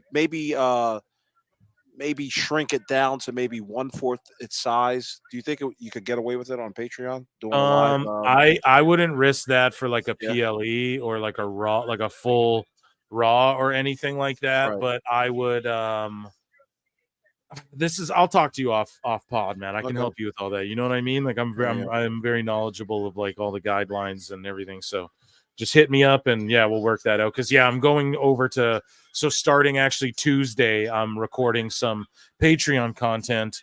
Right. You guys can see below patreon.com/prowrestletimes. And I'm going to watch stuff that would get stricken on YouTube, but not like, you know what I mean? Right.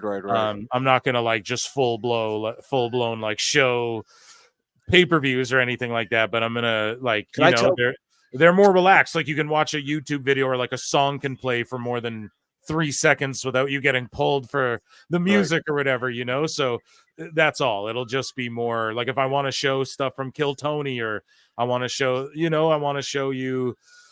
just something that has some music. Remember this? Like I made a video of every wrestler ever getting punked. Well, that's why I can't upload it to YouTube. I get pulled down by MTV. Well, I can watch it with you guys on Patreon. So I'm going to do stuff like that. That's wrestling related. But as far as like, it's SummerSlam, let me watch it on Patreon with people. I wouldn't risk that. That's right. You probably, that's a little too. But anyway, you know what this match should be emulating right now? What? Austin versus Brett at WrestleMania 13. It should have that kind of grit to it. Right now, they're working a wrestling match. And as far as I know, this was like a blood feud right off the top. So if you're going to take it that route. Yeah. Ethan's like he's good like at I don't know, he just takes his time, paces, he's going to do holds, the rest holds, but he's bear hugging and he's a good punch. Yeah, he throws a good punch, and he's just a grounded guy. He's not going to do anything too fancy. Yeah, but neither did Brett or Austin. They brawled around all over the arena. Yeah, they brawled. That stair spot was pretty nasty, but it was good. It was okay. But yeah, awful, man. I was gonna ask you too. I was gonna say you got to come do some Patreon content with me, like over on my stuff, like do Can I some tell you a real quick reactions funny with me. story, Phil? Yeah, let's hear it. So I think last week, or maybe it might have been whenever we last did our podcast, your podcast here. Yeah. So so people in the chat know, like when I do Toonie Talk, after the show was over, we kind of shoot the shit. You know what I mean? Yeah. Like for maybe like another half hour. I tried to do that with Phil. Phil cuts off the entire yeah, I dip out, man. Like if I go for like, yeah. I sat there for like 10 minutes, like, I guess we're not going to have a little. Oh, but do you show guys analysis. see? That's the thing, because when Toonie Talk ends, I dip out right away too, because I just thought that's what you all did. Like I didn't even think about it. So, no, if you want to chop it up after, let's fucking do it, man. I'm never trying to. I don't mean to. Yeah, no. I just figure everyone's like probably tired of hearing me already. I'm like, you're Awful's probably sick of me by now. I am. Yeah, so not gonna lie. I'm just like, yeah, dude. I've had it up to here with you. I'll leave him alone. So. Yeah, this match is good, but this is just a match. That's what like, I mean. Everything there's no tonight anger. There's no like grit. Everything tonight sort of felt like that way to me. It's just another match, sort of like nothing's bad. No one's working bad or anything, but nothing really made me go like, oh. So it didn't really fully live up to the hype, but at the same time, we got some story progression and we see more TNA, WWE, NXT crossover. So I'm happy with that. Yeah, because we're going to see more of that in the future. So I'll put that aspect over. Like we saw Ash by Elegance and stuff. So I don't know. Maybe we'll get like a crossover tag team match. Maybe they are building to the next takeover. Will be like TNA, NXT, takeover. Like, and that's what it is. And they'll have a card of NXT, like the Forbidden Door, but NXT TNA. And for all the idiots going like, oh, they don't get anyone from Raw or SmackDown, though. It's like, yeah, that's not what the exchange is. Why would WWE do that? TNA and NXT can help each other grow. And especially, like, I don't know. It just makes sense. I don't know. It makes sense for them to team up. Why would you lower Raw and SmackDown to TNA's level? You know, you also want to take one of those pawns off the chessboard for AEW. You know what I mean? Like you don't want him swooping in and taking up TNA too. I'm sure he's tried, but WWE was probably like, we've got an idea for you guys for the next 10 years instead of the next 10 weeks or 10 days.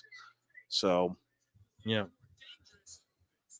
So many things that Tony has missed out on. I think he should have really thought the whole process of creating this organization out. He should have had focus groups. I bet you WWE still has focus groups after Raws and SmackDowns. Okay, guys, you guys are strangers. What did you guys think of this show? What did you guys think of this particular wrestler? You know what I mean? Like they get Q ratings from these people, and they're able to work from there. That's why they let somebody like Ricochet go. You know what I mean? Like they let these people go with a purpose. They know they're not drawing. They're not really bringing anything into the product. Sure, he's a great hand, but WWE has a philosophy like we want everybody to shine. And if you're not shining, that's on you. See you later. Yeah. And like I also, they're sort of working it into angles too, like that Brooks Jensen wrestler. He just showed up at a random indie. I told you guys he's going to be like, they're sort of stealing like Jack Perry's, thing with Brooks Jensen, where it's like he feels all disheveled, so he's showing up at random shows, and like he's going to show up in TNA. Like Regal's kid will probably show up and have a dream match in TNA. He went to fucking All Japan and had a dream match, or quote unquote like a whatever NXT versus whatever. So he'll do that too for sure. Speaking of Japan, like Trick Williams just did the Okada spot, but I think he used the stair. He didn't just clear the barricade. That's chill. But yeah, man, so far this match, like I love Trick, dude. He's just super over, and I'm a fan of his, and I like Ethan Page too. He's living up to the hype, I believe, as far as like his abilities in the ring. If there's anybody in wrestling right now that could be a spitting emulation, a spitting imitation of Booker T, it's Trick Williams. If I was Trick Williams, I'd use everything from Booker T I could in every one of my matches. Okay. Also, Ethan Page was super over in TNA as well.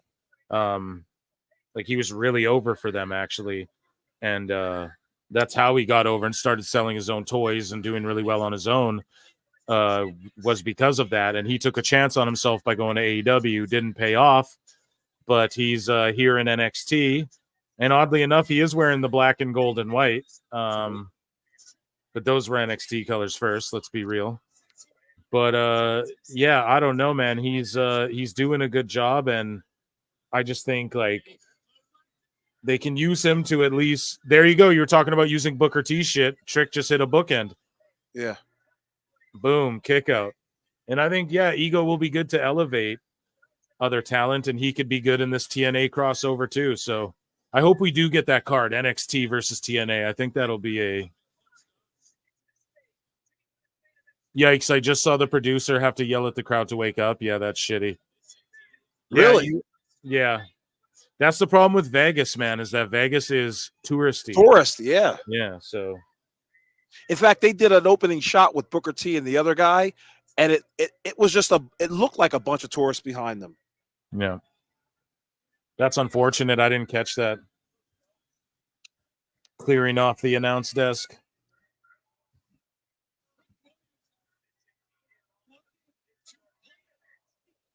Anybody in the Philadelphia, Pennsylvania area? Oh my Happy goodness. Odun Day. Happy what day? Odun Day. It's a festival, an African festival in Philadelphia. Right on. That I was supposed to go to. My wife is coming back from it now. Okay. Trick Williams having Ethan Page trying to suplex him on the table. Ethan Page reverses. Big power slam through the table. Yeah, that was sick. I'm a little bit ahead of you. Okay. Boom. I'm surprised. The Ricolas go flying. Somebody's got Ricola candies on the fucking table. That's crazy, man. Ethan he's rushing through some of his moves a little bit, though. I'm not going to bury him, but he's rushing through Maybe little time bit. Constraints? Yeah, maybe, because like even he hit his big. Here, I'm going to close this poll out. You guys liked NXT Battleground. 96 said good, 4% said bad. We need 15 likes, though. We're at 85 likes. There's 160 you watching. Hit the goddamn like button. Yeah, so Page is throwing the shots. I think I'm a bit ahead of you, but like basically he hit the Razor Ramon, the Razor's Edge, the Ego's Edge. Okay. And then he just sort of he just did it really quick, and then it was a kick out, and it just buried. That's like it's supposed to be his big move. Crowd didn't react at all, and then Trick Williams hit the flying knee finish. Man, Sorry, I probably just spoiled it. Flying knee, empty seats. Yeah, flying knee finish. Trick retains. They're going to obviously put NXT people over. I'll give it a round of applause, but they looked rushed for time. Wow, and that's that. I will say that, man. They look rushed for time there. But what's after this? This was the main event, right? Yep.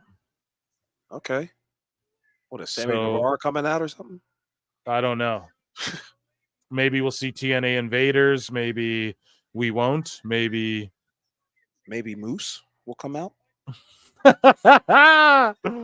That'd be funny. Yeah.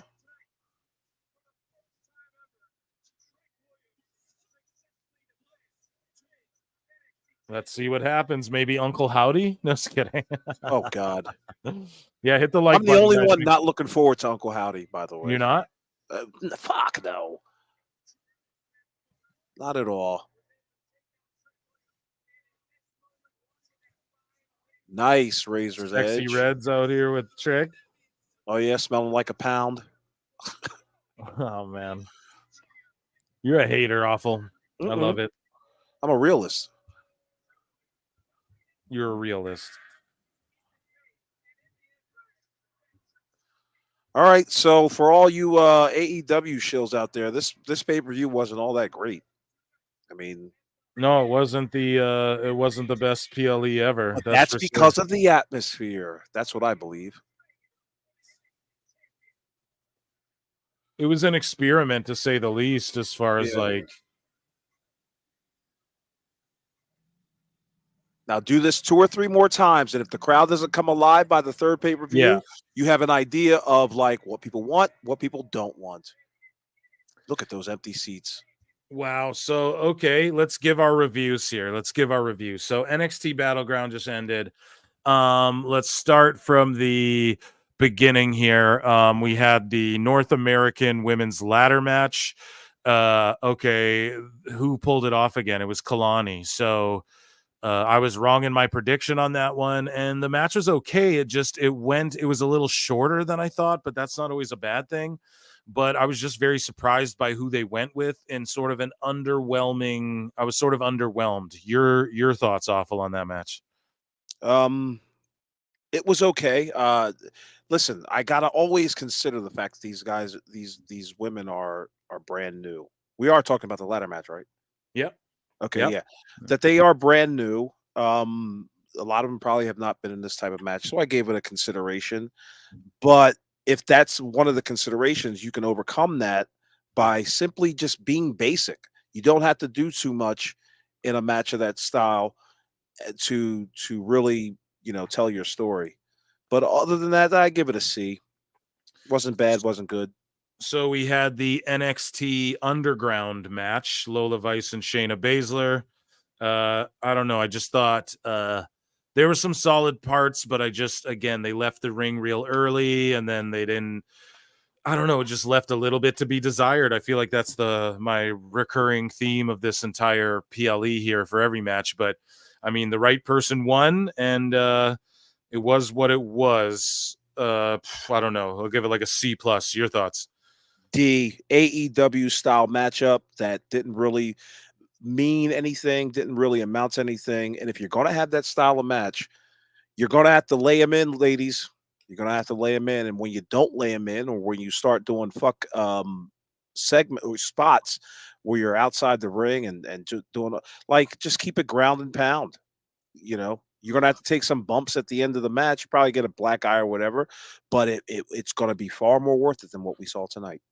So the triple threat, which I thought was either my first or second favorite match on the card, Joe Coffey, Oba Femi, Wes Lee. I don't know. Femi's great, and I liked his powerhouse spots. And yeah, everyone did their jobs, and Oma Femi won. And shout him out. That match was pretty solid. I'll give it like a B plus. Yeah, another C for me. A lot of these matches, I'm gonna have to, nothing blew me away tonight. Nothing blew me away. Yeah, but Oba Femi's moveset and his facial expressions, he's gone he's gone places. He's going places in life. Yeah. So and then we had the tag match, Gallows and Anderson versus Axiom and Nathan Frazier. It was what it was. Just give it like a C. It was what it was. Nothing memorable. And it's literally, I don't know. I would just have the titles on the Good Brothers if it's me, but whatever. Yeah, I mean, I'm surprised that they didn't switch the belts over, because you could do a lot. That's what I'm saying. Like, you can do a lot with veterans who've got a championship belt. And nobody on this card lost their title, so everybody retained, and then they crowned a new champion at the beginning. So it was a night of title defenses too. So dang, man, like, just left something to be desired. I think if Jordan Grace beat Perez and then Perez beat her back at Slammiversary or something, and they swapped titles and did that idea I had, that wouldn't hurt anybody for business, but who knows? I don't know. But speaking of that match, this is my favorite match, or second favorite match of the night, either in front of or behind the triple threat, is Jordan Grace and Roxanne Perez. I thought it was solid. The color was good. The end was kind of schmozzy, but they're doing like an invasion type whatever, and it all makes sense storyline wise if you follow it. So I actually enjoyed it, and I think Dana Brooke, she's recognizable, but she's been in TNA and she was in NXT right before she left. So does it make sense to use her? Yeah, it's who TNA's using anyways, so maybe it's just a coincidence. But I'm okay with all the afterbirth stuff. It wasn't offensive, at least. But your thoughts on that match and I guess the afterbirth? I liked it. I mean, again, not rewatchable for me, but it let me know. It introduced me properly to Jordan Grace, and it introduced me properly to Roxanne and what they're able to do. And then the main event, Trick and Ethan Page, I felt like they were rushed for time. The crowd was dead by this time, and they had no right to be dead. Yeah, so It wasn't. I don't It know. wasn't a long ass 4-hour pay-per-view. No, it was fine. It was paced well, so I don't know what was going on there. Ethan Page did his job well. I think he's a good signing for NXT. The right guy won, of course, but yeah, they seemed rushed. And Trick, I don't know. He's still got to work on his facials a bit. He's got to work on his selling a little bit, but it's not egregious, man. It's nothing bad. It's I don't know. I like what he's got going on. So the right guy won again. And overall, yeah, I give this card like fucking, I don't know. This is like a C. Your thoughts on the main event there? Awful. Trick Williams showed me, some things. I'm impressed by him. I'm not impressed by Ethan Page, other than he throws a damn good punch. Yeah. And he looks like he has, but again, we don't know if it was. Let me finish my thoughts. He does have potential, but what I do think happened was that the match got it was speed ran through. It was a speed run. I think they were a little short on time, and so they had to bottom line it. So I give it a I give that match a B. Okay, well, round of applause for the pay-per-view. For $2, Scully Vibe says, awful. What's an A-B match to you as an example? From NXT or from wrestling in general? I mean, from wrestling in general, I like things that draw you in immediately. I like matches that, goddamn, I'm thinking right off the top of my head, I'm thinking of Steamboat Savage. I'm thinking of Brett and Austin. I'm thinking of Stanson and Brody. I'm thinking of so many great matches. I've been saying it all night. Bailey versus Sasha is my favorite women's match of all time. So anything that has, just like Hogan said earlier, a beginning, middle, and an end, and that there are clear-cut winners, clear-cut heels, clear-cut baby faces. Doing the tweener things, it makes your job a little bit more difficult because you can get away with certain things, but you can't get away with other certain things. But if you have clear-cut heels and baby faces, you're doing all right off the top. No doubt. Thank you so much for that. In general, he said, yeah. So you nailed it. So, okay, yeah, that was the pay-per-view or the PLE. Let's look through. I have some more clips, and then everyone, I want you to start polishing up your flutes, and I want to get to 100 likes, and I want you all to start polishing your flutes. Right. Give me 5 minutes, Phil. Take your time, man. Yeah, I'm gonna run through. I'm gonna run through some of these. So, Bryan Danielson, folks, chat. This is via 6ABC. Bryan Danielson on why he joined AEW and the difference between AEW and WWE. And Danielson says, this is one of the things that drew me to AEW and why I kind of wanted to come to AEW is that AEW is like a wrestling first company. It's a wrestling company for wrestling fans. It's like, dude, no, WWE fans are wrestling fans too. I fucking hate when people do this. But anyways, he says sometimes WWE is more based in general entertainment. Okay, that's true. They want to reach as many casual viewers as possible. True. Where I think AEW is like, hey, we love sickos. No, hey, if you love wrestling, here's this wrestling. Okay. That's WWE does that too, though. So that's not really offering. But also, like, even if you're not a wrestling fan, we're putting on wrestling and the wrestling itself is going to bring you in. No. See, that's the myth that keeps being told. Oh, the wrestling itself will lure you in. If you don't like wrestling, then if you do see this wrestling, it'll bring you in. No, that's not true. That's not true, dude. That's been, no one saw Vikingo and went, oh shit. You know what I mean? Like, I'm sorry. Like, and I'm a mark for the flippy moves too and all that. It's just, that's the myth that everybody perpetrates. Tony Khan believes this. Oh, if we just put this on TNT, they'll come, you know, it just doesn't work that way, dude. So, and I think that's one of the really unique things about AEW. If you were to do a comparison of the two, like just watching the shows, you'll see that there's a lot more wrestling in the 2 hours of Dynamite than there is even in a 3 hour Raw. And sometimes there's more wrestling on an AEW Dynamite show than there is on Raw and SmackDown combined. And it's like that, I don't know, just Danielson, it's just regurgitating like the business jargon with Tony Khan, basically the script that's been written for them. I love Danielson, but fuck, man, how the mighty have fallen due to AEW. Plenty in pixel art, thank you so much. For $5 says, I heard something about Danielson possibly participating in an MMA match soon. Is that actually a thing? Because wouldn't that like kill him? I have not heard that, and I'm a big MMA mark, and I pray to fucking God. What he said, what Danielson was quoted saying was he hopes that he is in at least one more like real fight in his life before he dies. So whether that's a sanctioned MMA match or he gets in a street fight with someone, I'm sorry, dude, but he's saying like sort of reckless CTE stuff, but I'm not making fun of that or like trying to say that like diagnosing. I'm just saying that that's very like impulsive and scrappy, and that's fine. Like, you know what I mean?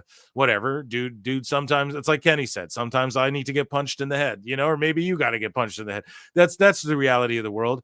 And I understand that, but like with his, just what he's given and put his body through, you'd think he'd want to not get punched as much as possible. It's this weird thing where it's like WWE really saw this in him, and that's why they were saving him from him. And now we're seeing that because of AEW, right? So not to yeah, I don't know. That's all I can really say on it, man.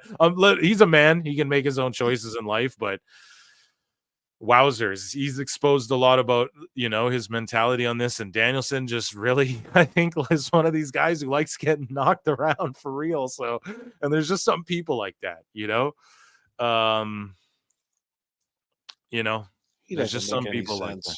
It doesn't make any sense. Yeah, awful. Back just in time. Your thoughts on Danielson just saying, like, I don't know. I basically broke it down. Like, he basically is claiming the same thing Tony Khan claims, that if you're a casual and you don't like wrestling, but you see this wrestling, you'll be like, oh, this wrestling's great. And I'm like, that's a myth. That's never worked. And then Danielson is talking about he wants to have another fight in his life before he's dead, whether that means like a sanctioned one or a street fight or something. What's your thoughts on that? He's going to be fighting with his doctor soon. Shit. Fighting with that insurance company. Fucking right he is. He don't make no sense. Why would you want to do an MMA fight? You're going to get rocked in an MMA octagon. Brian Danielson, whatever you want to call him. I mean, does he strike you as a real tough guy? Well, he for real trains, dude. Yeah, like I think he would do better than Punk in a real fight, in my opinion. Oh, okay. All right, whatever. Just my opinion. So Danielson is saying, you know, we're the real wrestling. And that's always the adage with these, you know, the sports based. And I argue different. I say that AEW is just indie sports entertainment craziness, and WWE is more sports based now. That's my opinion. The veteran Jack Vaughn, here's his opinion on quality versus quantity, which is the debate with AEW and Danielson saying, oh, there's more wrestling on a Dynamite than Raw and SmackDown combined. Well, here's the difference. Quality versus quantity via OVW zone, Jack Vaughn. Indie wrestling versus professional wrestling.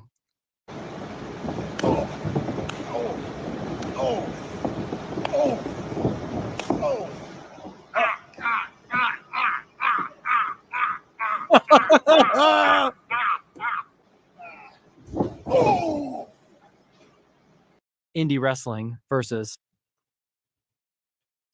Dude, I love when he's like, That shit is so funny. Yeah. But Danielson, what everybody needs to understand, Tony Khan, this is what we see. What he's doing here. Like, this is what we see.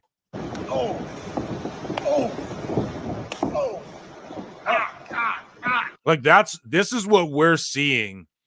And Tony's going like, oh my God, like this isn't far off when Cassidy and Kingston and them are doing these fucking shitty forearms.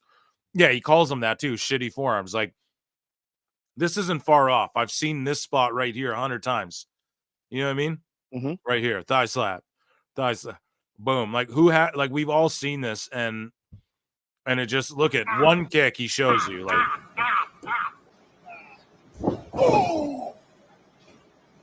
You know what I mean? And that's just what it boils down to. You ever been in a fight? Have I ever been in a fight? Yeah. Yeah. You ever use a forearm?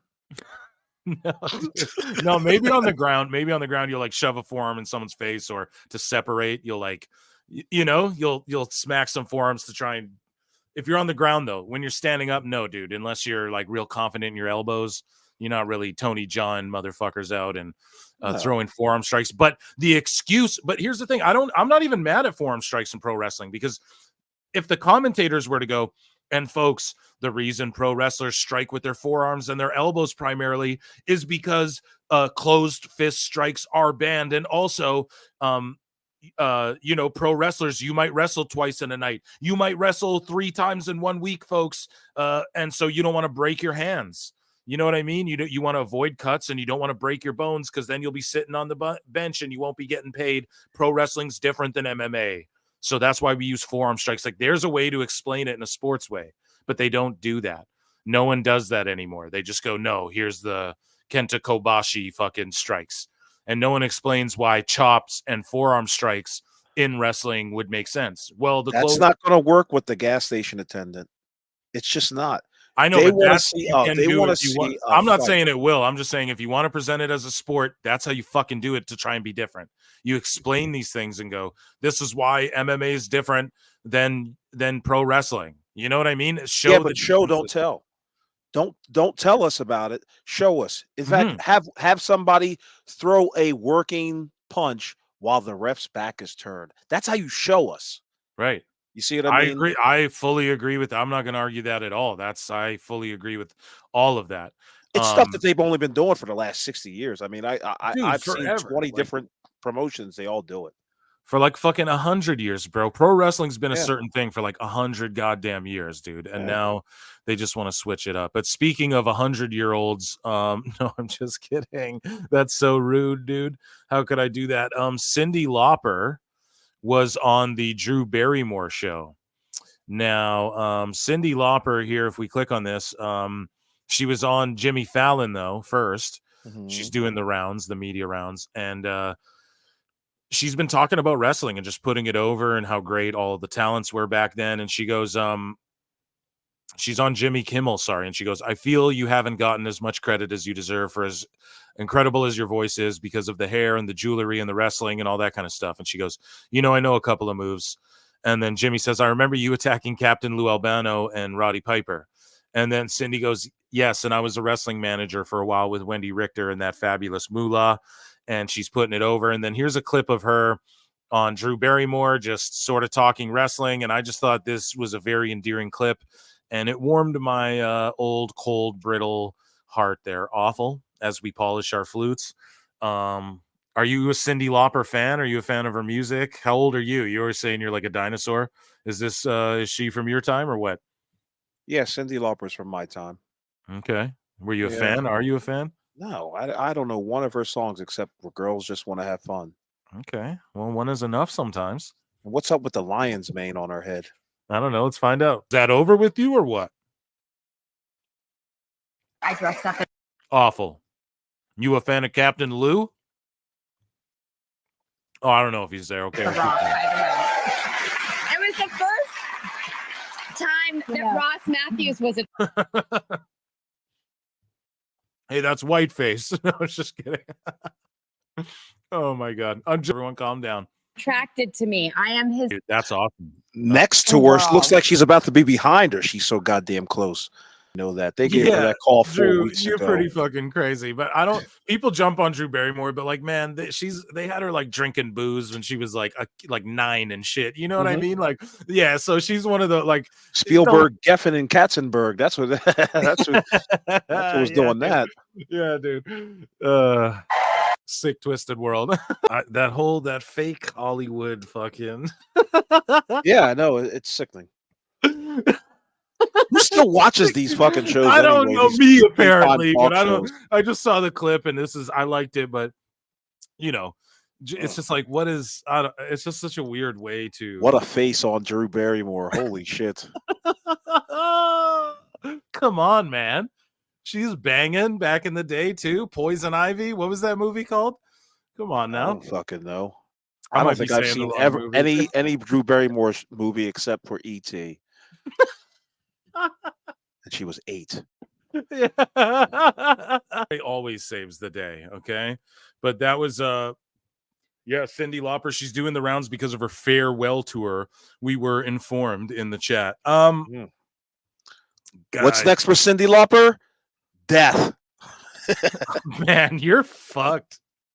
You're fucked, dude. That's an old Norm Macdonald joke. Oh my god. So shout out Alfred Konua. This is Nasty, friend of the show.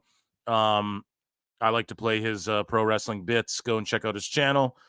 And here's his top 10 heels in wrestling right now. And a reminder that AEW can't book a heel to save its life. I want Awful's thoughts on this here.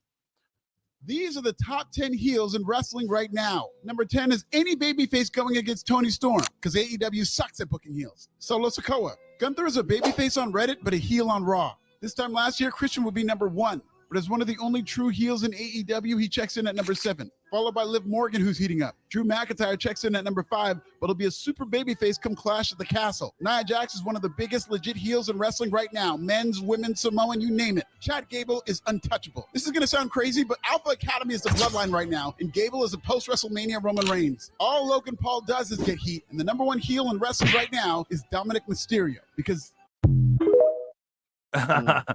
Yeah, dude. Great work by him there. The biggest heel in the in all of professional wrestling is AEW's production staff. Yeah, exactly, dude. So guys, Awful, you're gonna talk to the chat while I run and get a soda water. Okay.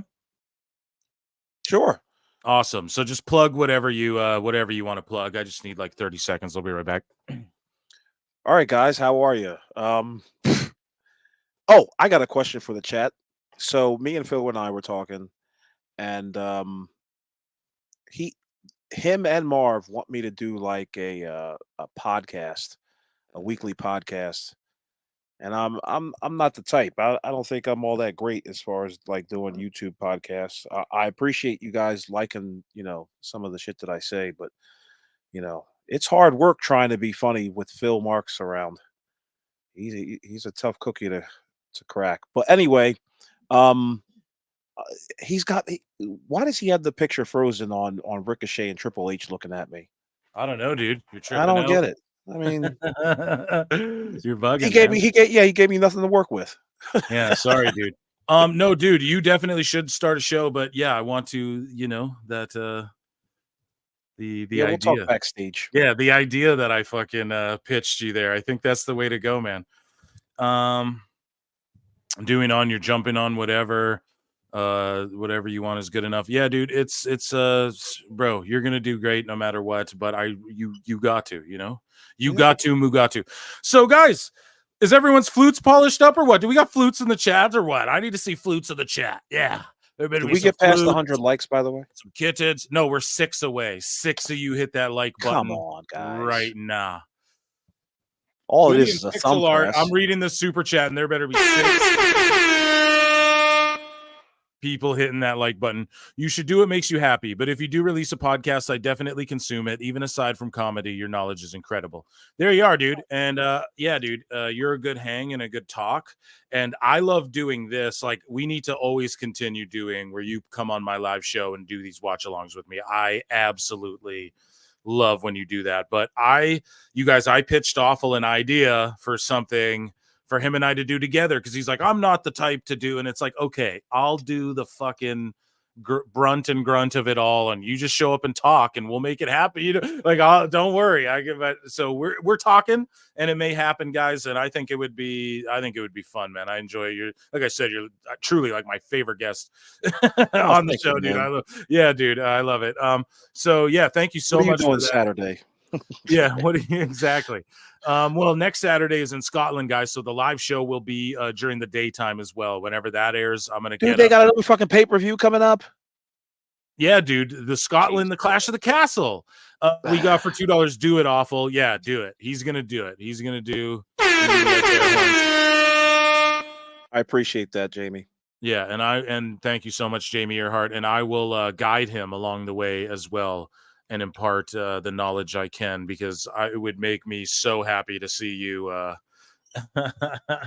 sell a lot of books. You know what I mean? Like, regardless of the outcome of AEW, man, you know, it's a great way to sell books as well. But anyways, guys, I hope is there flutes in the chat. Everyone's chatting away. But it's time for everyone's favorite segment, and it is called Dave Meltzer's, and also, by the way, Stacy Cornett, Queen Cornett's favorite segment of the week. Shout her out for listening.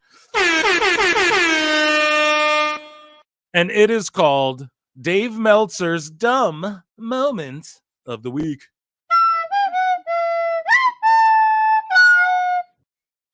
Oh, yeah. So, David Scher, friend of the show, he just doesn't know it. Great guy, never met him.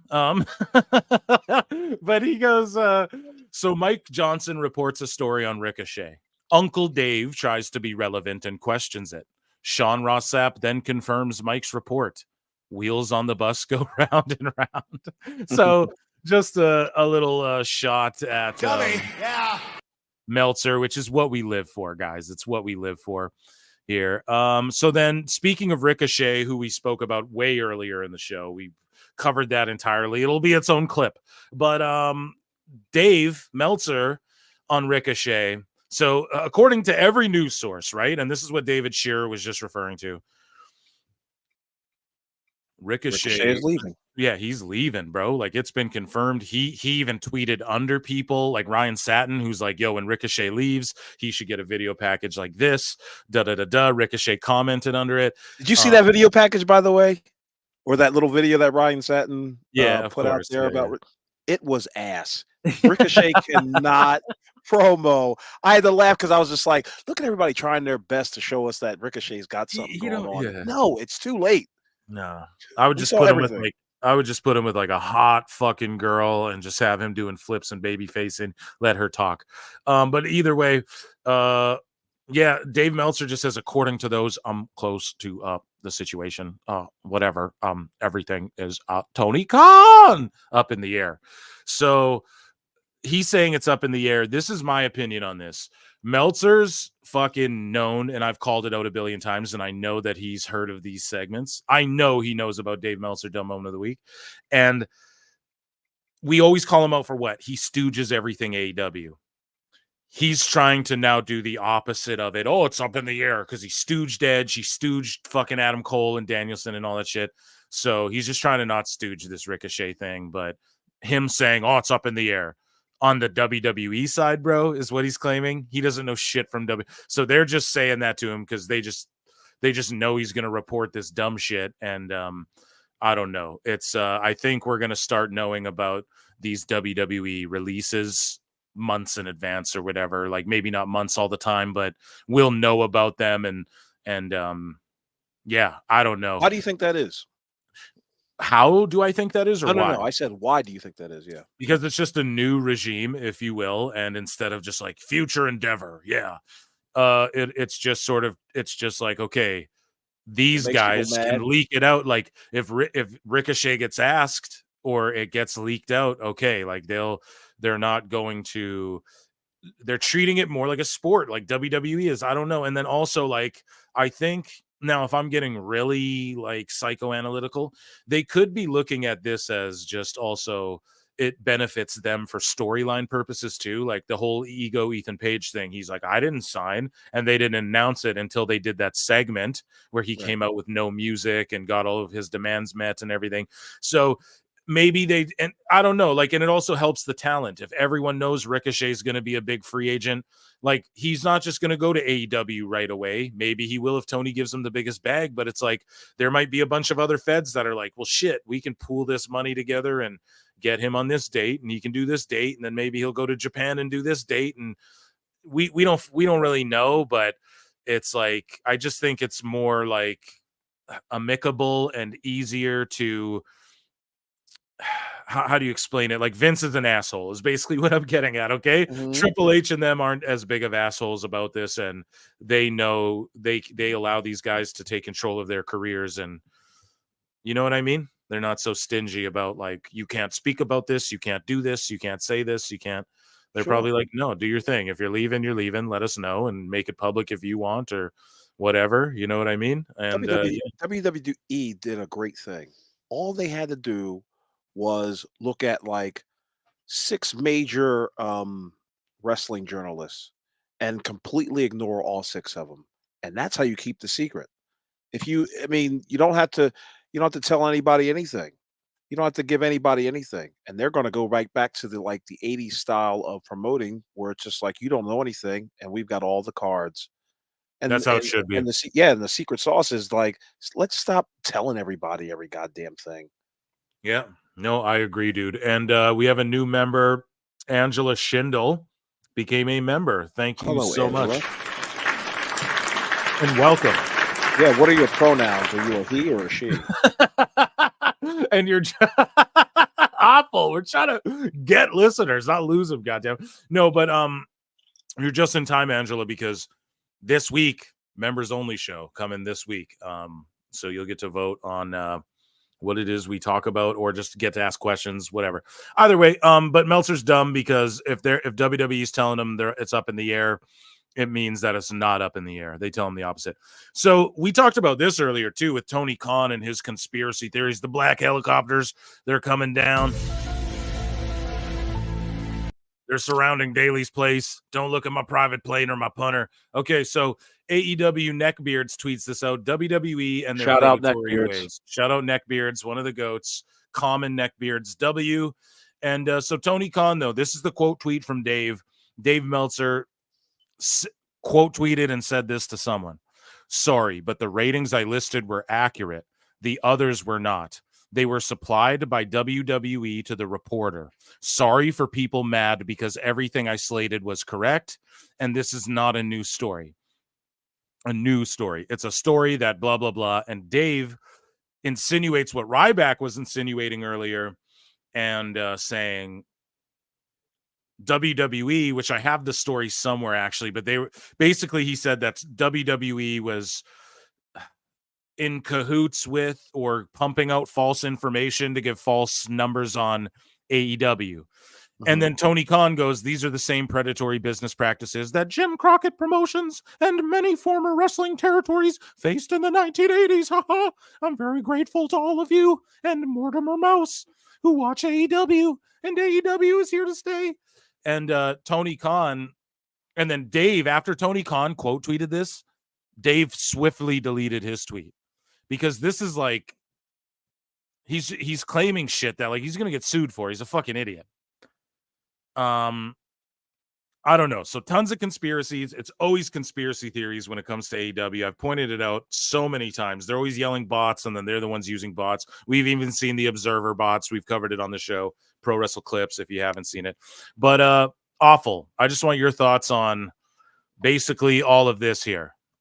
Dave and Tony here, being Alex Jones. This is a real peculiar tweet. And he deleted it. He deleted it. Are you talking about Tony, sorry, or Dave's? No, both of them. Yeah, because Dave deleted his when Tony quote tweeted it. Why? Because this is like libel. I don't know. I'm not a lawyer, but God damn it. This is, they're walking on. One of my predictions for 2024 when I made my little predictions list on Twitter was that Tony Khan would sue Triple H, but it looks like it's going to be the other way around. Yeah, that is very libelous, and I can see why Dave deleted it. But what proof does you know why he deleted it? More so than the specter of getting sued.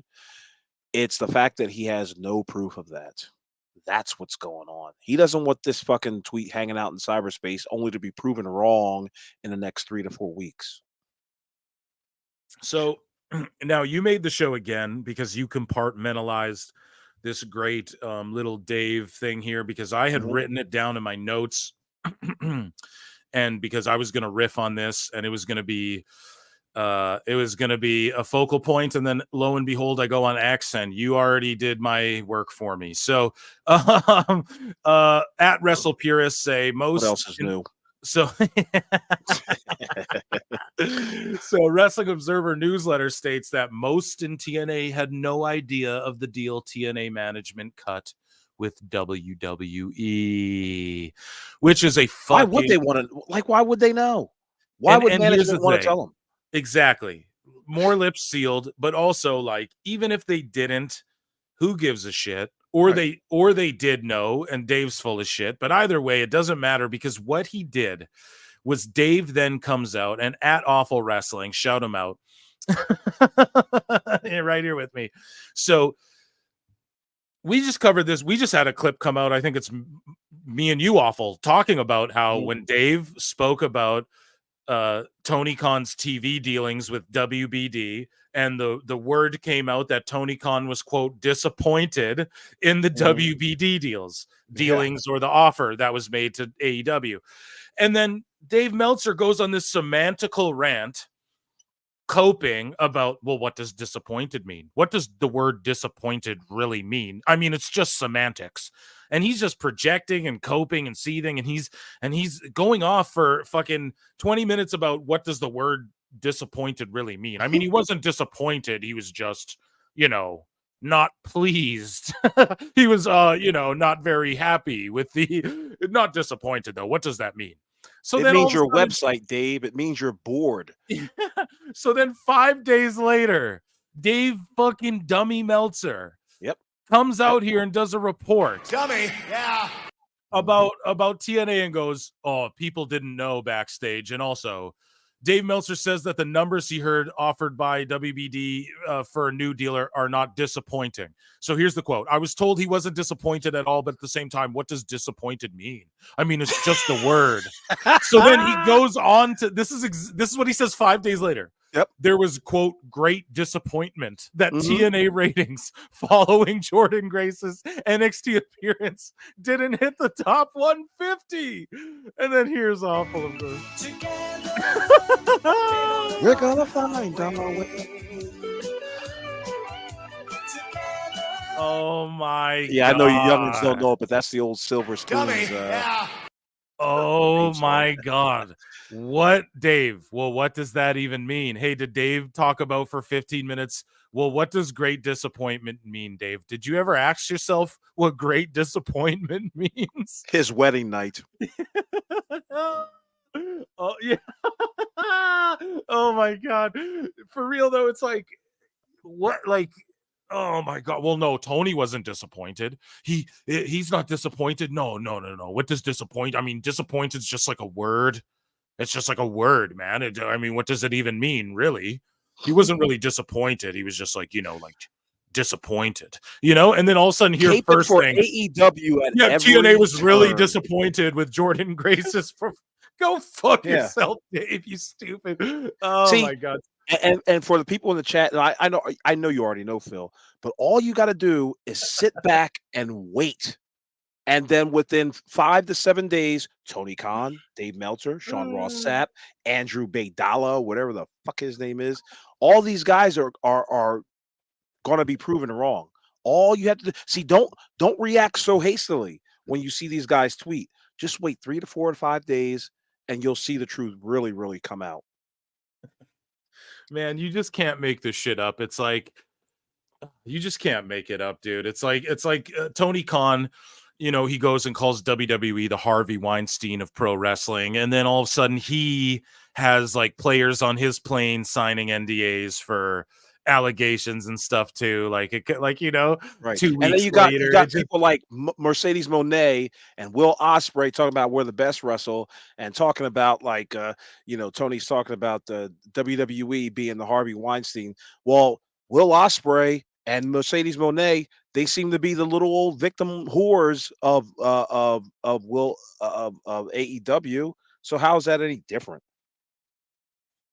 It's just hilarious. You can't make it up. It's almost like parody. We're living in We're living in a it certainly Leslie is Nielsen upside down. movie, a fucking Mel Brooks movie. You know, it's just it's so funny. So the updated policy regarding Mexican talents working on the same shows, including AEW and Forbidden Door, per Wrestling Observer. So remember when everyone tried to say this isn't true, and people came under my comments when I talked about this on the show, and when, oh no, this isn't true. Oh, you fell for that fake news. That was. Here's Dave once again. Phil Marks being right again. The updated policy is that, and things are subject to negotiations with AEW. CMLL and New Japan seem to be that people who have not worked for AAA of late, but are Mexican born, will be allowed to appear on shows with CMLL talent. So listen, guys, I hate being right all the fucking time, but listen to me. So, except for my picks tonight at Battlegrounds, but listen to me. The wrestler, so we said it, right? Tony made some deal where he signed up the Lucha Bros and these guys who were more affiliated with AAA and Mexican and like Mexican or of Mexican descent luchas, right? They signed the deal with CMLL, and then the rumor comes out that these talents, these luchas, aren't allowed to appear if CMLL's on the card, and everyone's like, where's the Lucha Bros? And they're not there. And then we're like, yeah, that's what it is. They're not. Tony signed this goofy deal. So Dave just confirmed it because the updated deal now with CMLL. So everyone's like, oh, you fell for that fake news. It wasn't fake news. Dave just confirmed it. The new updated deal seems to be that people who haven't worked for AAA as of late, but are luchas, Mexican born, they will be allowed now to appear on shows with CMLL talent. So fuck you, Dave. Fuck you, all you fucking marks trying to tell me we were wrong about that. And fuck Tony for making stupid. Why the fuck do you have these lucha? What does Commander do that Ray Phoenix couldn't do for you? Like, it makes no goddamn sense. Figure out how to market. Start selling these Ray Phoenix masks. Do you know how many of these fucking masks WWE be selling? So Dave goes on and says, the belief is that will include Forbidden Door. So we think that will include. So the Lucha Brothers might be allowed on Forbidden Door, even though they're contracted to AEW, and no one in fucking CMLL or New Japan is contracted to fucking AEW. And you're not going to tell me Tony Khan's not acting like a fucking Vince, monopolizing and just a fucking man-child with toys? Are you kidding me? This is a slap in the fucking face, bro. And that's what we've always said. Women and luchas to him are just interchangeable. He just looks at them all as the same. He doesn't know what he's doing. Rush was a different situation as he was on the show but didn't wrestle. It is confirmed that unless things change, that Commander, since he holds the AAA Cruiserweight title, would not be allowed to work on shows with CMLL talent, nor would El Hijo del Vikingo when he is healthy. If things are consistent. So El Hijo's hurt. Yeah, that's great. Who would have fucking thought? If things are consistent, Bandito, when he's back, should fit into the category. So Bandito, this guy they signed away from WWE, and he might be allowed to wrestle with the CMLL guys Tony's using because that helps AEW somehow. Are you following this awful? Like, what kind of fucking not really dumb vortex fucking the most I ever get from places like CMLL or AAA is when Conan talks about it. Conan. Other than that, I have no interest in Mexican wrestling as it stands now. They can definitely hook me in, but there's nothing grabbing my attention. It's just disturbing how Tony Khan misuses talent and how he doesn't see value in people and how they're just clearly interchangeable like toys to him, and then how like he doesn't. Like he thinks that doing. So when do you think he became a wrestling fan? When do you think Tony Khan became a wrestling fan? Probably when he was a little kid, man. Probably. Okay, when's a little kid? I don't know. I was a fan like as far as I can. My whole entire life, my earliest memories involve like watching pro wrestling with my grandfather. And do you think he knows who Ed the Strangler Lewis is? I'm sure he like I'm sure he knows of them and is somewhat semi-familiar with them. Yes, I'm sure of that. That's a goddamn shame how he's able to know these people and still come up with the product he comes up with. That's incredible to me. He was booking shit in high school. Yeah, me too. I'd write down matches. I'd play them on video games and write them down. I still do it when I play 2K. Yeah, I'm a big mark, but it's like sports, Phil? Huh? Did you play sports? Yes, dude. Yeah, I did. Okay. Yeah. So what made you have the time to fucking do? Because I just loved E-Fed wrestling, bro. I loved. I Uh. wanted to like be a. No, I didn't do E-Fed. I'm talking. Okay. I'd go home. People played Nintendo 64 growing up. I played PlayStation. Well, I played fucking SmackDown and shit, and I would write down. I have a brother. We'd write down matches. We'd book our shit. We'd go we'd go against each other. I'd go like my guys going like. Sorry, people in the chat. This is all a new phenomenon to me. When I was a wrestling fan back in the day, and I still am, but when like I was growing up watching, I mean, there was no such thing as like, hey, I'll book my own shit like that. No, like where does that shit come from? I'm so curious as to how you millennials / Generation Zers like. It's because this is why I'll tell you how I started. It's because the WWE games and shit, they didn't have like what they have now is like universe mode or whatever, right? Like you play WCW and it's like, you pick a character and then you'd fight all the guys and then you win the belt and then it's over. Well, so then what you do with your friends, like I remember too, I'd go to my friend's house all the time, dude, and he would like have a card written out and it was just for the game. Like they didn't have a mode where you punch in all the matches, right? You had to so he'd just write it out and then we'd fucking play them. And I don't know, dude. It was fun, man. We would do. That's how I grew up. Yeah, millennial. But I just remember, fucking boomer. What you want me to call you a boomer? No, I'm just kidding. No, I'm sorry. At that age, I was chasing women. What do you? Yeah, exactly. Well, no. We're talking. Yeah, I mean, I guess it was like right before woman time for me. Is like when I was real writing down matches and shit. For sure, dude. I had belts. I had toys. I used to have all the dolls and shit. I wouldn't open them. I had like belts. I was a big mark, dude, my whole entire life, and I was always up on the shits too. Like I was always up on like. I'd watch wrestling tapes and stuff, so I was always up on like Japanese style everything, you know what I mean? And my grandfather would tape everything. So I saw like tiger mask matches on tape and shit, you know what I mean? So I was very fortunate. And but I came like after the Hulk Hogan era, but again, I had it all on tape. My grandfather taped goddamn everything. So I was fortunate enough, like I just grew up on the shit. And then, the Attitude Era, of course, just like sucked me in and blew me away, right? So it's like you guys got to understand that I grew up like in the magazine days, right? Where it was just like they were talking about people like Pedro Morales, and you poured yourself into those experiences. Now we didn't have the YouTube, so it was kind of hard to find a Pedro Morales match or an old ass Dusty Rhodes match. But I just want I want people in the chat to get a flavor of where I'm coming from. I have no problem with modernity in professional wrestling, but there are some things that I've seen that all companies have just thrown right out the window that works. And somebody like Tony Khan, who claims himself as some sort of savant in professional wrestling, he should know the very basics. Like he should be at these rehearsals with these wrestlers before they do their matches. Like, nope, that one's not going to work. That's the level of the detail that Tony Khan should be at. But I just know he's not, because now you've just informed me that E-Feds and fucking video games. Yeah, that's where people with short attention spans. No disrespect to you or anybody in the chat, but that is for people with short attention spans. And as we have seen, Tony Khan has a short attention span. He can't book past 5 weeks. Yeah, I'm ADHD as fuck. So you? So Dave, I gotta treat you with kid gloves? Is that what? Okay, all right. As long as you're not an autist. I might be. You never know, dude. Fuck. So Dave my Meltzer, kid tried to get me on that one time. She was like, "I'm autistic." I was like, "From what doctor?" You lying little. Man, yeah, shout out Lacey Evans. Yeah. Dave Meltzer I don't know, she got in trouble for saying like dyes cause fucking autism or something, so that's maybe a bad joke. Anyways, though, Dave Meltzer on Public Relations War, speaking of autism between WWE and AEW, after stating that WWE supplied incorrect see why I need Patreon, my man? I'm about to offend half of your fucking audience. They'll be okay. Okay, we'll all get it. It's just words.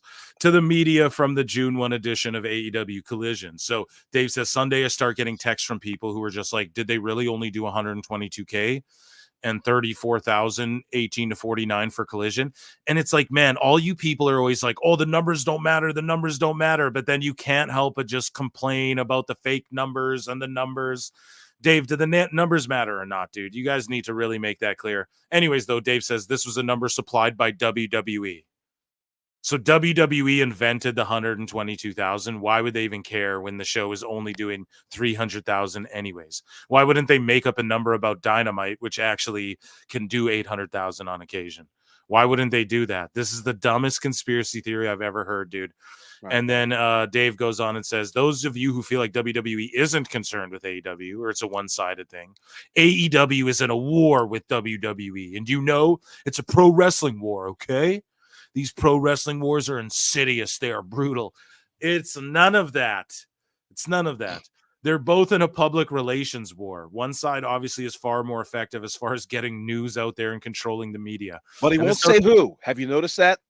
He won't say and who. This is why Dave's so dumb, and this is projection, because he is projecting because he knows that it's all the Twitterverse and AEW media. They're all shilling for AEW because they all want a piece of that pie. It's not WWE who gets the favorable media, dude, ever. It's like when Tony gets if Triple H outbursted like Tony Khan, yeah, as much as Tony Khan did, he would get fucking covered poorly too. So you can't count all that. That's not like, oh, look at how bad AEW gets covered. No, dude. It's fucking your guys' just minds on WWE too much. Like if Triple H was melting down the way Tony did, yeah, the sickos. Like if he was doing that, yeah, he would get covered poorly too, but he doesn't do stupid shit. But yeah, so one side's more effective controlling the media, a lot of the media, because they're afraid of not having access or whatever they're afraid of. WWE, obviously, whenever AEW has a badly rated show, WWE makes sure that the Fast Nationals get out. Now, in this case, I don't know how that number got out because that was not the Fast Nationals for Collision. Again, the numbers, blah, blah, blah. So, Dave, just conspiracy theorizing. What are your thoughts, Awful? That motherfucker can't wait till he proves somebody wrong on things. Like he won't ever tell anybody that he's wrong. He won't apologize, but he'll be quick to let you know, like Alfred Kanua, and just say the man's name. Just at him. You know what I mean? Be a man, goddammit. And the other thing is that for all this opining that Dave Meltzer does, didn't he win like an Edward R. Murrow Award or some shit? Some sort of high prestigious journalistic integrity award. Well, whatever that award was, stick to that plan, man. Nobody wants to hear you opine about anything. Just report the news. Did you ever want to hear what fucking Ted Koppel thought about certain things, or Sam Donaldson, or even Wolf Blitzer or Anderson Cooper? No, man, just stick to the fucking news. Be that guy. Yeah, more like the General R. Dacted Award. Yeah, fucking terrible. And when he says redacted, he means retarded. Bad jokes. So the latest on AEW, Penta El Zero Miedo, amid reports of WWE being interested in him. Now they were interested in the Lucha Bros like way back for Black and Gold NXT, but Penta was unhappy sometime back when he wasn't allowed on shows with CMLL talent. So confirming what I said, but to a degree that looks like it's been worked out. Tony Khan indicated he was confident Penta would stay with the promotion. Oh, Tony, he was confident about Jade too. Look how that turned out. So others have said Penta was looking at buying the rights to his name to make sure he could take the gimmick to WWE if necessary. The belief in other circles is Penta is looking at exploring his options when his current deal expires. So yeah, he's out that bitch. Penta, how the fuck don't you own your own name already? And exploring his options. His options are WWE or bust. Like, what else is he going to do? Go back to TNA? They booked him really well in TNA. There are very few smart wrestlers out there. So I don't expect Pentagon or Penta to fucking, to understand anything about copyrights or trademarks or agents. Well, hopefully someone teaches him, but I hope Penta goes to WWE, but I feel it won't happen. Thank you, John JID. And I think... Hey, why do you hope Penta goes to WWE? I mean, like, again, it's just like you guys are trying to bloat the WWE roster. Like, the I know that's the one roster thing. is bloated, and it's just like put a freeze on all fucking hiring from AEW until you can get Ethan Page or Brian Pillman over or Jade Cargill to where you want her. Yeah, well, Brian Pillman's a work in progress, and Ethan Page is yet to show me anything. But I don't pretend to represent everybody in America. But at the same time, do those people first before you go on trying to raid more talent from AEW. Please. Well, speaking of people who are good at copyrights and have good lawyers and retain their name, AJ Styles, good segue, versus Cody Rhodes was planned for WWE Clash at the Castle as of early this week, but could be saved for Money in the Bank. As of early in the week, the plan was for this match to be on 6/15, but they and likely to be announced on 6/7. But it also could be held off until Toronto. So Dave just saying every possibility again, meaning he doesn't know what he's talking about, but cool. And we know, yeah, we're getting the AJ Styles Cody rematch, which I'm down with, man. Rhea Ripley is choosing to rehab her shoulder rather than undergo surgery. She is not expected back in time for SummerSlam. What do you think? Do you think Dave's being worked and she's going to rehab it, take more time off instead of surgery? But surgery would get her back in time for SummerSlam, but she's just going to take the time. I encourage her to take her goddamn time off if she's hurt. What say you, Awful? Yeah, I mean, got to take the proper time off. I got to be honest with you, Phil. News like this doesn't do anything for me. I'm not in it for learning about, how long it's going to take somebody to rehab. Let's just hope that Rhea Ripley gets better and obviously comes back in good working condition. And I say the same thing about the AEW wrestlers as well. When Darby Allin got hurt and hit by a bus and fucking broke his toe and all that other dumb shit. With thumbtacks into his face. I wish them well. I'm not trying to see anybody get disastrously hurt, but at the same time, Dave, personally, I could care less how long it's going to take Rhea Ripley to rehab her elbow or whatever the fuck it is. Right. So at WrestlePurist, Dave, Wrestling Observer via WrestlePurist says there's belief that there will be WWE involvement in the TNA Against All Odds pay-per-view show on June 14 in Chicago. It would make a lot of sense. Get out of here after what we just saw tonight. Yeah, Jordan Grace only showed up with an NXT TNA jacket on and fucking So Dave goes on to say Logan Paul, who will be on SmackDown tonight, is expected to face LA Knight at WWE Clash of the Castle. Oh shucks, you don't say, Dave. Yeah. So just another one. Captain Obvious. Yeah. Where is this? Dummy. Yeah. So Raquel Rodriguez was considered as a potential challenger for Roxanne Perez at Battleground. So instead of Jordan Grace, I guess they were considering Raquel Rodriguez. I don't believe this. I think Dave is just getting worked. Like they didn't even tell Roxanne, and she wanted to be surprised for a shoot. So it's obviously going to be someone, not just Raquel. It's like, what the fuck? I'm sorry. So, John JID popped me with his 2 comments. That was what did funny. he say here in the He chat? said, I can't stop being mad. Just be happy. Build another fire outside and make some s'mores. Yeah.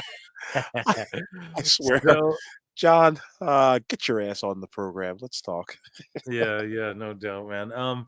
So most in NXT didn't know, but there were more there was more than was being let on, as Dave's basically saying. But we can't trust what Dave ever says about WWE or TNA. He never knows anything about TNA until all of a sudden they're doing shit with WWE. Now he's got the inside scoop. It's like, no, Dave.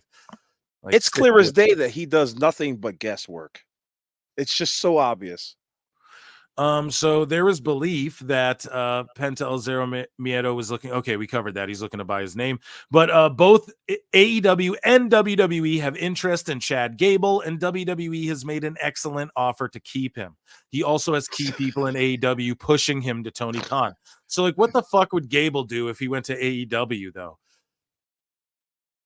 And like Max Caster's sitting there talking shit about Shelton Benjamin. Like, who's pushing for Gable to come to AEW? You know what I mean? You know what Tony Khan should have interest in?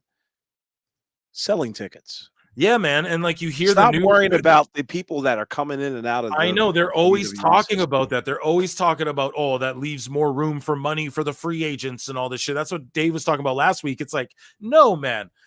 Your focus is in the wrong place. Like, you haven't made one star. Stop trying to take other people's stars. It's so crazy. Gable, I think, is in too big of a story to leave, but if I predict, he'll stay. But who's pushing them to Tony Khan? Like, I would just love to know what name that This is. is what EFED booking does to you. You Yeah, don't know dude. how to create a wrestler. You don't know how to construct somebody from the ground up. You know, if there's not a CAW that involves its own move set and its own gimmick and fucking, its own apparel, he has no clue of how to build a professional wrestler from the ground up. He doesn't even have like a developmental or training facility, which I've always been saying, like, Yeah. motherfucker, go out to Kansas, find some barn, put a ring Yeah. in it, and tell all those motherfuckers to be there on Thursday morning so that you can get some workouts in. And it's so easy to just like sit down all the goats, Jim Cornette, Arn Anderson, sit down everyone, Ric Flair in a room, Tony Khan, and then you say your ideas to them. And then you plan out like a year of shit to them, fantasy mark book it, and then let them go, well, this needs to be like this, and this would work, or this is fucking stupid. Da da da da da. Like you could easily do that too. It's not like this, especially with the money and the resources you have. Instead, they're just getting offended and being like, nope, no criticism. You can't criticize my work. And it's Right. like, man, fuck that, dude. Like, what's the old saying? It is in the womb of criticism that great art is born, or whatever the fuck it is, dude. Right. Not to get all philosophical on you guys, but anyways, Vince McMahon, according to Dave, is not allowed at WWE headquarters gym that he helped design. Oh, so this is what happens when you fucking are an asshole and pin women down in a fucking jet or whatever went down. I don't know. We're not making allegations, but at Drain Bamager, one of the greatest AEW Shillingtons of all time, he quotes, unblock me, Drain Bamager, you fucking nincompoop.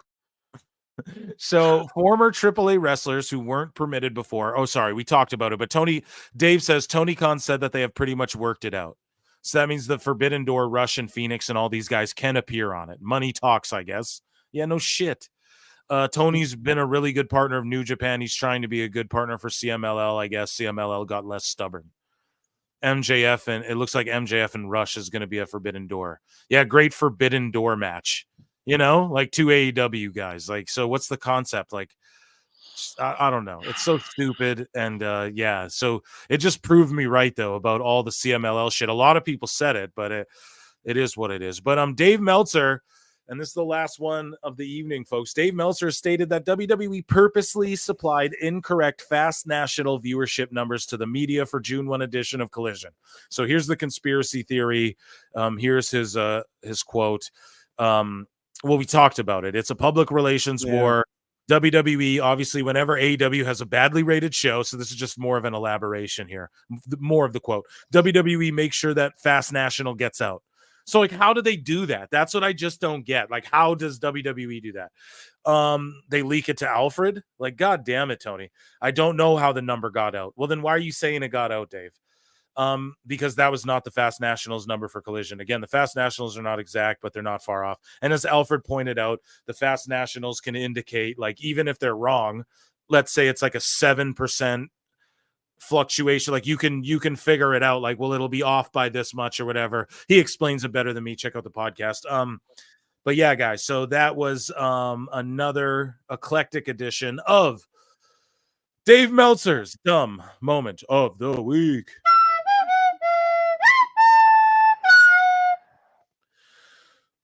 So, guys, I want to thank you all. We've been going like 4.5 hours almost. I want to thank you all for being here and watching NXT Battleground with me. I like switching it up sometimes. It's a little late for us. It is Sunday, so I'm going to have to try and get up early, get my week intact. New week laid out. I laid it out at the beginning of the show. PWT pod tomorrow with Marvin the Movie Monster. And yeah, I'm doing Patreon shit. I got a bunch of shit coming this week for you guys. New stuff.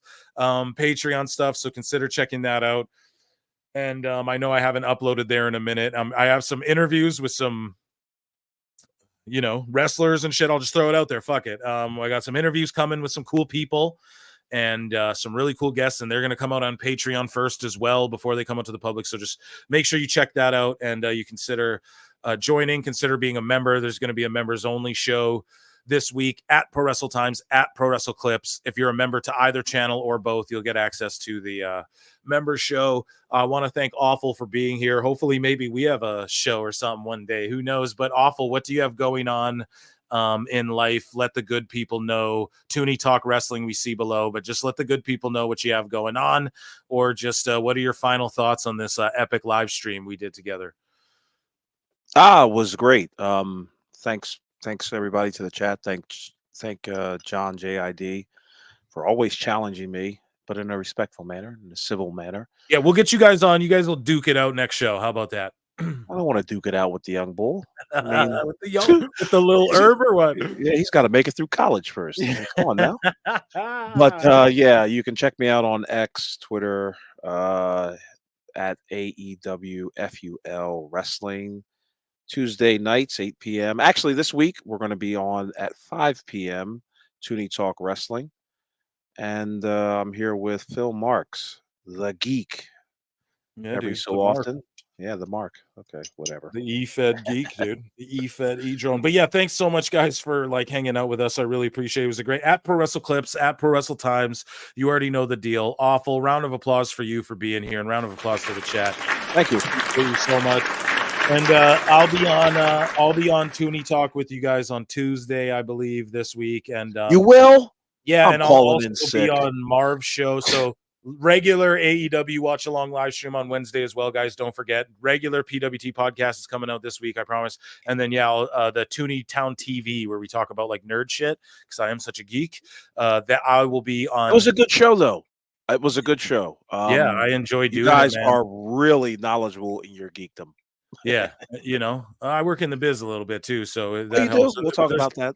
I do. Yeah, we talk about it more, man. But like, there's some shit I just keep my mouth shut because I'm like, oh fuck, I can't really even talk about this or that. So sometimes I'm like keeping it down. But speaking of keeping it down, something I'm gonna leave you guys with this video as we sign off. Thank you guys for all being here at Pro Wrestle Times, at Pro Wrestle Clips. We'll see you on the next live show / podcast. Peace. Bye. I look and see it's not just me. So many others have stood where I stand. We are the young, so raise your hand. They call us problems.